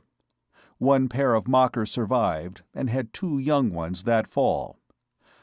The young mockers, like the first generation of Ragnarok-born children of many years before, were more adapted to their environment than their parents were. The orange corn was planted using an adaptation method somewhat similar to that used with the mockers. It might have worked had the orange corn not required such a long period of time in which to reach maturity. When winter came, only a few grains had formed. They were saved for next year's seeds, to continue the slow adaptation process. By the 5th year, the youngest generation of mockers was well adapted to the elevation of the caves, but for a susceptibility to a quickly fatal form of pneumonia, which made it necessary to keep them from exposing themselves to the cold or to any sudden changes of temperature. Their intelligence was surprising, and they seemed to be partially receptive to human thoughts, as Bill Humboldt had written. By the end of the 15th year, their training had reached such a stage of perfection that a mocker would transmit or not transmit with only the unspoken thought of its master to tell it which it should be. In addition, they would transmit the message to whichever mocker their master's thought directed. Presumably, all mockers received the message, but only the mocker to whom it was addressed would repeat it aloud. They had their method of communication. They had their automatic crossbows for quick, close fighting, and their long-range longbows. They were fully adapted to the 1.5 gravity, and their reflexes were almost like those of prowlers. Ragnarok had long ago separated the quick from the dead. There were 819 of them that year, in the early spring of 150, and they were ready and impatient for the coming of the Gurns. Then the transmitter, which had been in operation again for many years, failed one day. George Craig had finished checking it when Lake arrived. He looked up from his instruments, remarkably similar in appearance to a sketch of the old George Ord, a resemblance that had been passed down to him by his mother, and said, "The entire circuit is either gone or ready to go. It's already operated for a lot longer than it should have." "It doesn't matter," Lake said. "It served its purpose. We won't rebuild it." George watched him questioningly. "It served its purpose," he said again. "It didn't let us forget that the Gurns will come again. But that isn't enough now. The first signal won't reach Athena until the year 235. It will be the dead of big winter again then. They'll have to fight the Gurns with bows and arrows that the cold will make as brittle as glass. They won't have a chance." "No," George said, "they won't have a chance. But what can we do to change it?" "It's something I've been thinking about," he said. "We'll build a hyperspace transmitter and bring the Gurns before big winter comes." "We will?" George asked, lifting his dark eyebrows. "And what do we use for the 300 pounds of copper and 500 pounds of iron we would have to make the generator?" "Surely we can find 500 pounds of iron somewhere on Ragnarok. The north end of the plateau might be the best bet. As for the copper, I doubt that we'll ever find it. But there are seams of a bauxite-like clay in the western hills. They're certain to contain aluminum, to at least some extent, so we'll make the wires of aluminum." "The ore would have to be refined to pure aluminum oxide before it could be smelted," George said. "And you can't smelt aluminum ore in an ordinary furnace. Only in an electric furnace with a generator that can supply a high amperage.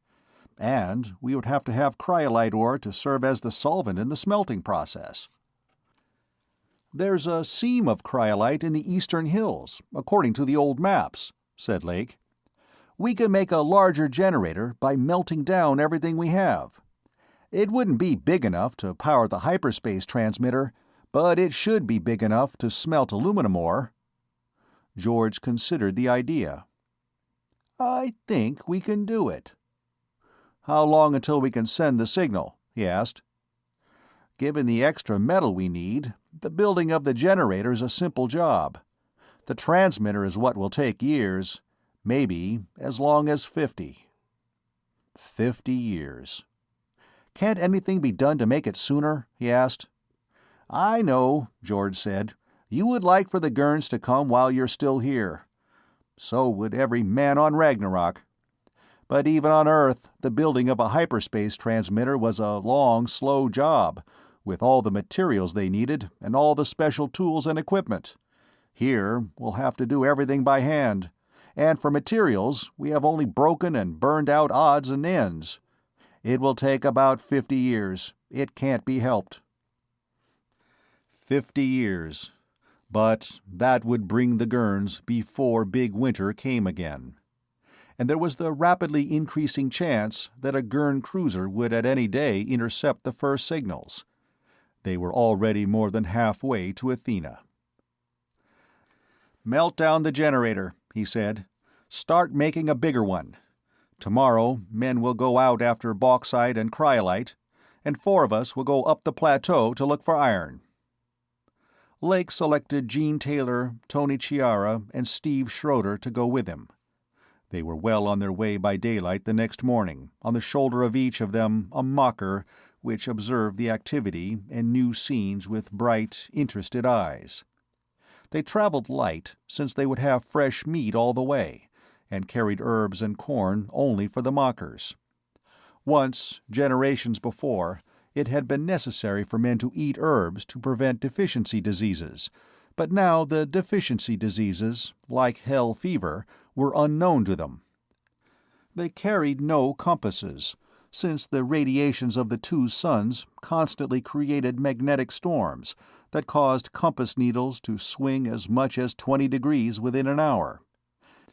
Each of them carried a pair of powerful binoculars, however, binoculars that had been diamond-carved from the ivory-like black unicorn horn and set with lenses and prisms of diamond-cut quartz. The foremost bands of woods goats followed the advance of spring up the plateau, and they followed the woods goats. They could not go ahead of the goats. The goats were already pressing close behind the melting of the snow. No hills or ridges were seen as the weeks went by, and it seemed to Lake that they would walk forever across the endless rolling floor of the plain. Early summer came, and they walked across a land that was green and pleasantly cool at a time when the vegetation around the caves would be burned brown and lifeless. The woods goats grew less in number then, as some of them stopped for the rest of the summer in their chosen latitudes. They continued on, and at last they saw, far to the north, what seemed to be an almost infinitesimal bulge on the horizon. They reached it 2 days later, a land of rolling green hills, scarred here and there with ragged outcroppings of rock, and a land that climbed slowly and steadily higher as it went into the north. They camped that night in a little vale. The floor of it was white with the bones of woods goats that had tarried too long the fall before and got caught by an early blizzard. There was still flesh on the bones, and scavenger rodents scuttled among the carcasses, feasting. "We'll split up now," he told the others the next morning. He assigned each of them his position. Steve Schroeder to parallel his course 30 miles to his right, Gene Taylor to go 30 miles to his left, and Tony Chiara to go 30 miles to the left of Taylor. "We'll try to hold those distances," he said. "We can't look over the country in detail that way, but it will give us a good general survey of it. We don't have too much time left by now, and we'll make as many miles into the north as we can each day. The woods goats will tell us when it's time for us to turn back." They parted company with casual farewells, but for Steve Schroeder, who smiled sardonically at the bones of the woods goats in the vale and asked, "Who's supposed to tell the woods goats?"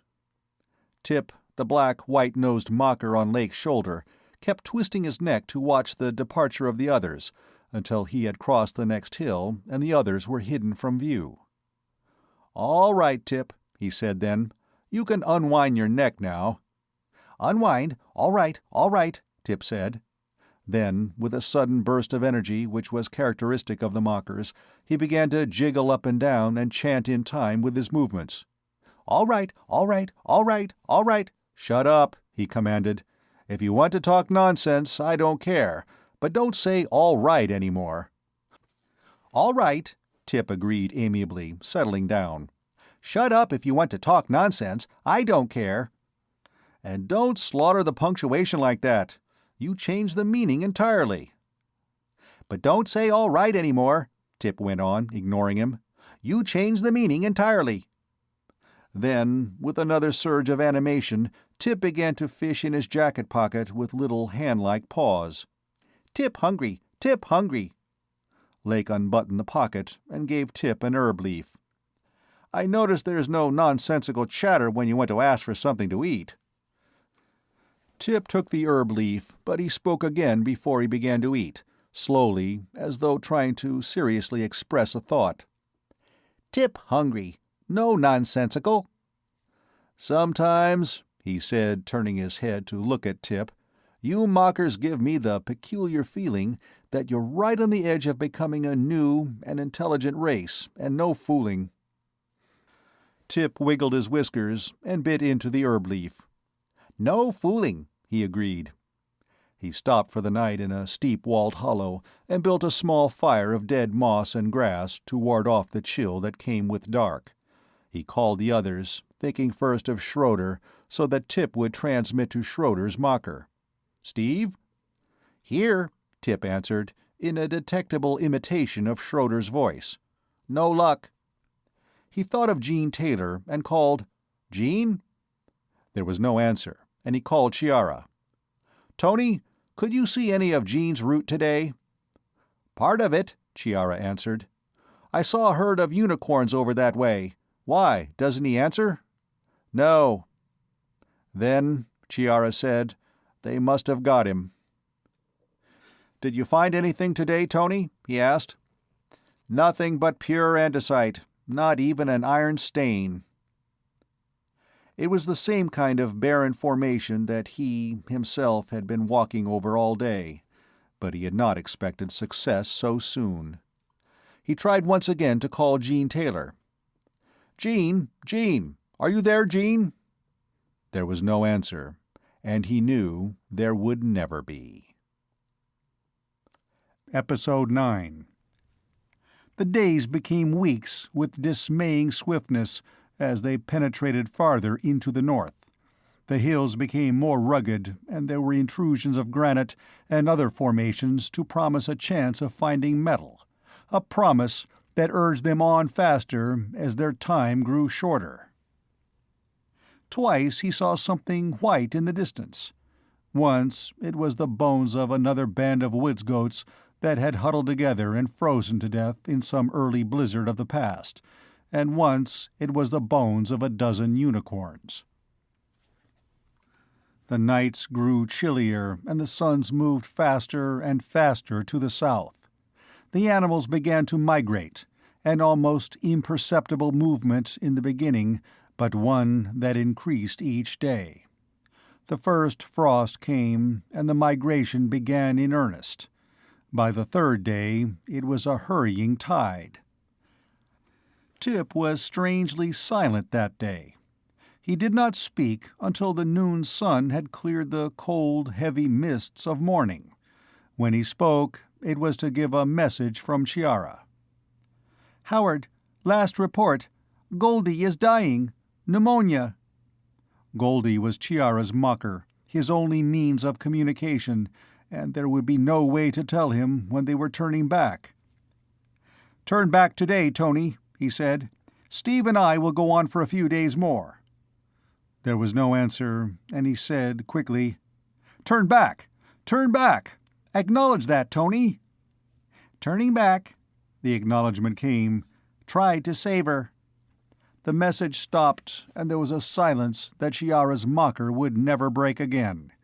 He walked on, with Tip sitting very small and quiet on his shoulder.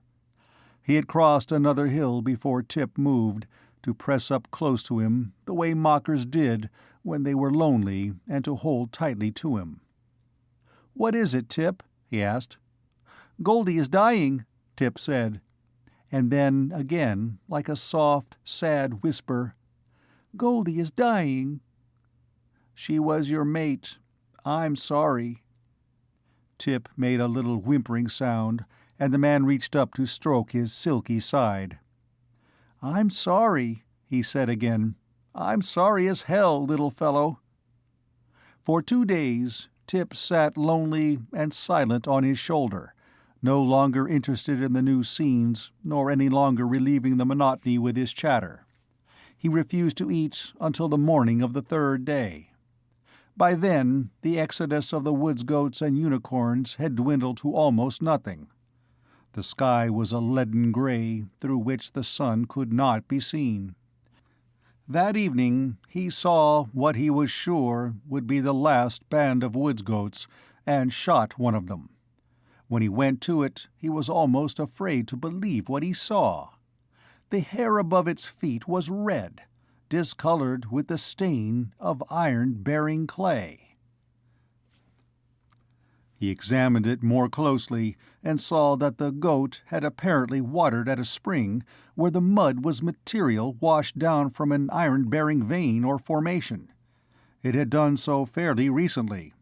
There were still tiny particles of clay adhering to the hair. The wind stirred, cold and damp, with its warning of an approaching storm.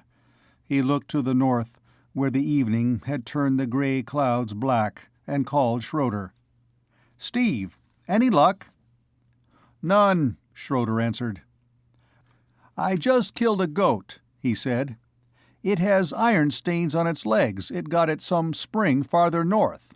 I'm going on to try to find it. You can turn back in the morning." "No," Schroeder objected. "I can angle over and catch up with you in a couple of days." "You'll turn back in the morning," he said. "I'm going to try to find this iron. But if I get caught by a blizzard, it will be up to you to tell them at the caves that I found iron and to tell them where it is. You know the mockers can't transmit that far."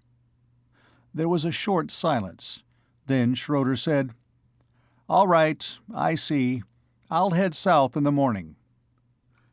Lake took a route the next day that would most likely be the one the woods goats had come down, stopping on each ridge top to study the country ahead of him through his binoculars. It was cloudy all day, but at sunset the sun appeared very briefly, to send its last rays across the hills and redden them in a mockery of the iron he sought. Far ahead of him, small even through the glasses and made visible only because of the position of the sun, was a spot at the base of a hill that was redder than the sunset had made the other hills. He was confident it would be the red clay he was searching for, and he hurried on, not stopping until darkness made further progress impossible. Tip slept inside his jacket, curled up against his chest, while the wind blew raw and cold all through the night. He was on his way again at the first touch of daylight, the sky darker than ever and the wind spinning random flakes of snow before him. He stopped to look back to the south once, thinking, "If I turn back now, I might get out before the blizzard hits." Then the other thought came. "These hills all look the same. If I don't go to the iron while I'm this close and know where it is, it might be years before I or anyone else could find it again." He went on, and did not look back again for the rest of the day. By mid-afternoon the higher hills around him were hidden under the clouds, and the snow was coming harder and faster as the wind drove the flakes against his face. It began to snow with a heaviness that brought a half-darkness when he came finally to the hill he had seen through the glasses. A spring was at the base of it, bubbling out of red clay.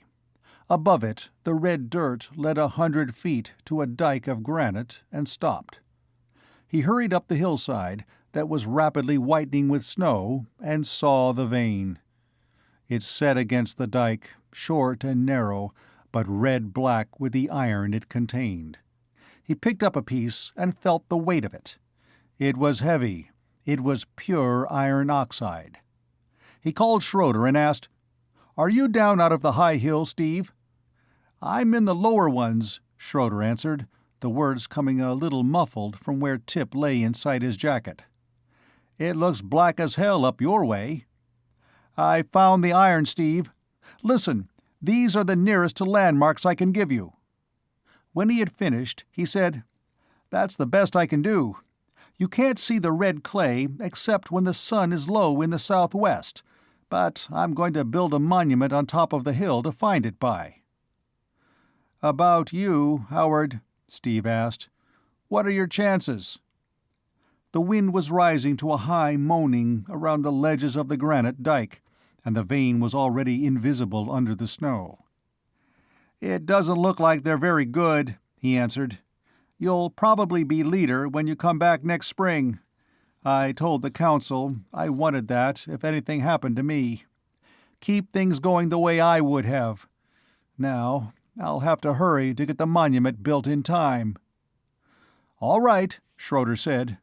"So long, Howard. Good luck." He climbed to the top of the hill and saw boulders there he could use to build the monument. They were large. He might crush Tip against his chest in picking them up, and he took off his jacket to wrap it around Tip and leave him lying on the ground. He worked until he was panting for breath, the wind driving the snow harder and harder against him, until the cold seemed to have penetrated to the bone. He worked until the monument was too high for his numb hands to lift any more boulders to its top. By then it was tall enough that it should serve its purpose. He went back to look for Tip, the ground already 4 inches deep in snow and the darkness almost complete. "Tip," he called. "Tip! Tip!" He walked back and forth across the hillside in the area where he thought he had left him, stumbling over rocks buried in the snow and invisible in the darkness, calling against the wind and thinking, "I can't leave him to die alone here." Then, from a bulge he had not seen in the snow under him, there came a frightened, lonely wail. "Tip cold! Tip cold!" He raked the snow off his jacket and unwrapped Tip to put him inside his shirt next to his bare skin. Tip's paws were like ice, and he was shivering violently, the first symptom of the pneumonia that killed Mocker so quickly. Tip coughed, a wrenching, rattling little sound, and whimpered, "Hurt, hurt." "I know," he said. "Your lungs hurt. Damn it to hell, I wish I could have let you go home with Steve." He put on the cold jacket and went down the hill. There was nothing with which he could make a fire, only the short, half-green grass already buried under the snow. He turned south at the bottom of the hill, determining the direction by the wind, and began the stubborn march southward that could have but one ending. He walked until his cold, numbed legs would carry him no farther. The snow was warm when he fell for the last time, warm and soft as it drifted over him, and his mind was clouded with a pleasant drowsiness. "This isn't so bad," he thought, and there was something like surprise through the drowsiness. "I can't regret doing what I had to do, doing it the best I could." Tip was no longer coughing, and the thought of Tip was the only thing that was tinged with regret. I hope he wasn't still hurting when he died. He felt Tip still very feebly against his chest then, and he did not know if it was his imagination, or if in that last dreamlike state it was Tip's thought that came to him, warm and close and reassuring him. "No hurt, no cold now. All right now. We sleep now." Part 3. When spring came, Steve Schroeder was leader, as Lake had wanted. It was a duty and a responsibility that would be under circumstances different from those of any of the leaders before him. The grim fight was over for a while. They were adapted and increasing in number, going into big summer and into a renaissance that would last for 50 years. They would have half a century in which to develop their environment to its fullest extent. Then Big Fall would come to destroy all they had accomplished, and the Gurns would come to destroy them. It was his job to make certain that by then they would be stronger than either. He went north with 9 men as soon as the weather permitted.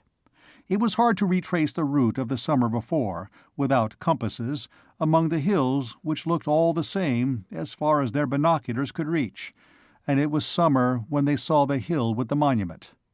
They found Lake's bones a few miles south of it, scattered by the scavengers, as were the little bones of his mocker. They buried them together, man and mocker, and went silently on toward the hill.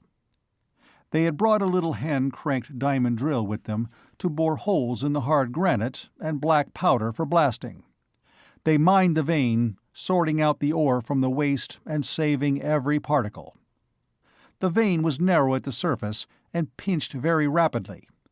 At a depth of 6 feet, it was a knife-blade seam. At 10 feet, it was only a red discoloration in the bottom of their shaft. "That seems to be all of it," he said to the others. "We'll send men up here next year to go deeper and farther along its course. But I have an idea we've just mined all of the only iron vein on Ragnarok. It will be enough for our purpose." They sewed the ore in strong, rawhide sacks and then prospected, without success, until it was time for the last unicorn band to pass by on its way south. They trapped 10 unicorns and hobbled their legs, with other ropes reaching from horn to hind leg on each side to prevent them from swinging back their heads or even lifting them high. They had expected the capture and hobbling of the unicorns to be a difficult and dangerous job, and it was. But when they were finished, the unicorns were helpless. They could move awkwardly about to graze, but they could not charge. They could only stand with lowered heads and fume and rumble. The ore sacks were tied on one frosty morning, and the men mounted. The horn-leg ropes were loosened so the unicorns could travel, and the unicorns went into a frenzy of bucking and rearing, squealing with rage as they tried to impale their riders. The short spears, stabbing at the sensitive spot behind the jawbones of the unicorns, thwarted the backward-flung heads, and the unicorns were slowly forced into submission. The last one conceded temporary defeat, and the long journey to the south started, the unicorns going in the run that they could maintain hour after hour.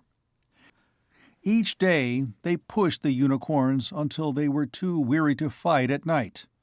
Each morning, rested, the unicorns resumed the battle. It became an expected routine for both unicorns and men. The unicorns were released when the ore was unloaded at the foot of the hill before the caves, and Schroeder went to the new water wheel where the new generator was already in place. There, George Craig told him of the unexpected obstacle that had appeared. "We're stuck," George said. "The aluminum ore isn't what we thought it would be.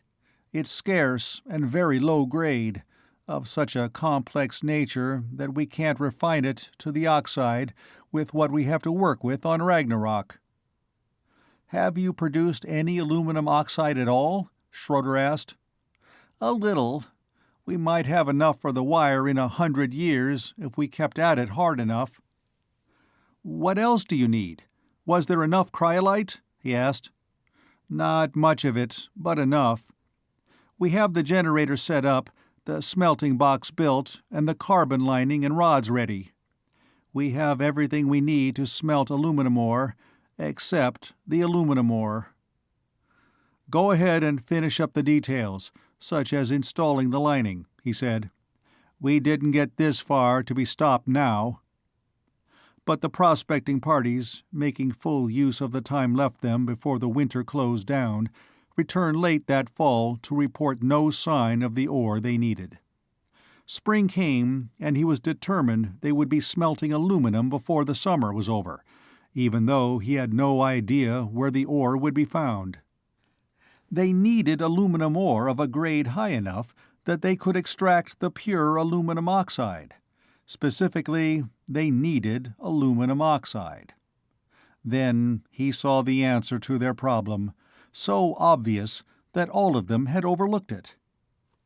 He passed by 4 children playing a game in front of the caves that day, some kind of a checker-like game in which different colored rocks represented the different children. One boy was using red stones, some of the rubies that had been brought back as curios from the chasm.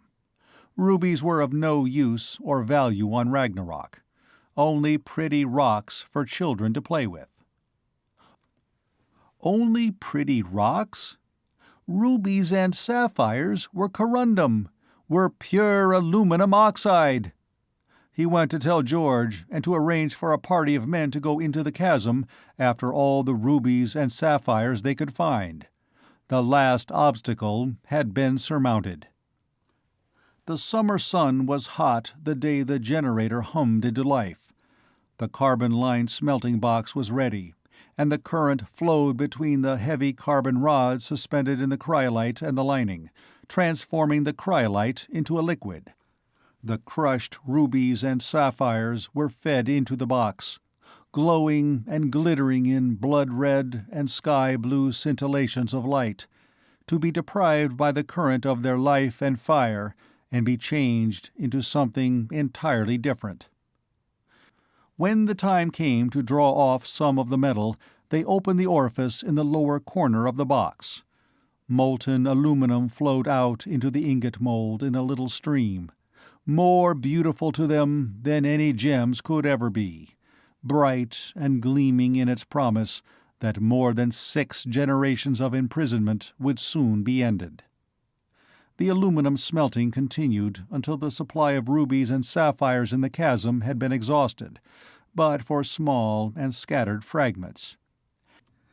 It was enough, with some aluminum above the amount needed for the wire. It was the year 152 when they smelted the aluminum. In 8 more years they would reach the middle of Big Summer. The suns would start their long drift southward, not to return for 150 years. Time was passing swiftly by for them, and there was none of it to waste. The making of ceramics was developed to an art, as was the making of different types of glass. Looms were built to spin thread and cloth from wood's goat wool, and vegetable dyes were discovered. Exploration parties crossed the continent to the eastern and western seas, salty and lifeless seas that were bordered by immense deserts. No trees of any kind grew along their shores, and ships could not be built to cross them.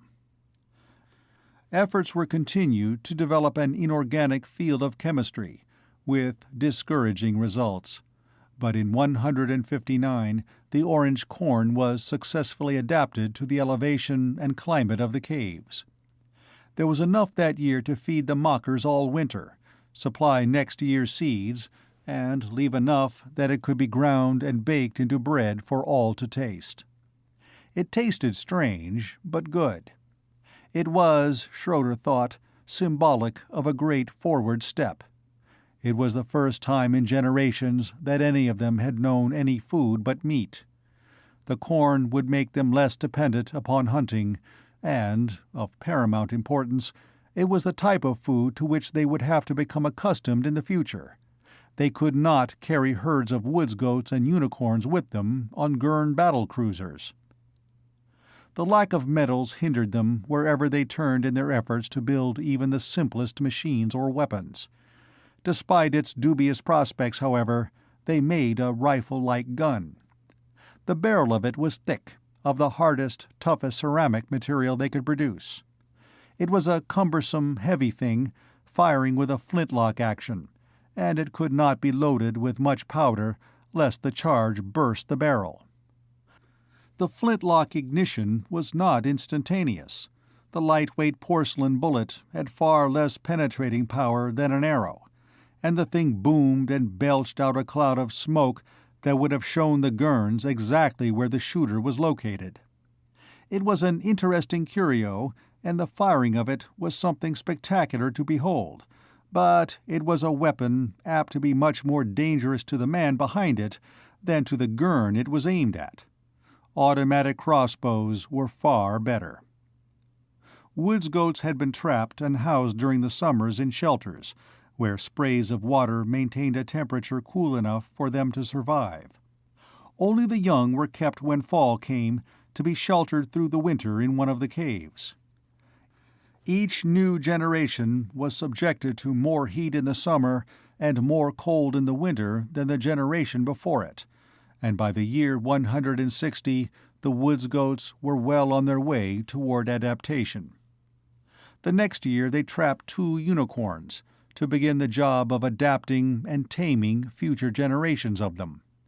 If they succeeded, they would have utilized the resources of Ragnarok to the limit, except for what should be their most valuable ally with which to fight the Gurns, the Prowlers. For 20 years, Prowlers had observed a truce wherein they would not go hunting for men if the men would stay away from their routes of travel. But it was a truce only, and there was no indication that it could ever evolve into friendship. 3 times in the past, half-grown Prowlers had been captured and caged in the hope of taming them. Each time they had paced their cages, looking longingly into the distance, refusing to eat and defiant until they died. To Prowlers, as to some men, freedom was more precious than life, and each time a Prowler had been captured, the free ones had retaliated with a resurgence of savage attacks. There seemed no way that men and Prowlers could ever meet on common ground. They were alien to one another, separated by the gulf of an origin on worlds 250 light-years apart. Their only common heritage was the will of each to battle. But in the spring of 161, for a little while one day, the gulf was bridged. Episode 10. Schroeder was returning from a trip he had taken alone to the east, coming down the long canyon that led from the high face of the plateau to the country near the caves. He hurried, glancing back at the black clouds that had gathered so quickly on the mountain behind him. Thunder rumbled from within them, an almost continuous roll of it as the clouds poured down their deluge of water. A cloudburst was coming, and the sheer-walled canyon down which he hurried had suddenly become a death trap, its sunlit quiet soon to be transformed into roaring destruction. There was only one place along its 9-mile length where he might climb out, and the time was already short in which to reach it. He had increased his pace to a trot when he came to it, a talus of broken rock that sloped up steeply for 30 feet to a shelf. A ledge 11 feet high stood over the shelf, and other lower ledges set back from it, like climbing steps. At the foot of the talus he stopped to listen, wondering how close behind him the water might be. He heard it coming, a sound like the roaring of a high wind up the canyon, and he scrambled up the talus of loose rock to the shelf at its top. The shelf was not high enough above the canyon's floor. He would be killed there, and he followed it 50 feet around a sharp bend. There it narrowed abruptly to merge into the sheer wall of the canyon. Blind alley. He ran back to the top of the talus where the edge of the ledge, ragged with projections of rock, was unreachably far above him. As he did so, the roaring was suddenly a crashing, booming thunder, and he saw the water coming. It swept around the bend at perhaps 100 miles an hour, stretching from wall to wall of the canyon, the crest of it seething and slashing and towering 40 sheer feet above the canyon's floor. A prowler was running in front of it, running for its life, and losing. There was no time to watch. He leaped upward, as high as possible, his crossbow in his hand. He caught the edge of the bow over one of the sharp projections of rock on the ledge's rim, and began to pull himself up, afraid to hurry lest the rock cut the bowstring in two and drop him back. It held, and he stood on the ledge, safe, as the prowler flashed up the talus below. It darted around the blind alley shelf and was back a moment later. It saw that its only chance would be to leap up on the ledge where he stood, and it tried, handicapped by the steep, loose sleep it had to jump from. It failed and fell back. It tried again, hurling itself upward with all its strength, and its claws caught fleetingly on the rough rock a foot below the rim. It began to slide back, with no time left it for a third try. It looked up at the rim of safety that it had not quite reached, and then on up at him, its eyes bright and cold with the knowledge that it was going to die and its enemy would watch it. Schroeder dropped flat on his stomach and reached down, past the massive black head, to seize the prowler by the back of the neck. He pulled up with all his strength, and the claws of the prowler tore at the rocks as it climbed. When it was coming over the ledge safe, he rolled back from it and came to his feet in one swift, wary motion, his eyes on it and his knife already in his hand. As he did so, the water went past below them with a thunder that deafened. Logs and trees shot past, boulders crashed together, and things could be seen surging in the brown depths, shapeless things that had once been woods goats and the battered gray bulk of a unicorn. He saw it all with a sideward glance, his attention on the prowler. It stepped back from the rim of the ledge and looked at him, warily as he looked at it. With the wariness was something like question and almost disbelief. The ledge they stood on was narrow, but it led out of the canyon and to the open land beyond. He motioned to the prowler to precede him, and, hesitating a moment, it did so. They climbed out of the canyon and out onto the grassy slope of the mountainside. The roar of the water was a distant rumble there, and he stopped. The prowler did the same, and they watched each other again, each of them trying to understand what the thoughts of the other might be. It was something they could not know. They were too alien to each other and had been enemies too long. Then a gust of wind swept across them, bending and rippling the tall grass, and the prowler swung away to go with it and leave him standing alone. His route was such that it diverged gradually from that taken by the prowler.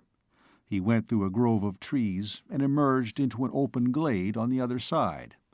Up on the ridge to his right, he saw something black for a moment, already far away. He was 30 feet from the next grove of trees when he saw the gray shadow waiting silently for his coming within them. Unicorn. His crossbow rattled as he jerked back the pistol grip. The unicorn charged, the underbrush crackling as it tore through it and a vine whipping like a rope from its lowered horn. His first arrow went into its chest.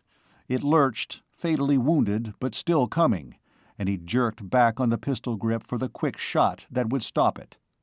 The rock-frayed bowstring broke with a singing sound, and the bow end snapped harmlessly forward. He had counted on the bow, and its failure came a fraction of a second too late for him to dodge far enough. His sideward leap was short, and the horn caught him in mid-air, ripping across his ribs and breaking them, shattering the bone of his left arm and tearing the flesh. He was hurled 15 feet, and he struck the ground with a stunning impact, pain washing over him in a blinding wave. Through it, dimly, he saw the unicorn fall, and heard its dying trumpet blast as it called to another. He heard an answering call somewhere in the distance, and then the faraway drumming of hooves. He fought back the blindness and used his good arm to lift himself up. His bow was useless, his spear lay broken under the unicorn, and his knife was gone. His left arm swung helplessly, and he could not climb the limbless lower trunk of a lance tree with only one arm. He went forward limping, trying to hurry to find his knife while the drumming of the hooves raced toward him. It would be a battle already lost that he would make with the short knife, but he would have blood for his going. The grass grew tall and thick, hiding the knife until he could hear the unicorn crashing through the trees. He saw it 10 feet ahead of him as the unicorn tore out of the edge of the woods 30 feet away. It squealed, shrill with triumph, and the horn swept up to impale him. There was no time left to reach the knife, no time left for anything but the last fleeting sight of sunshine and glade and arching blue sky. Something from behind him shot past and up at the unicorn's throat, a thing that was snarling with black savagery, with yellow eyes blazing and white fangs slashing. The prowler. It ripped at the unicorn's throat, swerving its charge, and the unicorn plunged past him. The unicorn swung back, all the triumph gone from its squeal, and the prowler struck again. They became a swirling blur, the horn of the unicorn swinging and stabbing, and the attacks of the prowler like the swift, relentless thrust of a rapier. He went to his knife, and when he turned back with it in his hand, the battle was already over. The unicorn fell, and the prowler turned away from it. One foreleg was bathed in blood, and its chest was heaving with a panting so fast that it could not have been caused by the fight with the unicorn. It must have been watching me, he thought, with a strange feeling of wonder. It was watching from the ridge, and it ran all the way. Its yellow eyes flickered to the knife in his hand. He dropped the knife in the grass and walked forward, unarmed, wanting the prowler to know that he understood, that for them in that moment the gulf of 250 light-years did not exist. He stopped near it and squatted in the grass to begin binding up his broken arm, so the bones would not grate together. It watched him. Then it began to lick at its bloody shoulder, standing so close to him that he could have reached out and touched it. Again he felt the sense of wonder. They were alone together in the glade, he and a prowler, each caring for his hurts. There was a bond between them that for a little while made them like brothers. There was a bridge for a little while across the gulf that had never been bridged before. When he had finished with his arm and the prowler had lessened the bleeding of its shoulder, it took a step back toward the ridge. He stood up, knowing it was going to leave. "I suppose the score is even now," he said to it, "and we'll never see each other again. So, good hunting, and thanks." It made a sound in its throat, a queer sound that was neither bark nor growl, and he had the feeling it was trying to tell him something. Then it turned and it was gone, like a black shadow across the grass, and he was alone again. He picked up his knife and bow and began the long, painful journey back to the caves, looking again and again at the ridge behind him and thinking, "They have a code of ethics. They fight for their survival, but they pay their debts." Ragnarok was big enough for both men and prowlers. They could live together in friendship as men and dogs of Earth lived together. It might take a long time to win the trust of the prowlers, but surely it could be done. He came to the rocky trail that led to the caves, and there he took a last look at the ridge behind him, feeling a poignant sense of loss, and wondering if he would ever see the prowler again, or ever again know the strange, wild companionship he had known that day. Perhaps he never would, but the time would come on Ragnarok when children would play in the grass with prowler pups, and the time would come when men and prowlers, side by side, would face the Gurns. In the year that followed, there were 2 incidents when a prowler had the opportunity to kill a hunter on prowler territory and did not do so. There was no way of knowing if the prowler in each case had been the one he had saved from the cloudburst, or if the prowlers, as a whole, were respecting what a human had done for one of them. Schroeder thought of again trying to capture prowler pups, very young ones, and decided it would be a stupid plan. Such an act would destroy all that had been done toward winning the trust of the Prowlers. It would be better to wait, even though time was growing short, and find some other way. The fall of 163 came, and the suns were noticeably moving south. That was the fall that his third child, a girl, was born. She was named Julia, after the Julia of long ago, and she was of the last generation that would be born in the caves. Plans were already underway to build a town in the valley, a mile from the caves. The unicorn-proof stockade wall that would enclose it was already under construction, being made of stone blocks. The houses would be of diamond-sawed stone, thick-walled, with dead air spaces between the double walls to insulate against heat and cold.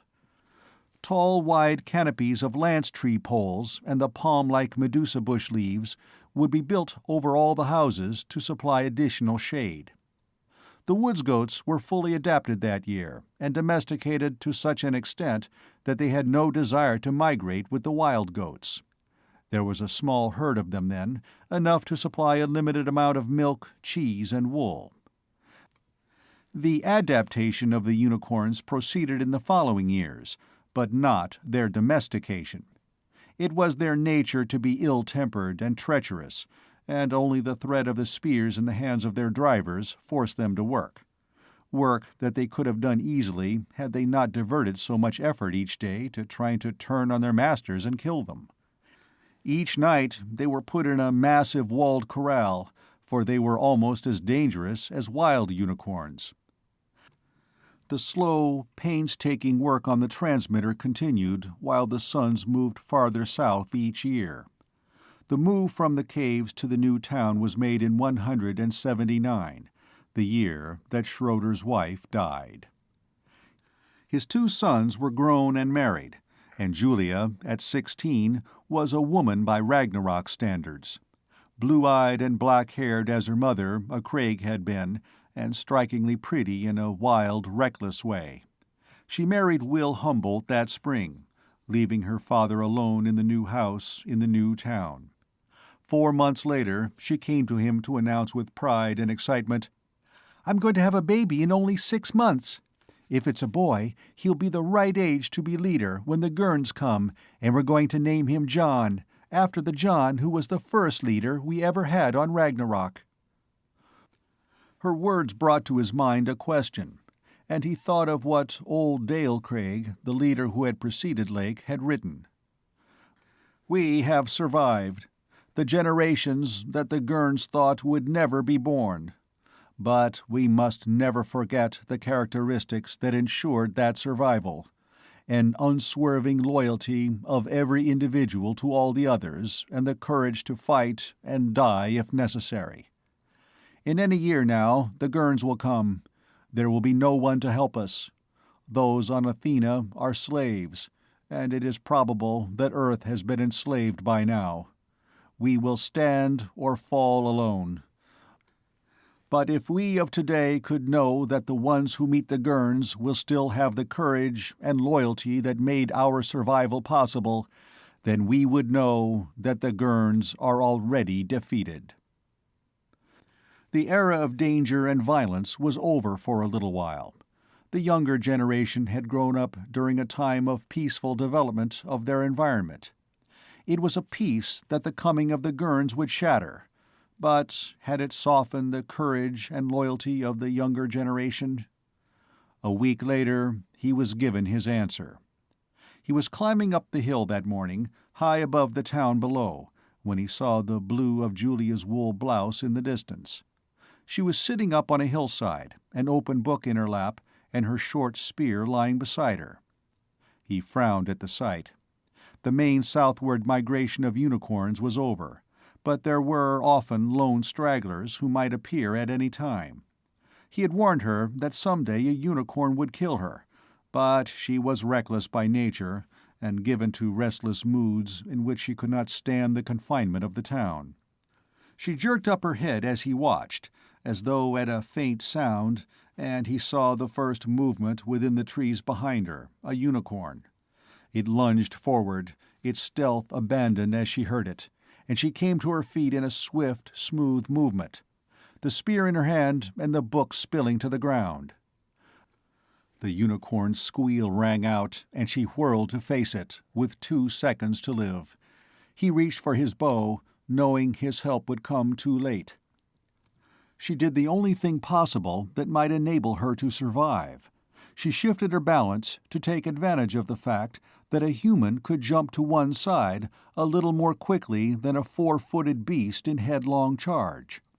As she did so, she brought up the spear for the thrust into the vulnerable area just behind the jawbone. It seemed the needle point of the black horn was no more than an arm's length from her stomach when she jumped aside with the lithe quickness of a prowler, swinging as she jumped and thrusting the spear with all her strength into the unicorn's neck. The thrust was true, and the spear went deep. She released it and flung herself backward to dodge the flying hooves. The force of the unicorn's charge took it past her, but its legs collapsed under it, and it crashed to the ground, sliding a little way before it stopped. It kicked once and lay still. She went to it to retrieve her spear, and even from the distance there was an air of pride about her as she walked past her bulky victim. Then she saw the book, knocked to one side by the unicorn's hooves. Tatters of its pages were blowing in the wind, and she stiffened, her face growing pale. She ran to try to pick it up, the unicorn forgotten. She was trying to smooth the torn leaves when he reached her. It had been one of the old textbooks, printed on real paper, and it was fragile with age. She had been trusted by the librarian to take good care of it. Now, page after page was torn and unreadable. She looked up at him, shame and misery on her face. "Father," she said, "the book, He saw that the unicorn was a bull considerably larger than the average. Men had in the past killed unicorns with spears, but never before had a 16-year-old girl done so. He looked back at her, keeping his face emotionless, and asked sternly, "You what?" I guess I didn't have any right to take the book out of town. I wish I hadn't." "You promised to take good care of it," he told her coldly. "Your promise was believed, and you were trusted to keep it." But I didn't mean to damage it. I didn't mean to." She was suddenly very near to tears. "I'm not a bemin." "Go back to town," he ordered. "Tonight, bring the book to the town hall and tell the council what happened to it." She swallowed and said in a faint voice, "Yes, Father." She turned and started slowly back down the hill, not seeing the unicorn as she passed it, the bloody spear trailing disconsolately behind her and her head hanging in shame. He watched her go, and it was safe for him to smile.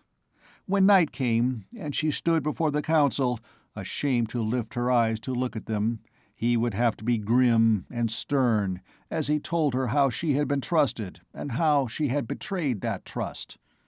But now, as he watched her go down the hill, he could smile with his pride in her and know that his question was answered, that the younger generation had lost neither courage nor loyalty. Julia saved a child's life that spring and almost lost her own.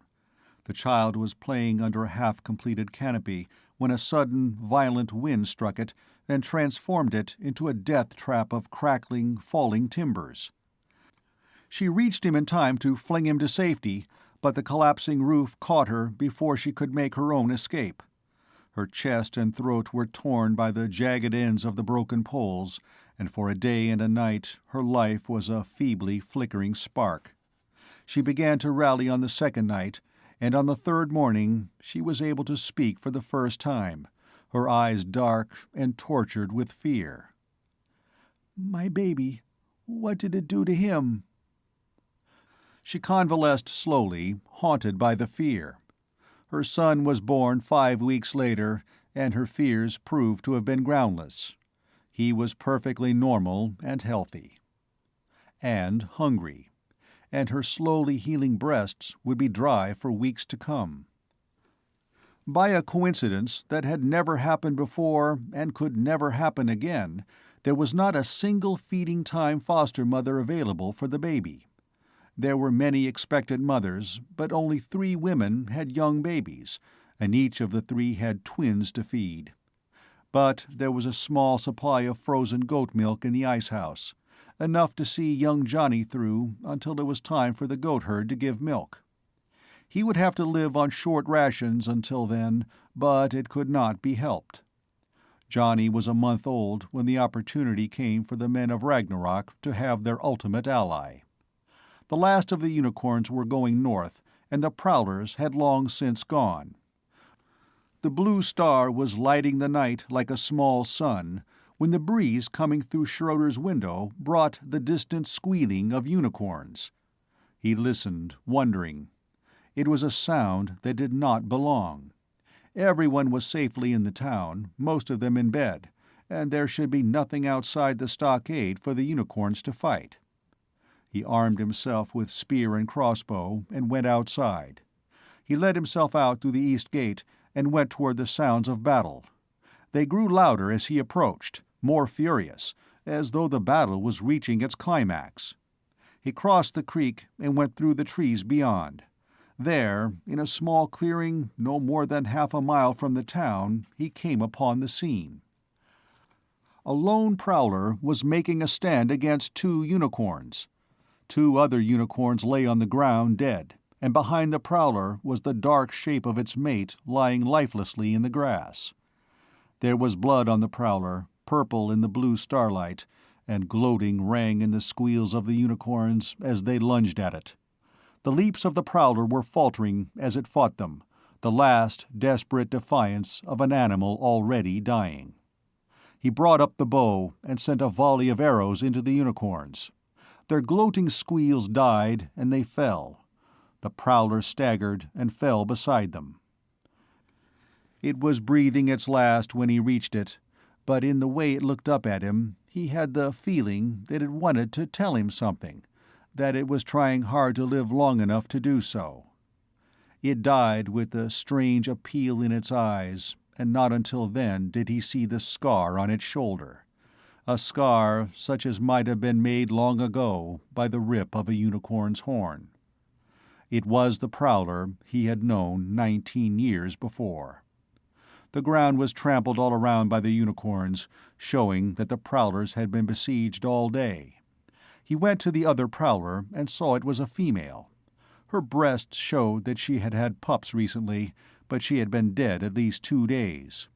Her hind legs had been broken sometime that spring, and they were still only half healed, twisted and almost useless. Then that was why the 2 of them were so far behind the other prowlers.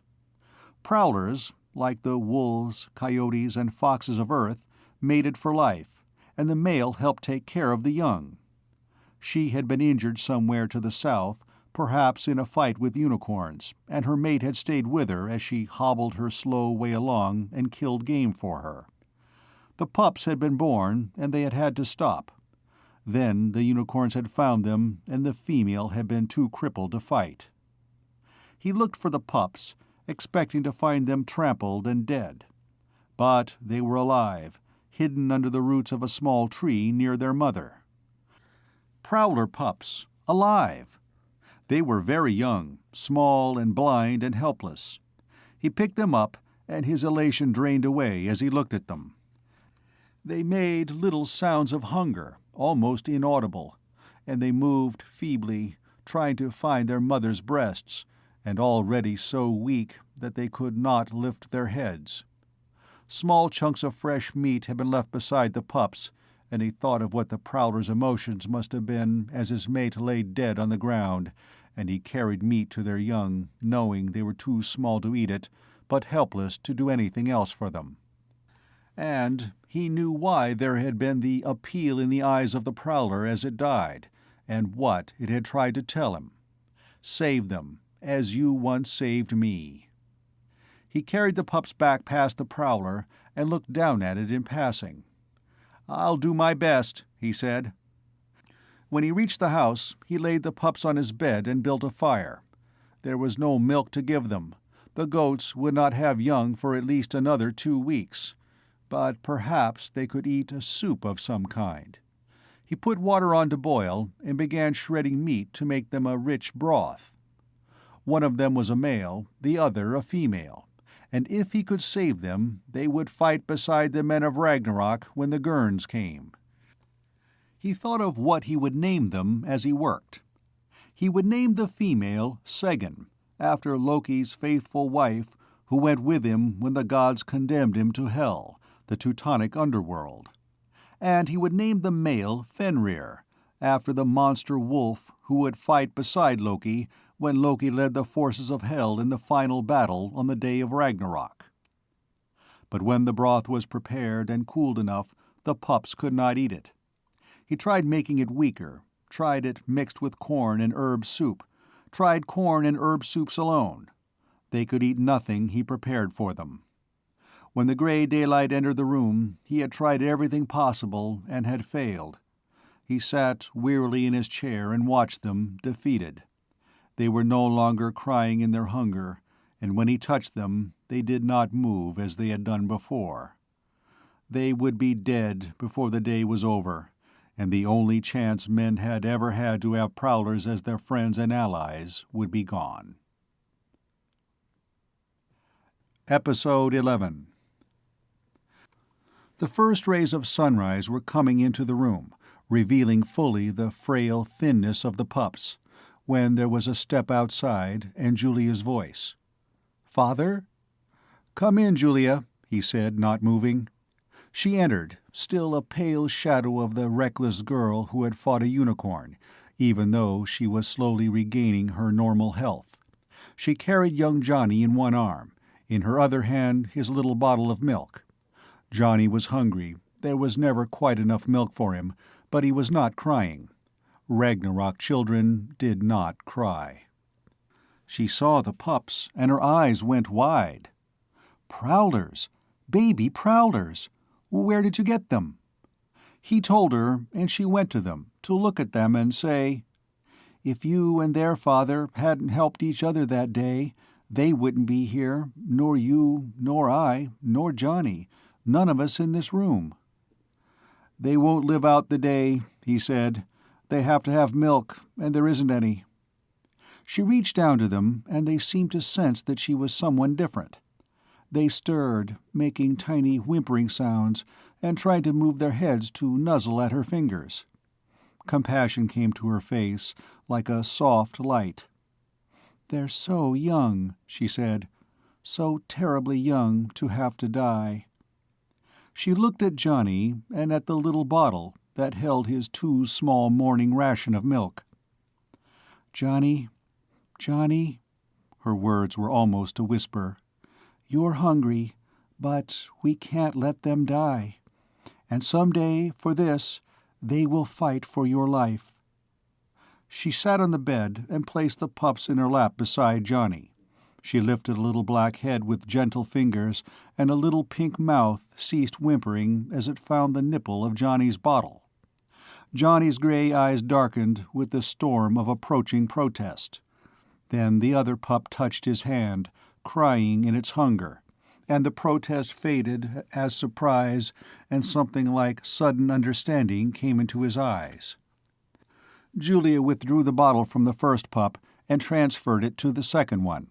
Its crying ceased, and Johnny leaned forward to touch it again, and the one beside it.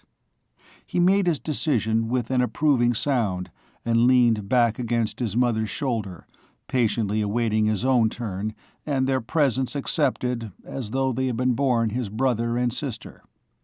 The golden light of the new day shone on them, on his daughter and grandson and the prowler pups, and in it he saw the bright omen for the future.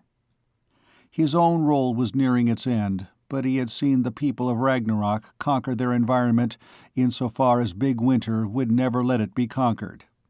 The last generation was being born, the generation that would meet the Gurns, and now they would have their final ally. Perhaps it would be Johnny who led them on that day, as the omens seemed to prophesy. He was the son of a line of leaders, born to a mother who had fought and killed a unicorn. He had gone hungry to share what little he had with the young of Ragnarok's most proud and savage species, and Fenrir and Segin would fight beside him on the day he led the forces of the Hell World in the battle with the Gurns, who thought they were gods.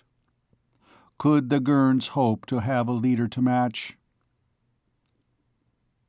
Part 4. John Humboldt, leader, stood on the wide stockade wall and watched the lowering sun touch the western horizon, far south of where it had set when he was a child. Big Summer was over, and now, in the year 200, they were already 3 years into Big Fall. The crags had been impassable with snow for 5 years, and the country at the north end of the plateau, where the iron had been found, had been buried under never-melting snow and growing glaciers for 20 years. There came the soft tinkling of ceramic bells as the herd of milk goats came down off the hills. 2 children were following, and 6 prowlers walked with them, to protect them from wild unicorns. There were not many of the goats. Each year the winters were longer, requiring the stocking of a larger supply of hay.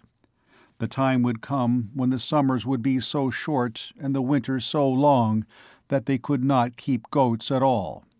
And by then, when Big Winter had closed in on them, the summer seasons would be too short for the growing of the orange corn. They would have nothing left but the hunting. They had, he knew, reached and passed the zenith of development of their environment. From a low of 49 men, women, and children in dark caves, they had risen to a town of 6,000. For a few years they had had a way of life that was almost a civilization, but the inevitable decline was already underway. The years of frozen sterility of Big Winter were coming, and no amount of determination or ingenuity could alter them. 6,000 would have to live by hunting, and 100 in the first Big Winter had found barely enough game. They would have to migrate in one of 2 different ways. They could go to the south as nomad hunters, or they could go to other, fairer worlds in ships they took from the Gurns. The choice was very easy to make, and they were almost ready. In the workshop at the farther edge of town, the hyperspace transmitter was nearing completion. The little smelter was waiting to receive the lathe and other iron and steel and turn them into the castings for the generator. Their weapons were ready, the mockers were trained, the prowlers were waiting. And in the massive corral beyond town, 40 half-tame unicorns trampled the ground and hated the world, wanting to kill something. They had learned to be afraid of Ragnarok men, but they would not be afraid to kill Gurns. The children with the goats reached the stockade and 2 of the prowlers. Fenrir and Segin turned to see him standing on the wall. He had made a little motion with his hand, and they came running, to leap up beside him on the 10-foot-high wall. "So, you've been checking up on how well the young ones guard the children?" he asked. Segin lolled out her tongue, and her white teeth grinned at him in answer. Fenrir, always the grimmer of the 2, made a sound in his throat in reply. Prowlers developed something like a telepathic rapport with their masters, and could sense their thoughts and understand relatively complex instructions. Their intelligence was greater, and of a far more mature order, than that of the little mockers, but their vocal cords were not capable of making the sounds necessary for speech. He rested his hands on their shoulders, where their ebony fur was frosted with gray. Age had not yet affected their quick, flowing movement, but they were getting old. They were only a few weeks short of his own age. He could not remember when they had not been with him. Sometimes it seemed to him he could remember those hungry days when he and Fenrir and Segin shared together in his mother's lap, but it was probably only his imagination from having heard the story told so often. But he could remember for certain when he was learning to walk, and Fenrir and Segin, full grown then, walked tall and black beside him. He could remember playing with Segin's pups, and he could remember Segin watching over them all, sometimes giving her pups a bath and his face a washing with equal disregard for their and his protests. Above all, he could remember the times when he was almost grown, the wild, free days when he and Fenrir and Segin had roamed the mountains together.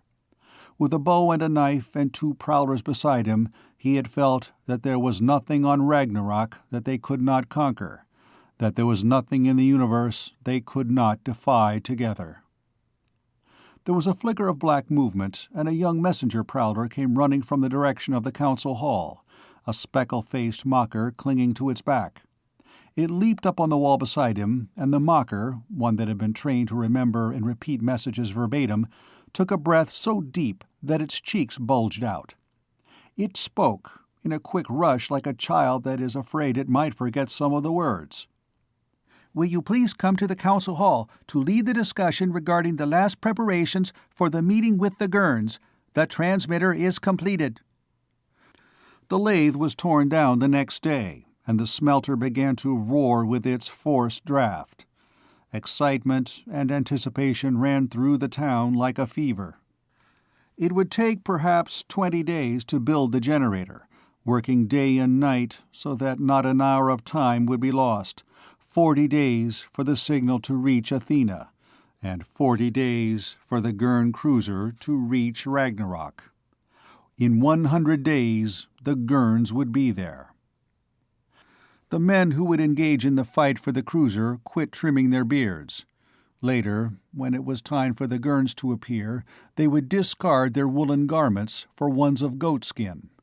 The Gurns would regard them as primitive inferiors at best, and it might be of advantage to heighten the impression. It would make the awakening of the Gurns a little more shocking. An underground passage, leading from the town to the concealment of the woods in the distance, had long ago been dug. Through it the women and children would go when the Gurns arrived.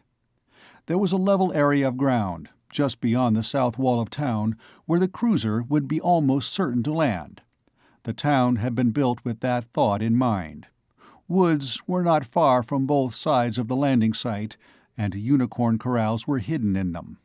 From the corrals would come the rear flanking attack against the Gurns. The prowlers, of course, would be scattered among all the forces.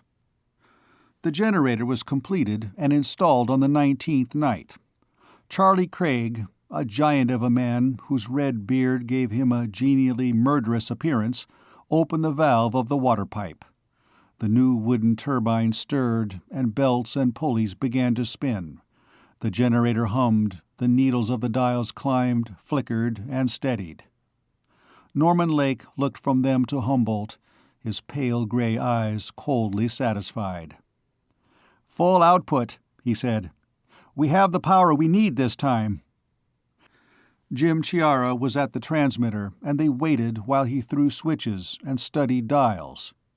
Every component of the transmitter had been tested, but they had not had the power to test the complete assembly. "That's it," he said at last, looking up at them. "She's ready, after almost 200 years of wanting her." Humboldt wondered what the signal should be, and saw no reason why it should not be the same one that had been sent out with such hope 165 years ago. "All right, Jim," he said. "Let the Gurns know we're waiting for them. Make it Ragnarok calling again." The transmitter key rattled, and the all-wave signal that the Gurns could not fail to receive went out at a velocity of 5 light-years a day. "Ragnarok calling, Ragnarok calling, Ragnarok calling." It was the longest summer Humboldt had ever experienced. He was not alone in his impatience. Among all of them, the restlessness flamed higher as the slow days dragged by, making it almost impossible to go about their routine duties. The gentle mockers sensed the anticipation of their masters for the coming battle, and they became nervous and apprehensive. The prowlers sensed it, and they paced about the town in the dark of night, watching, listening, on ceaseless guard against the mysterious enemy their masters waited for. Even the unicorns seemed to sense what was coming, and they rumbled and squealed in their corrals at night, red-eyed with the lust for blood, and sometimes attacking the log walls with blows that shook the ground. The interminable days went their slow succession, and summer gave way to fall. The 100th day dawned, cold and gray with the approach of winter, the day of the Gurns. But no cruiser came that day, nor the next. He stood again on the stockade wall in the evening of the 3rd day, Fenrir and Seguin beside him. He listened for the first dim, distant sound of the Gurn cruiser, and heard only the moaning of the wind around him. Winter was coming. Always on Ragnarok, winter was coming, or the brown death of summer. Ragnarok was a harsh and barren prison, and no amount of desire could ever make it otherwise. Only the coming of a Gurn cruiser could ever offer them the bloody, violent opportunity to regain their freedom. But what if the cruiser never came? It was a thought too dark and hopeless to be held. They were not asking a large favor of fate, after 200 years of striving for it, only the chance to challenge the Gurn Empire with bows and knives. Fenrir stiffened, the fur lifting on his shoulders and a muted growl coming from him. Then Humboldt heard the first whisper of sound, a faint, faraway roaring that was not the wind.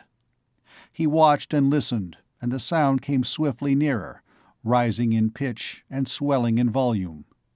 Then it broke through the clouds, tall and black and beautifully deadly. It rode down on its rockets of flame, filling the valley with its thunder, and his heart hammered with exultation. It had come. The cruiser had come. He turned and dropped the 10 feet to the ground inside the stockade. The warning signal was being sounded from the center of town, a unicorn horn that gave out the call they had used in the practice alarms. Already the women and children would be hurrying along the tunnels that led to the temporary safety of the woods beyond the town. The Gurns might use their turret blasters to destroy the town and all in it before the night was over.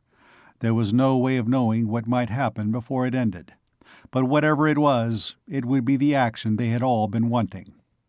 He ran to where the others would be gathering, Fenrir and Seguin loping beside him, and the horn ringing wild and savage and triumphant as it was announced the end of 2 centuries of waiting.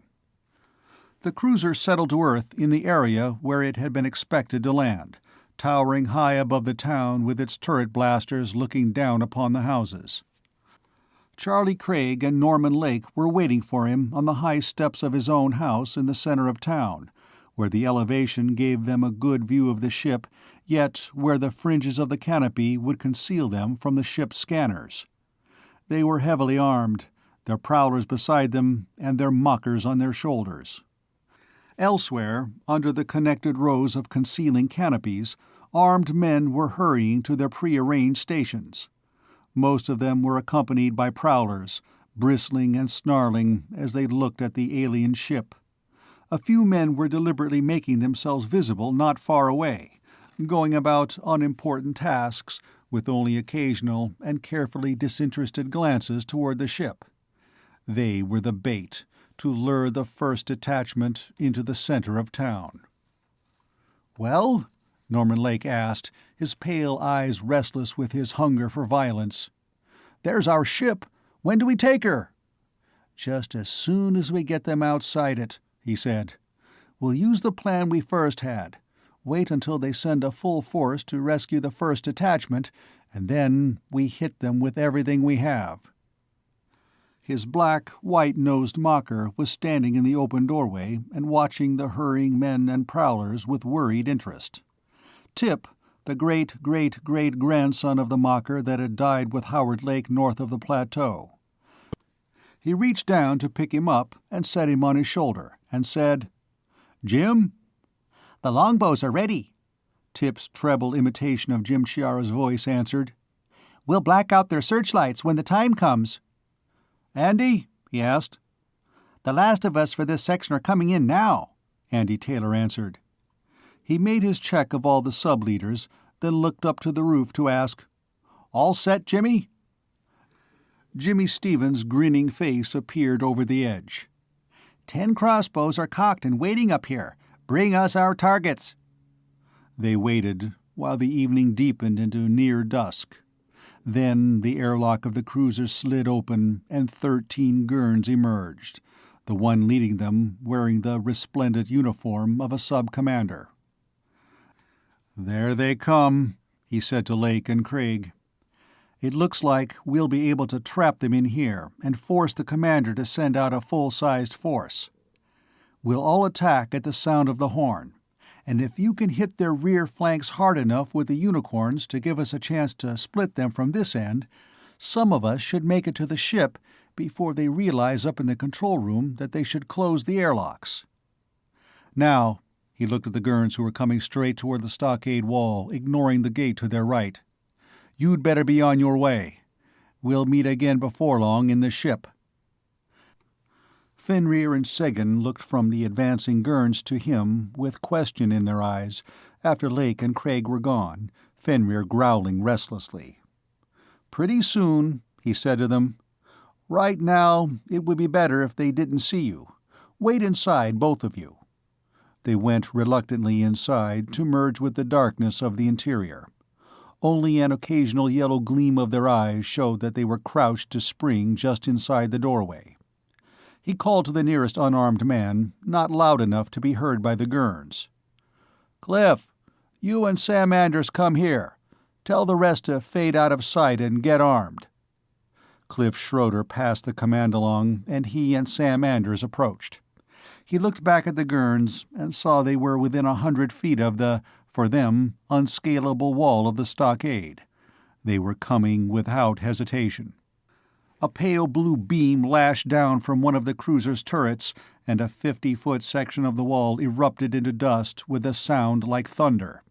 The wind swept the dust aside in a gigantic cloud, and the Gurns came through the gap, looking neither to the right nor left.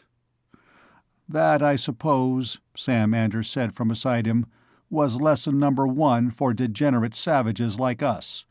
Gurns, like gods, are not to be hindered by man-made barriers." The Gurns walked with a peculiar gait that puzzled him, until he saw what it was. They were trying to come with the arrogant military stride affected by the Gurns, and in the 1.5 gravity they were succeeding in achieving only a heavy clumping. They advanced steadily, and as they drew closer he saw that in the right hand of each Gurn soldier was a blaster, while in the left hand of each could be seen the metallic glitter of chains. Schroeder smiled thinly. "It looks like they want to subject about a dozen of us to some painful questioning." No one else was any longer in sight, and the Gurns came straight toward the three on the steps. They stopped 40 feet away at a word of command from the officer, and Gurns and Ragnarok men exchanged silent stares. The faces of the Ragnarok men bearded and expressionless, the faces of the Gurns hairless and reflecting a contemptuous curiosity. "Narth," the communicator on the Gurn officer's belt spoke with metallic authority. "What do they look like? Did we come 200 light-years to view some animated vegetables?" "No, Commander," Narth answered. "I think the discard of the rejects 200 years ago has produced for us an unexpected reward. There are 3 natives under the canopy before me, and their physical perfection and complete adaptation to this hellish gravity is astonishing. They could be used to replace expensive machines on some of the outer world mines," the commander said, "providing their intelligence isn't too abysmally low. What about that?" "They can surely be taught to perform simple manual labor," Narth answered. "Get on with your job," the commander said. "Try to pick some of the most intelligent-looking ones for questioning. I can't believe these cattle sent that message, and they're going to tell us who did. And pick some young, strong ones for the medical staff to examine. Ones that won't curl up and die after the first few cuts of the knife." "We'll chain these 3 first," Narth said. He lifted his hand in an imperious gesture to Humboldt and the other 2 and ordered in accented Terran, "Come here." No one moved, and he said again sharply, "Come here." Again no one moved, and the minor officer beside Narth said, "Apparently they can't even understand Terran now." "Then we'll give them some action they can understand," Narth snapped, his face flushing with irritation. "We'll drag them out by their heels." The Gurns advanced purposefully, 3 of them holstering their blasters to make their chains ready. When they had passed under the canopy and could not be seen from the ship, Humboldt spoke. "All right, Jimmy." The Gurns froze in mid-stride, suspicion flashing across their faces. "Look up on the roof," he said in Gurn. They looked, and the suspicion became gaping dismay.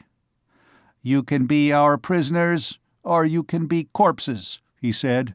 "We don't care which." The urgent hiss of Narth's command broke their indecision. "Kill them!" 6 of them tried to obey, bringing up their blasters in movements that seemed curiously heavy and slow, as though the gravity of Ragnarok had turned their arms to wood. 3 of them almost lifted their blasters high enough to fire at the steps in front of them before arrows went through their throats. The other 3 did not get that far. Narth and the remaining 6 went rigid, motionless, and said to them, "Drop your blasters, quick!" Their blasters thumped to the ground, and Jimmy Stevens and his bowmen slid off the roof. Within a minute, the Gurns were bound with their own chains, but for the officer, and the blasters were in the hands of the Ragnarok men. Jimmy looked down the row of Gurns and shook his head. "So, these are Gurns?" he said. "It was like trapping a band of woods goats."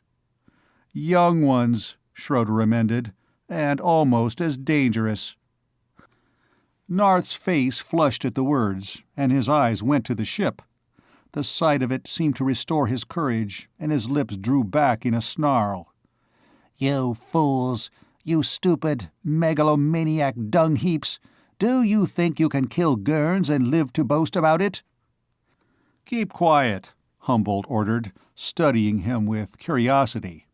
Narth, like all the Gurns, was different from what they had expected. It was true the Gurns had strode into their town with an attempt at arrogance, but they were harmless in appearance, soft of face and belly, and the snarling of the red-faced Narth was like the bluster of a cornered scavenger rodent. "I promise you this," Narth was saying viciously. "If you don't release us and return our weapons this instant, I'll personally oversee the extermination of you and every savage in this village, with the most painful death science can contrive, and I'll—" Humboldt reached out his hand and flicked Narth under the chin. Narth's teeth cracked loudly together, and his face twisted with the pain of a bitten tongue. "Tie him up, Jess," he said to a man near him. "If he opens his mouth again, shove your foot in it." He spoke to Schroeder. "We'll keep 3 of the blasters and send 2 to each of the other front groups. Have that done."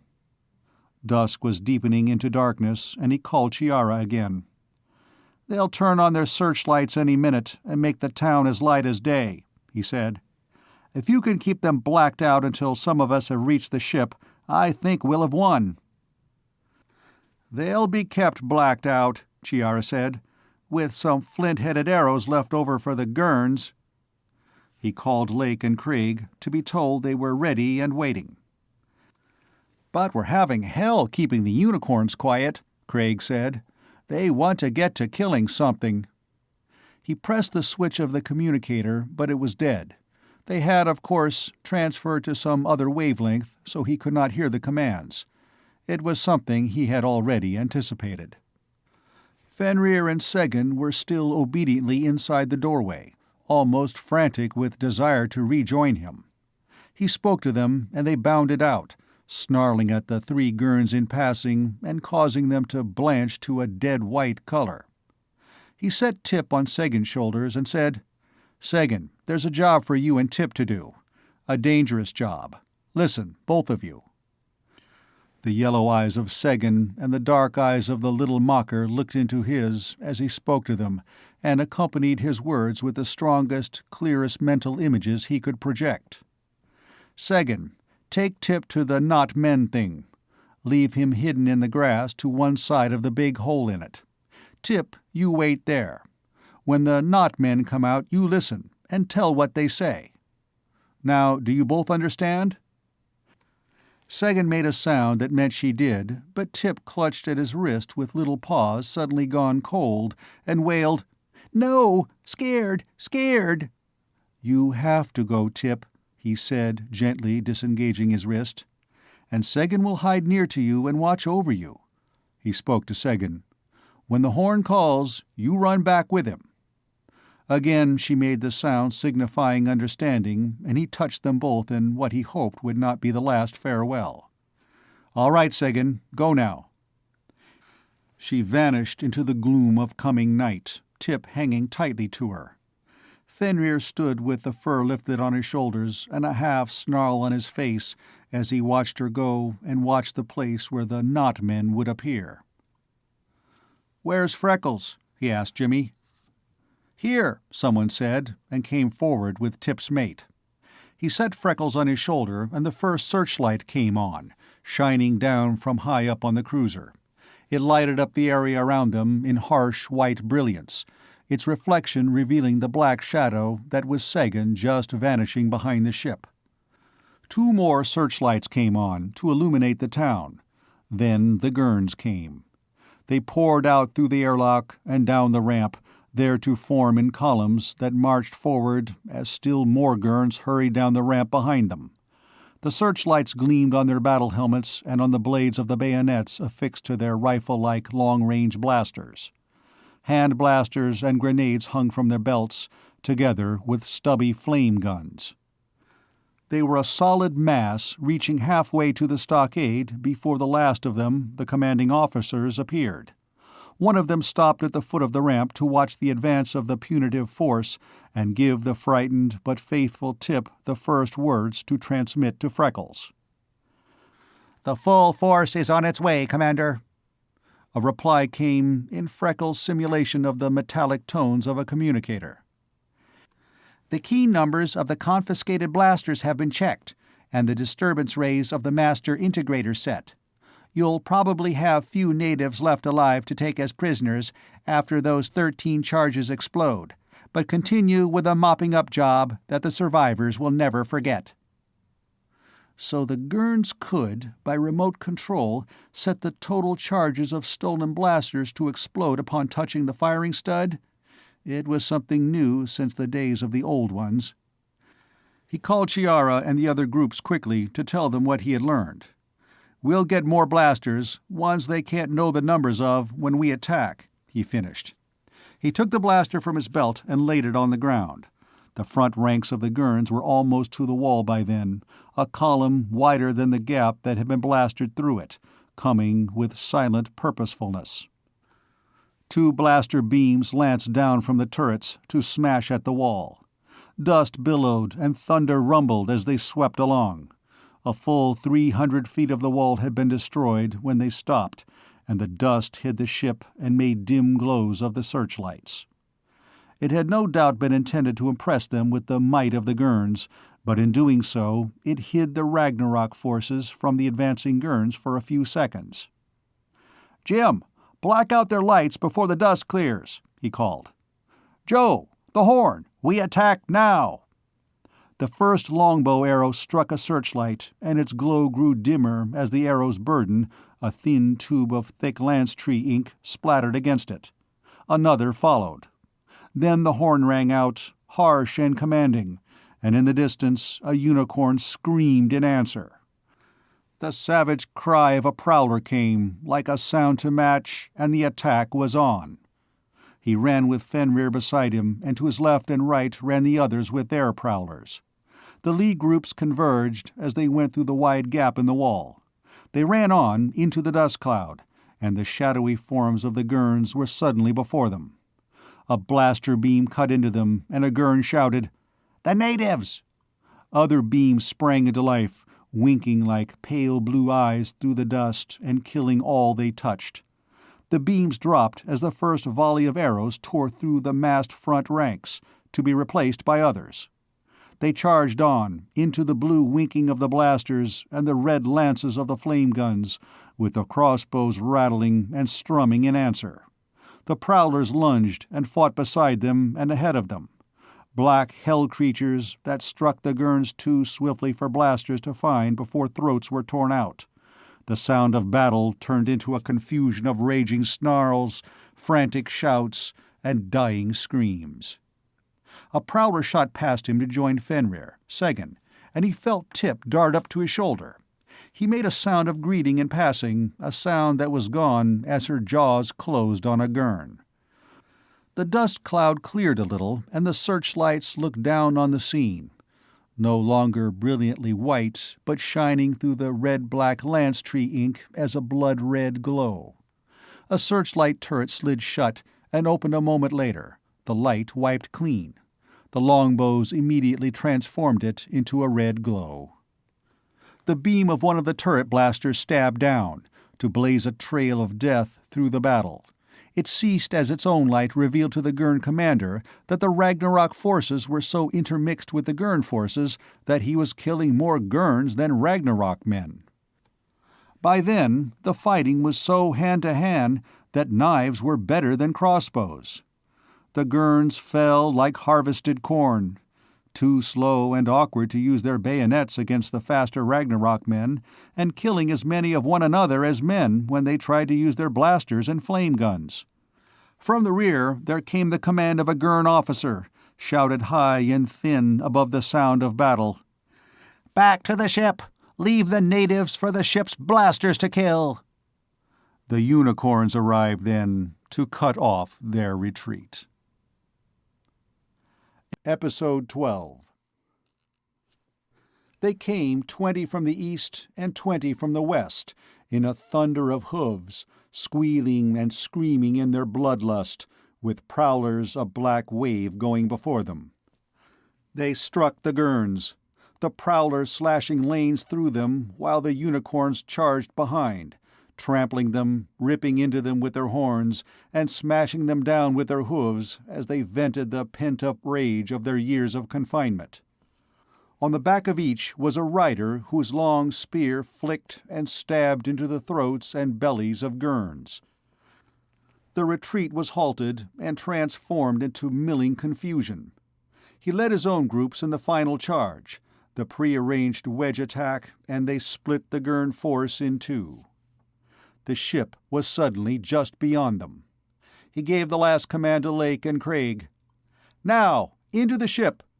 He scooped up a blaster from beside a fallen Gurn and ran toward it.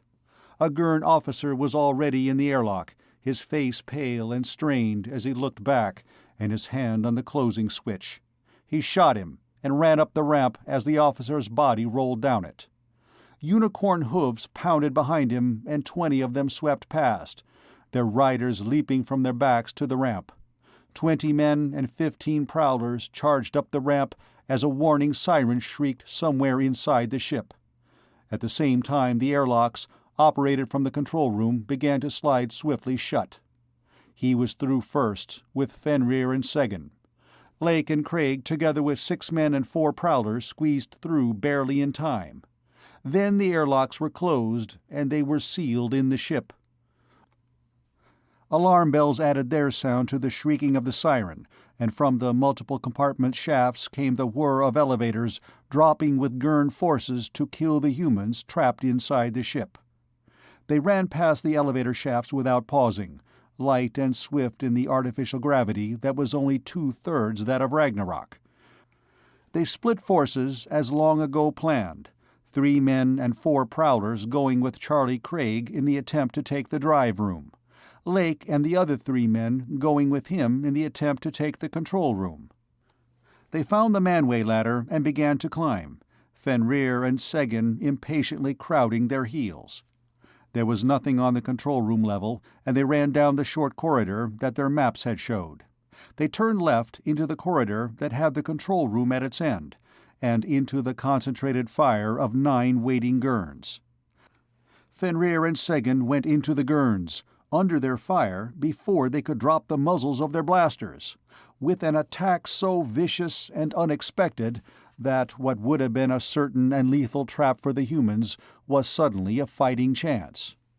The corridor became an inferno of blaster beams that cracked and hissed as they met and crossed, throwing little chips of metal from the walls with snapping sounds, and going through flesh with sounds like soft tappings.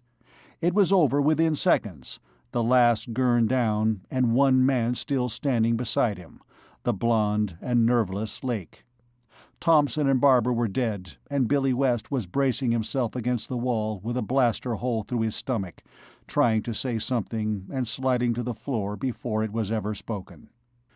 And Sagan was down, blood welling and bubbling from a wound in her chest, while Fenrir stood over her with his snarling, a raging scream as he swung his head in search of a still living Gurn.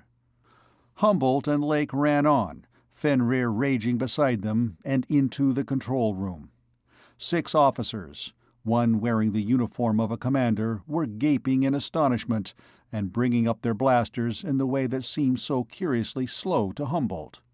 Fenrir, in his fury, killed 2 of them as Lake's blaster and his own killed 3 more. The commander was suddenly alone, his blaster half lifted. Fenrir leaped at his throat, and Humboldt shouted the quick command, "Disarm!" It was something the Prowlers had been taught in their training, and Fenrir's teeth clicked short of the commander's throat, while his paws sent the blaster spinning across the room. The commander stared at them with his swarthy face a dark gray, and his mouth still gaping. How did you do it?" he asked in heavily accented Terran. "Only 2 of you." "Don't talk until you're asked a question," Lake said. "Only 2 of you." The thought seemed to restore his courage, as sight of the ship had restored Narth's that night, and his tone became threatening. "There are only 2 of you, and more guards will be here to kill you within a minute. Surrender to me, and I'll let you go free." Lake slapped him across the mouth with a backhanded blow that snapped his head back on his shoulders and split his lip. "Don't talk," he ordered again, "and never lie to us." The commander spit out a tooth and held his hand to his bleeding mouth. He did not speak again. Tip and Freckles were holding tightly to his shoulder and each other, the racing of their hearts like a vibration, and he touched them reassuringly. "All right now, all safe now," he said. He called Charlie Craig. "Charlie, did you make it?" "We made it to the drive room, 2 of us and 1 Prowler," Charlie answered. "How about you?" "Norman and I have the control room. Cut their drives to play safe. I'll let you know as soon as the entire ship is ours." He went to the view screen and saw that the battle was over. Chiara was letting the searchlight burn again, and Prowlers were being used to drive back the unicorns from surrendering Gurns. "I guess we won," he said to Lake. But there was no feeling of victory, none of the elation he thought he would have. Sagan was dying alone in the alien corridor outside. Sagan, who had nursed beside him and fought beside him and laid down her life for him. "I want to look at her," he said to Lake. Fenrir went with him. She was still alive, waiting for them to come back to her. She lifted her head and touched his hand with her tongue as he examined the wound. It was not fatal. It need not be fatal. He worked swiftly, gently, to stop the bleeding that had been draining her life away. She would have to lie quietly for weeks, but she would recover. When he was done, he pressed her head back to the floor and said, "Lie still, Sagan girl, until we can come to move you. Wait for us, and Fenrir will stay here with you." She obeyed, and he left them, the feeling of victory and elation coming to him in full then. Lake looked at him questioningly as he entered the control room, and he said, "She'll live." He turned to the Gurn commander. "First, I want to know how the war is going." The commander looked uncertainly at Lake. "Just tell the truth," Lake said, "whether you think we'll like it or not." "We have all the planets but Earth itself," the commander said. "We'll have it soon." "And the Terrans on Athena?" "They're still working for us there." Now, he said. "You will order every Gurn in this ship to go to his sleeping quarters. They will leave their weapons in the corridors outside, and they will not resist the men who will come to take charge of the ship." The commander made an effort toward defiance. "And if I refuse?" Lake answered, smiling at him with a smile of his that was no more than a quick showing of teeth, and with a savage eagerness in his eyes. "If you refuse, I'll start with your fingers and break every bone to your shoulders. If that isn't enough, I'll start with your toes and go to your hips, and then I'll break your back." The commander hesitated, sweat filming his face as he looked at them. Then he reached out to switch on the all-stations communicator and say into it, "Attention, all personnel. You will return to your quarters at once, leaving your weapons in the corridors. You are ordered to make no resistance when the natives come." There was a silence when he had finished, and Humboldt and Lake looked at each other, bearded and clad in animal skins, but standing at last in the control room of a ship that was theirs, in a ship that could take them to Athena, to Earth, to the ends of the galaxy.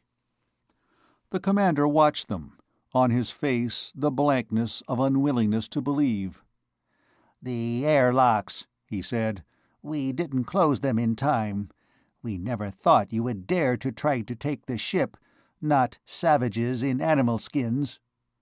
"I know," Humboldt answered. "We were counting on you to think that way." "No one expected any of you to survive here." The commander wiped at his swollen lips, wincing, and an almost childlike petulance came into his tone.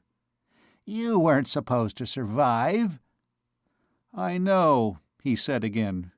"We've made it a point to remember that." "The gravity, the heat and cold and fever, the animals. Why didn't they kill you?" "They tried," he said, "but we fought back. And we had a goal, to meet you Gurns again. You left us on a world that had no resources, only enemies who would kill us, the gravity, the prowlers, the unicorns. So we made them our resources. We adapted to the gravity that was supposed to kill us, and became stronger and quicker than Gurns. We made allies of the prowlers and unicorns who were supposed to be our executioners, and used them tonight to help us kill Gurns. So now we have your ship." "Yes, you have our ship." Through the unwillingness to believe on the commander's face and the petulance, there came the triumph of vindictive anticipation. "The savages of Ragnarok have a Gurn cruiser, but what can they do with it?" "What can we do with it?" he asked, almost kindly. "We've planned for 200 years what we can do with it. We have the cruiser, and 60 days from now we'll have Athena. That will be only the beginning, and you Gurns are going to help us do it." For 6 days the ship was a scene of ceaseless activity. Men crowded it, asking questions of the Gurn officers and crew, and calmly breaking the bones of those who refused to answer, or who gave answers that were not true. Prowlers stalked the corridors, their cold yellow eyes watching every move the Gurns made. The little mockers began roaming the ship at will, unable any longer to restrain their curiosity, and confident that the men and prowlers would not let the Gurns harm them. One mocker was killed then, the speckle-faced mocker that could repeat messages verbatim. It wandered into a storage cubicle where a Gurn was working alone, and gave him the opportunity to safely vent his hatred of everything associated with the men of Ragnarok. He broke its back with a steel bar and threw it, screaming, into the disposal chute that led to the matter converter. A prowler heard the scream, and an instant later the Gurn screamed, a sound that died in its making as the prowler tore his throat out. No more mockers were harmed. Only one Ragnarok boy was killed. 3 fanatical Gurn officers stole knives from the galley and held the boy as hostage for their freedom. When their demands were refused, they cut his heart out. Lake cornered them a few minutes later, and, without touching his blaster, disemboweled them with their own knives. He smiled down upon them as they writhed and moaned on the floor, and their moans were heard for a long time by the other Gurns in the ship before they died. No more humans were harmed. They discovered that operation of the cruiser was relatively simple, basically similar to the operation of Terran ships as described in the textbook the original Lake had written. Most of the operations were performed by robot mechanisms, and the manual operations, geared to the slower reflexes of the Gurns, were easily mastered. They could spend the 40-day voyage to Athena in further learning and practice, so on the 6th day they prepared to depart. The unicorns had been given the freedom they had fought so well for, and reconnaissance vehicles were loaned from the cruiser to take their place. Later, there would be machinery and supplies of all kinds brought in by freighter ships from Athena. Time was precious, and there was a long, long job ahead of them. They blasted up from Ragnarok on the morning of the 7th day, and went into the Black Sea of hyperspace. By then, the Gurn commander was no longer of any value to them. His unwillingness to believe that savages had wrested his ship from him had increased until his compartment became his control room to him, and he spent the hours laughing and giggling before an imaginary view-screen, whereon the cruiser's blasters were destroying, over and over, the Ragnarok town and all the humans in it. But Narth, who had wanted to have them all tortured to death for daring to resist capture, became very cooperative. In the control room, his cooperation was especially eager. On the 20th day of the voyage, they had let him have what he had been trying to gain by subterfuge, access to the transmitter when no men were within hearing distance. After that, his manner abruptly changed. Each day, his hatred for them and his secret anticipation became more evident. The 35th day came, with Athena 5 days ahead of them, the day of the execution they had let him arrange for them. Stars filled the trans-dimensional view-screen, the sun of Athena in the center. Humboldt watched the space to the lower left, and the flicker came again. A tiny red dot that was gone again within a microsecond, so quickly that Narth in the seat beside him did not see it. It was the quick peak of another ship, a ship that was running invisible with its detector screens up, but which had had to drop them for an instant to look out at the cruiser. Not even the Gurns had ever been able to devise a polarized detector screen. He changed the course and speed of the cruiser, creating an increase in gravity which seemed very slight to him, but which caused Narth to slew heavily in his seat. Narth straightened, and he said to him, "Within a few minutes, we'll engage the ship you sent for." Narth's jaw dropped, then came back up. "So, you spied on me?" "One of our Ragnarok allies did. The little animal that was sitting near the transmitter. They're our means of communication. We learned that you had arranged for a ship en route to Athena to intercept us and capture us." "So, you know?" Narth asked. He smiled, an unpleasant twisting of his mouth. "Do you think that knowing will help you any?" "We expect it to," he answered. "It's a battleship," Narth said. "It's 3 times the size of this cruiser, the newest and most powerful battleship in the Gurn fleet. How does that sound to you?"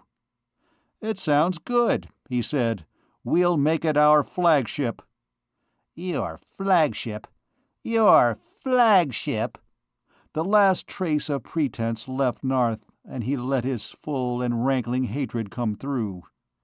"You got this cruiser by trickery, and learned how to operate it after a fashion because of an animal-like reflex abnormality. For 42 days you accidental mutants have given orders to your superiors and thought you were our equals. Now your fool's paradise is going to end." The red dot came again, closer, and he once more altered the ship's course.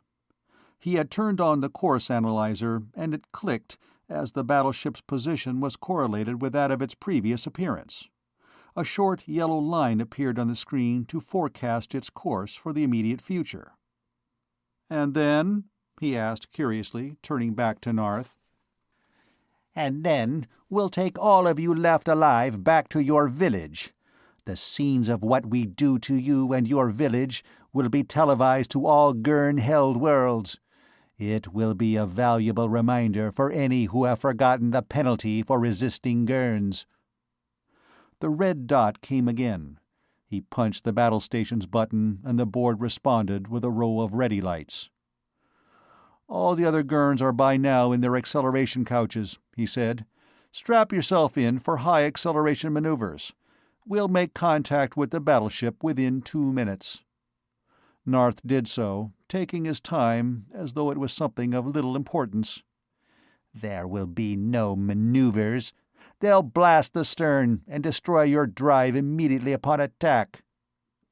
He fastened the last strap and smiled, taunting assurance in the twisted unpleasantness of it. "The appearance of this battleship has very much disrupted your plans to strut like conquering heroes among the slaves on Athena, hasn't it?" "Not exactly," Humboldt replied. "Our plans are a little broader in scope than that. There are 2 new cruisers on Athena, ready to leave the shops 10 days from now. We'll turn control of Athena over to the humans there, of course. Then we'll take the 3 cruisers and the battleship back by way of Ragnarok. There we'll pick up all the Ragnarok men who are neither too old nor too young and go on to Earth. They will be given training en route in the handling of ships. We expect to find no difficulty in breaking through the Gurn lines around Earth, and then, with the addition of the Earth ships, we can easily capture all the Gurn ships in the solar system." "Easily?" Narth made a contemptuous sneer of the word. "Were you actually so stupid as to think that you biological freaks could equal Gurn officers who have made a career of space warfare?" "We'll far exceed them," he said. "A space battle is one of trying to keep your blaster beams long enough on one area of the enemy ship to break through its blaster shields at that point, and at the same time try to move and dodge fast enough to keep the enemy from doing the same thing to you. The ships are capable of accelerations up to 50 gravities or more, but the acceleration limiter is the safeguard that prevents the ship from going into such a high degree of acceleration or into such a sudden change of direction that it would kill the crew. We from Ragnarok are accustomed to 1.5 gravity, and can withstand much higher degrees of acceleration than Gurns or any other race from a 1-gravity world. To enable us to take advantage of that fact, we have had the acceleration limiter on this cruiser disconnected." "Disconnected?" Narth's contemptuous regard vanished in frantic consternation. "You fool, you don't know what that means. You'll move the acceleration lever too far and kill us all." The red dot flicked on the view screen, trembled, and was suddenly a gigantic battleship in full view. He touched the acceleration control, and Narth's next words were cut off as his diaphragm sagged. He swung the cruiser in a curve, and Narth was slammed sideways, the straps cutting into him and the flesh of his face pulled lopsided by the gravity. His eyes, bulging, went blank with unconsciousness. The powerful blasters of the battleship blossomed like a row of pale blue flowers, concentrating on the stern of the cruiser. A warning siren screeched as they started breaking through the cruiser's shields. He dropped the detector screen that would shield the cruiser from sight, but not from the blaster beams, and tightened the curve until the gravity dragged heavily at his own body. The warning siren stopped as the blaster beams of the battleship went harmlessly into space, continuing to follow the probability course plotted from the cruiser's last visible position and the course by the battleship's robot target tracers. He lifted the detector screen to find the battleship almost exactly where the cruiser's course analyzers had predicted it would be. The blasters of the battleship were blazing their full concentration of firepower into an area behind and to one side of the cruiser. They blinked out at sight of the cruiser in its new position, and blazed again a moment later, boring into the stern. He dropped the detector screen and swung the cruiser in another curve, spiraling in the opposite direction. As before, the screech of the alarm siren died as the battleship's blasters followed the course given them by the course analyzers, and target tracers that were built to presume that all enemy ships were acceleration limiter equipped. The cruiser could have destroyed the battleship at any time, but they wanted to capture their flagship unharmed. The maneuvering continued, the cruiser drawing closer to the battleship. The battleship, in desperation, began using the same hide-and-jump tactics the cruiser used, but it was of little avail. The battleship moved at known acceleration limits, and the cruiser's course analyzers predicted each new position with sufficient accuracy. The cruiser made its final dash in a tightening spiral, its detector screen flickering on and off. It struck the battleship at a matched speed, with a thump and ringing of metal as the magnetic grapples fastened the cruiser like a leech to the battleship's side. In that position, neither the forward nor stern blasters of the battleship could touch it. There remained only to convince the commander of the battleship that further resistance was futile. This he did with a simple ultimatum to the commander. "This cruiser is firmly attached to your ship, its acceleration limiter disconnected. Its drives are of such sufficient power to thrust both ships forward at much higher degree of acceleration than persons from one gravity worlds can endure. You will surrender at once, or we shall be forced to put these two ships into a curve of such short radius and at an acceleration so great that all of you will be killed." Then he added, "If you surrender, we'll do somewhat better by you than you did with the humans 200 years ago. We'll take all of you on to Athena." The commander, already sick from acceleration that would have been negligible to Ragnarok men, had no choice. His reply came, choked with acceleration sickness and the greater sickness of defeat. "We will surrender." Narth regained consciousness. He saw Humboldt sitting beside him as before, with no Gurn rescuers crowding into the control room with shouted commands and drawn blasters. "Where are they?" he asked. "Where is the battleship?" "We captured it," he said. "You captured a Gurn battleship?" "It wasn't hard," he said. "It would have been easier if only Ragnarok men had been on the cruiser. We didn't want to accelerate to any higher gravities than absolutely necessary because of the Gurns on it." "You did it. You captured the battleship," Narth said, his tone like one dazed. He wet his lips, staring, as he contemplated the unpleasant implications of it. "You're freak mutants who can capture a battleship. Maybe you will take Athena and Earth from us. But," the animation of hatred returned to his face, "what good will it do you? Did you ever think about that?" "Yes," he said. "We've thought about it." "Have you?" Narth leaned forward, his face shining with the malice of his gloating. "You can never escape the consequences of what you have done. The Gurn Empire has the resources of dozens of worlds. The Empire will build a fleet of special ships, a force against which your own will be nothing, and send them to Earth and Athena and Ragnarok. The Empire will smash you for what you have done, and if there are any survivors of your race left, they will cringe before Gurns for 100 generations to come. Remember that while you're posturing in your little hour of glory on Athena and Earth." "You insist in thinking we'll do as Gurns would do," he said. "We won't delay to do any posturing. We'll have a large fleet when we leave Earth, and we'll go at once to engage the Gurn home fleet. I thought you knew we were going to do that. We're going to cripple and capture your fleet, and then we're going to destroy your empire." "Destroy the empire? Now?" Narth stared again. All the gloating was gone as he saw, at last, the quick and inexorable end. "Now, before we can stop you, before we can have a chance?" When a race has been condemned to die by another race, and it fights and struggles and manages somehow to survive, it learns a lesson. It learns it must never again let the other race be in position to destroy it.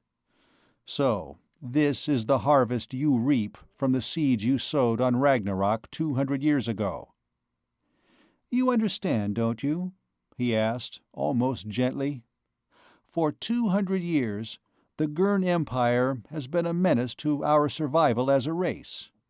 Now the time has come when we shall remove it."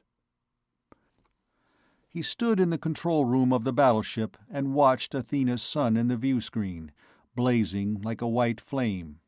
Segan, fully recovered, was stretched out on the floor near him, twitching and snarling a little in her sleep as she fought again the battle with the Gurns. Fenrir was pacing the floor, swinging his black, massive head restlessly, while Tip and Freckles were examining with fascinated curiosity the collection of bright metals that had been cleaned out of the Gurn commander's desk.